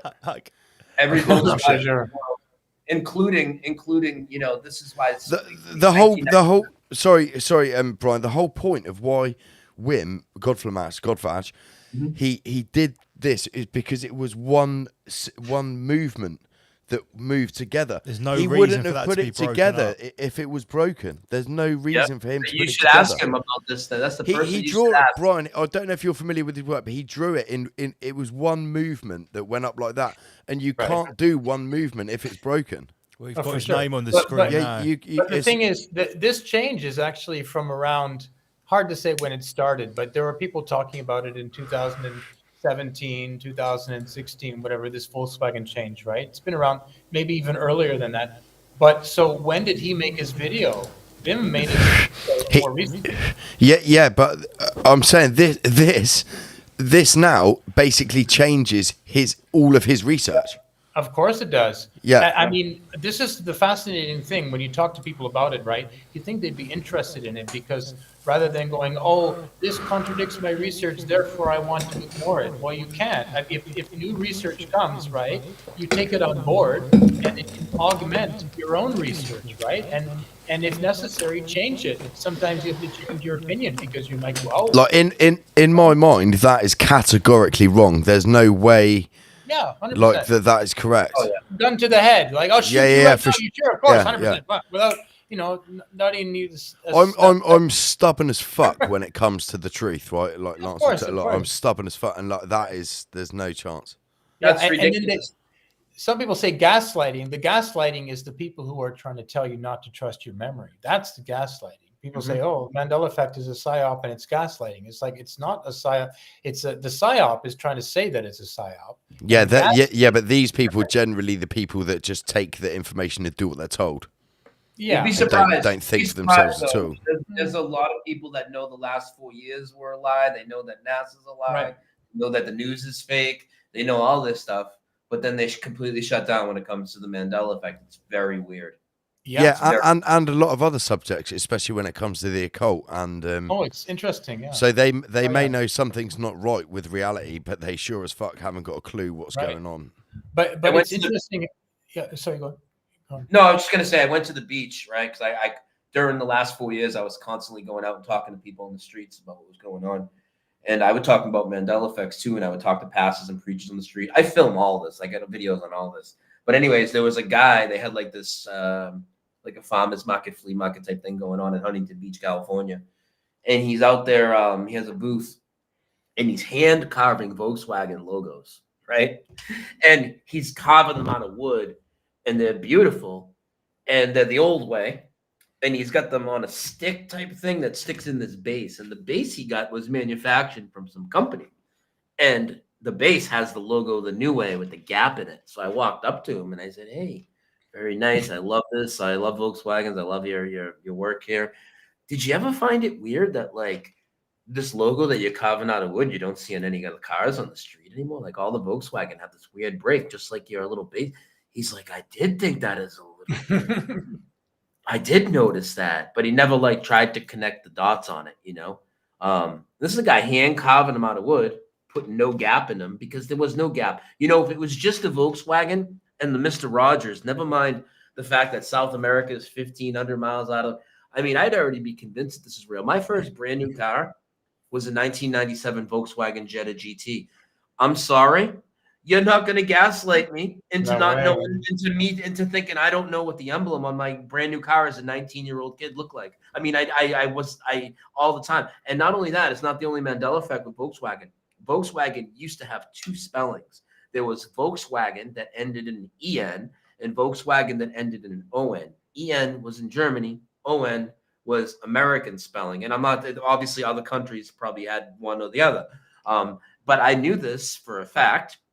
And one of the reasons I knew it was because back then in 1997, the internet wasn't big yet. So when you were a 19-year-old kid like myself, you would look at car magazines a lot. That's what guys did, right? I would look at car catalogs and want to get stuff to do little upgrades to my car, headlight covers and dumb shit like that. You would literally have to know the spelling to make sure you weren't getting a fucking German auto part for your Volkswagen. Mm-hmm. Now in this reality, the ON version of Volkswagen has been completely erased. And there's only been the EN spelling of Volkswagen worldwide. Again, another German Mandela effect. And remember earlier I told you that they want you to point the blame towards CERN and their machines and all this. It's interesting, too, because CERN, you know, a particle collider and blah, blah, blah. I'm sure you've heard of the Sinbad Mandela effect, the Shazam. Yeah, that's a really famous one, yeah. That's crazy. So without even going into that yet, we can go into it. It's cool. I think it's worth it. But so he's very associated to the Mandela. Like people are very familiar with Sinbad and Shazam and all that. So I figured I would go and look into connections between Sinbad and possibly Germany and see what's going on. Oh yeah, this is hilarious. And when I pulled that up, they have a particle accelerator allegedly, you know, whatever they say they're doing. Literally in Hamburg, Germany, and it's named the Sinbad Accelerator. Now it's even funnier. No way, dude. What's even funnier about that? It's even funnier. Michael. The acronym doesn't even really say Sinbad. It would say Sinbad, but because they want you to associate Sinbad to a particle accelerator, they use two letters. They use two letters from one of the words to make sure the acronym is Sinbad that they're telling people. Like they want you to make those connections when you start to dig into this. That's where they want to lead you. Brian, just tell them the dog's name. Oh my God. So remember I told you about Torpedo Alley, 5,000 Americans dead off the coast of North Carolina right here by 8 German U-boats, sunk 500 of us. Right? There's this whole story about how there was this dog on one of the American boats that's like the hero. And then they started doing like interviews with this dog, right? They're bringing him out to bars and stuff. And the freaking dog's name is Sinbad. Like it just never ends. Brian and They Brian weave and everything Shiva. together, right? Just quickly, Brian and Shiva. So my missus has just messaged me, and she's thrown a spanner in the works with the Union Jack. She says, "I've tattooed loads of Union Jacks, and it's always been like that. It's how you can tell it's upside down." Sure. Hey, maybe she's right. So, we could be wrong. Who knows? So that's not right for her. And the same as since our dreads inoculation scar is still there, whereas loads of other people have gone. So this appears to be localized to certain people and not to others. Micro Nelson. Yeah. However, some localized Nelson events are susceptible to the whole peasant sphere. Oh yeah. Oh, there's definitely. It's very strange. I mean, sometimes after having you guys on with so much knowledge, I'm still leaving the show with more questions than I originally fucking had. No, I know. You could do 5-hour show, but it's for sure. It opens more doors, and then you're like, well, what? You know, because you can just touching on the topics and not even naming all the effects. I mean, you know, like we could sit here and rifle off a couple hundred more, literally a couple hundred more, easy. Like solid effects, not like, well, that's kind of iffy. I mean, like this is good because there are some that are like, you know, the Roadrunner beep beep or meep meep. It's like 50. How about Delilah never cut Samson's hair in the Bible now? Never cut Samson's hair, you know. And then wineskins, and then you have like wineskins has changed to bottles, but it only did that in the KJV and another one. But then the rest of them still have, you know, there's also these strange things when he was talking about how in the KJV, the King James Version, right? Originally, when the Lion and the Lamb changed, it was just the King James Version that changed to wolf, right? So everybody is going, hey, look, there's these 30 translations to the Bible. They all say lion. It's only the KJV that says wolf. And you're like, yeah, but I know the KJV did say lion. I have a copy at my house, you know, 100 years old. Now it says wolf. What is this? And everyone's going, oh, yeah, but that's just the KJV. It's demonic or whatever. They want to brush it away. Then after a little bit of time, every single Bible in the world, online and in your house, we're talking hundreds of millions of Bibles, have all changed. Now, where were those people who were saying, oh, it's only the KJV, huh? Where are those people now? I want to know, let's have a talk. Like, you were sure you checked in your Bible. I checked it. I saw that it said lion.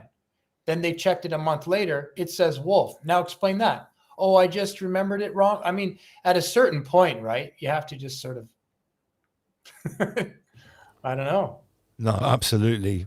Just sort of recognize that it's happening. Not to say that you know why. You don't know exactly why and how, but you know it is happening. That's the first step, right? Just the first step to say, okay, something is happening and I don't know what it is. And I'm not arrogant to think that I do know what it is, you know, and I'm not going to be afraid of it. Although I do understand at the beginning, you might be afraid of it. Like I've talked to more than one person who had a Bible change in front of them while they looked at it. And that scared them, obviously. They're both Christians. You know, one woman, she had all these different Bibles. She was she's really into, you know, you could name any verse and she'd rattle it off, right? And she was looking at her Bibles, and in this Bible, the change was there, but she looked through all the Bibles and it was like, oh my God, they've all changed. One Bible, the change, it hadn't changed yet. She was like, oh, I'm going to check this one later. Later on, she checked it. It had changed. Another friend of mine, she was with her husband. They're always reviewing these changes, right? And they're, you know, so they don't forget what the original reality was. They're looking at the Bible and words were changing in the Bible itself. They weren't smoking, not doing anything, not even drunk. And and then they got kind of, you know, a little Hey, bit. what's wrong with smoking, man? Yeah. Don't smoke and read the Bible. or maybe start smoking so you can blot all that shit out, man. No, but yeah, you know, that's the thing. So, you know, now I'm not saying that things actually change in front of you. I mean, I've heard that from other people. I wasn't there, so I can't guarantee that, you know, the Bible changed in front of them, but that's what they said. If things are changing, I don't know if you'd actually see the change. You know what I mean? Like if something is changing and then the past is being rewritten to reflect it, that means that reality is no longer there. Like it's literally not there. So you wouldn't see this thing change from this to this. You know, a friend of mine, his wife, she didn't register any Mandela effects. Even mirror on the wall. I've never met anyone in my life. Only this one woman. I didn't meet her, but it's my friend's wife.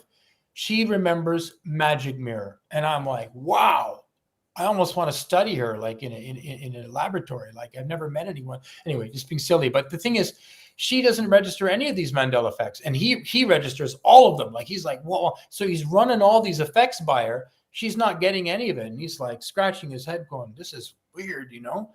Anyway, I said, "Don't marry her, man." That's anyway, incredible. Like the two people in the same room, one of them on both ends of the spectrum. But she's really, really nice lady, though, and all this. But check out what happened. There is hope, right?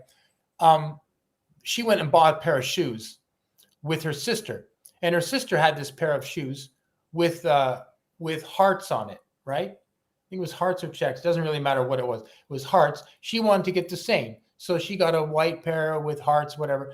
Sister had a black pair with hearts. She got a white pair with hearts. So, you know, girls in their shoes, they don't make a mistake like that. So she had the shoes for a couple of weeks and wore them. And one day she goes out and the hearts have changed to checks. And she's looking at it going, the hell? So she calls her sister, right? And says, you know, remember the shoes that I bought? Yeah. You remember what I bought? Yeah, you bought checks because, well, I had black ones with checks, but I didn't have black ones with checks. So you got white ones with checks. She says, yes. That's what I remember with hearts, right? She says, well, the hearts have now changed to checks. And she's like, really? You know, her sister's hadn't changed, but hers had changed. So then she's going, okay, I think I start to understand what this Mandela thing is. This is like physical reality changing, right? And then a friend of mine, I think around the same time, he showed me a photo of this building in the UK, right? He was like, you see this building? Look at that 3-story building. That wasn't there a few days ago. Like, it's not a freestanding building. It's connected to 2 other buildings. He says, literally, I go by there so many times. It's not there. And now it is. And there's no way that in a few days they made this 3-story building that already looks kind of weathered. Like, what the hell is that? And so the thing is, you know, if it's just a dash and a Kit Kat, or if it's a building that can change, or a pair of shoes, it also could be like, oh, how did they build those incredible buildings? We only had a donkey and a copper thingy and a blah, blah, blah, and a Mandela magic monster. I'm saying something literally could have just appeared like those check shoes, like that building that my friend has seen. Like friends of mine, if their high school moved on the opposite side of the road, they're like, what the hell? When did they move the high school? Oh, they never moved. It's always been here. And you're like, I went there for 5 years. That happened to Blaze. He was a teacher there. He was a teacher at the school, and his school moved. Yeah. You see, that's weird. That is just a weird shit. And what are the rules? Well, we don't know what the rules are, the parameters. It's like, okay, well, then maybe that guy taught at the school and then he went away for a few years and he comes back. It's like, what the hell? Maybe the teachers that are continued teaching at that school, they're like, no, the school has always been here on the left side of the road, you know? And you're like, oh, it's like a Twilight Zone episode. It's like really bizarre. But, you know, I don't know how far it goes, you know, but for me, it's already gone so far. It's already at the White House changes to Purple House level. I had no idea you guys were going to come with so many examples tonight that span so many different subjects. This could like do another show straight on. It could, but you know what? We have to wrap it up. We have to wrap it up. I said we'd go for 3 hours. We're only supposed to be going until midnight. It's now 1:10 in the morning here. So I've got to say a massive thank you to Shiva Shampoo and to Brian Staveley of Dose of Reality. Brian, if people want to hear more from you on YouTube, Dose of Reality, I have put a link to it in the description. Is that the best place to get you on YouTube? Yeah, can I just show people my my playlist real quick on the Mandela effect? Go for it. Yeah. All right. You can share my screen. Thank you. Some guidance in the navigation. So I am on every platform, as you could imagine, from YouTube to Rumble, Rockfin, Facebook, Twitch, Twitter, you know, all of it. On YouTube, I have 1,500 videos, but I really have over 2,000 that are on my ODYSEE because Unfortunately, anytime I talk about something like 9/11 or the last 4 years or anything to show people to not live in fear or the fabrications, it gets taken down. I've dealt with a lot of that, but most of my Mandela Effect content is up. So if you come to my channel on YouTube, it's called Dose of Reality with Brian Staveley. I'm just Brian S. Staveley everywhere else. Just search my name. You'll find me. But Dose of Reality show, I just put all my videos on this one master list and the kind of the newest at the top. But I do have other lists. So here's the Mandela Effect short videos. I'll just show you this real quick. This is the one. This is 125 videos so far. So these are what I consider rock solid Mandela Effects in my opinion. And lots of the ones I addressed today are on here. Black Tom, Matthew 1820, Geography, King Tut, on and on and on and on. And in these videos, I pick one Mandela Effect and I break it down in depth. Give you my perspective, show you the residue, the whole thing. Each video is only like 15 to 30 minutes usually. Did I just see a video titled Gordon Ramsay Never Existed? Yeah. Not in the present. Michael! He's Gordon Ramsay now. Oh, come on, man. He's one of my favorites. And then I have a list of, I have a lot of lists, but I have one that is of Mandela Effect interviews, which is down here somewhere. But I also interview people a lot in the various communities on their whole personal journey. And you can find a lot of my other content. I also had a personal change with my neighborhood. Maybe we'll save that for another time, but I documented all that. The spelling of my neighborhood, the name of it completely changed. And the people still think they live in a place that has never existed.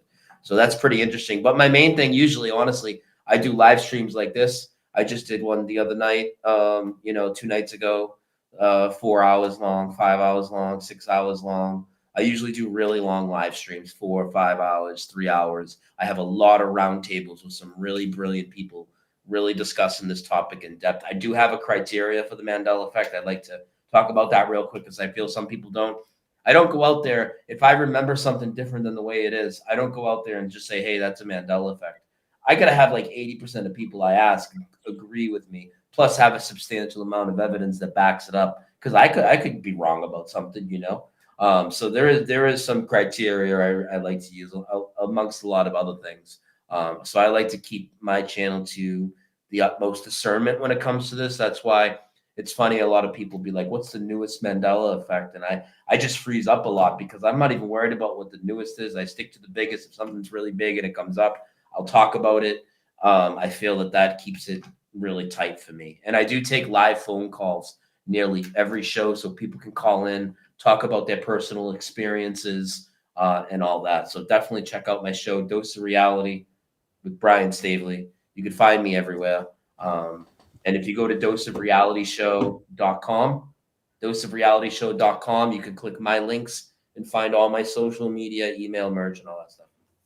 Awesome, Brian. And Shiva, what about you? Have you got a channel people can go to, or are you just appearing on other people's stations? Yeah, I'm generally just appearing on other people's things. I mean, I have a YouTube channel. But I just put music on there right now. You can go check it out. It's Shiva Shampoo. Probably somebody linked it in the chat. And yeah, check it out. I sing and play instruments and talk weird shit. But I haven't put any talking on there yet, so maybe I will. I think you should, mate. I think you should. So, right, guys, I want to say a massive thank you, Shiva Shampoo and Brian Staveley. Guys, promoting your Acapulco thing, and you're trying to get people to check it. We're presenting as well, so there you go. Yeah, awesome, yeah. So man. both of you guys are your virtual speakers at Acapulco too. Yeah, man. So there you go. You can get more from Shiva and from Brian. Scan the QR code, get your tickets for an Acapulco. Scan the Schwab code. The Schwab code. Guys, I want to say thank you again, and don't forget to rise above, generate, rise above, extinguish fear, rise above. We will speak to you soon again, no doubt. There's awesome, more to guys. discuss. Thank you so much for tonight. That was very, very intriguing. Right, see you guys later. Thank you. Rise above. Right, rise above. Thanks, guys. Yeah. Thanks, guys. It was a awesome. Right, okay. Don't forget. Let me just get the screen up. Next week, we have a customer services call-in. You can call in the show, speak to us live. We also have Andy PG on the decks, MC Manic in the studio, Marky P doing an underground hip-hop set. 23rd of February, Plant Medicine Roundtable. This is going to be dope. This is going to be seriously dope. We're going to be going in on all different types of entheogenic plant medicines, their applications, and probably some stuff you might not have heard before. Vinny Eastwood joins us on the 1st of March 2024. Shout out to Vinny. Okay, and don't forget, guys, Rise Above, it's always free, but we are new organic media. The way you support us is you can buy a coffee. This is a really good way just to send us a few quid to help with our production costs. Also, you can get some merchandise here. Check out the new collection from Becky S. Loads of different stuff, all different products, pretty much anything you can imagine with a load of our remixed Rise Above logos on it.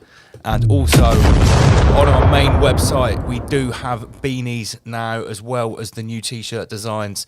That's riseabove.tv. So, guys, I will see you next week. Rise Above. Rise Above. Let's press some sort of button here. What have we got? Yeah, that'll do.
Don't believe me? Don't believe me? Don't believe me? Go study history. Go study history. Politicians, professors and scientists, controlled by some Ryanists. Through 2 world wars they've been trying it. Corporate investment, no matter who the finalists. Don't believe me? Go study history. Check the activity of bloodline dynasty. Sumer, Egypt and Rome. Consistently pan-European imperial misery. World conflicts enact social change. So they want it, but we must abstain. Acquiesce and you're in for a world of pain. A workhouse where you dream of a minimum wage. That's the plan, but it's closer than you think. We'd be there now if it wasn't for the cosmic shift. They're panicking, the game is up. It's all illusion, the only truth is love.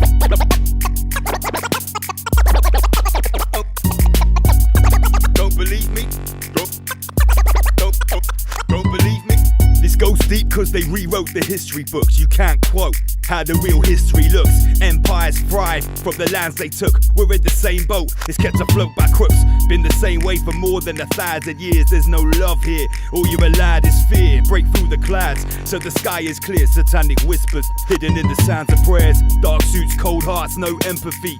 Fill positions of power in our embassy. Stone circles and burning effigies. Chanting mantras to bring forth energies. Secret meetings that map out our destinies. Hooded figures, manifest entities. Pollute our minds so we got no memory. For centuries helplessly trapped by the treachery. Don't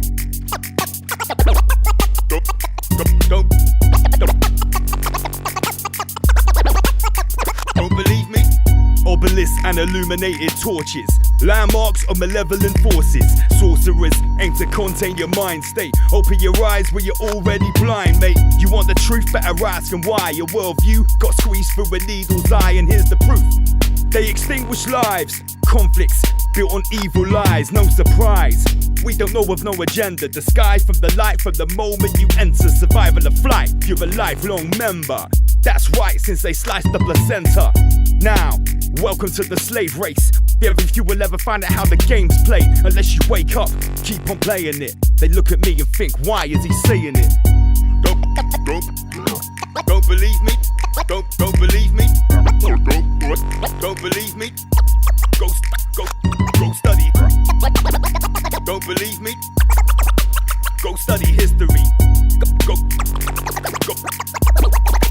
Go study history.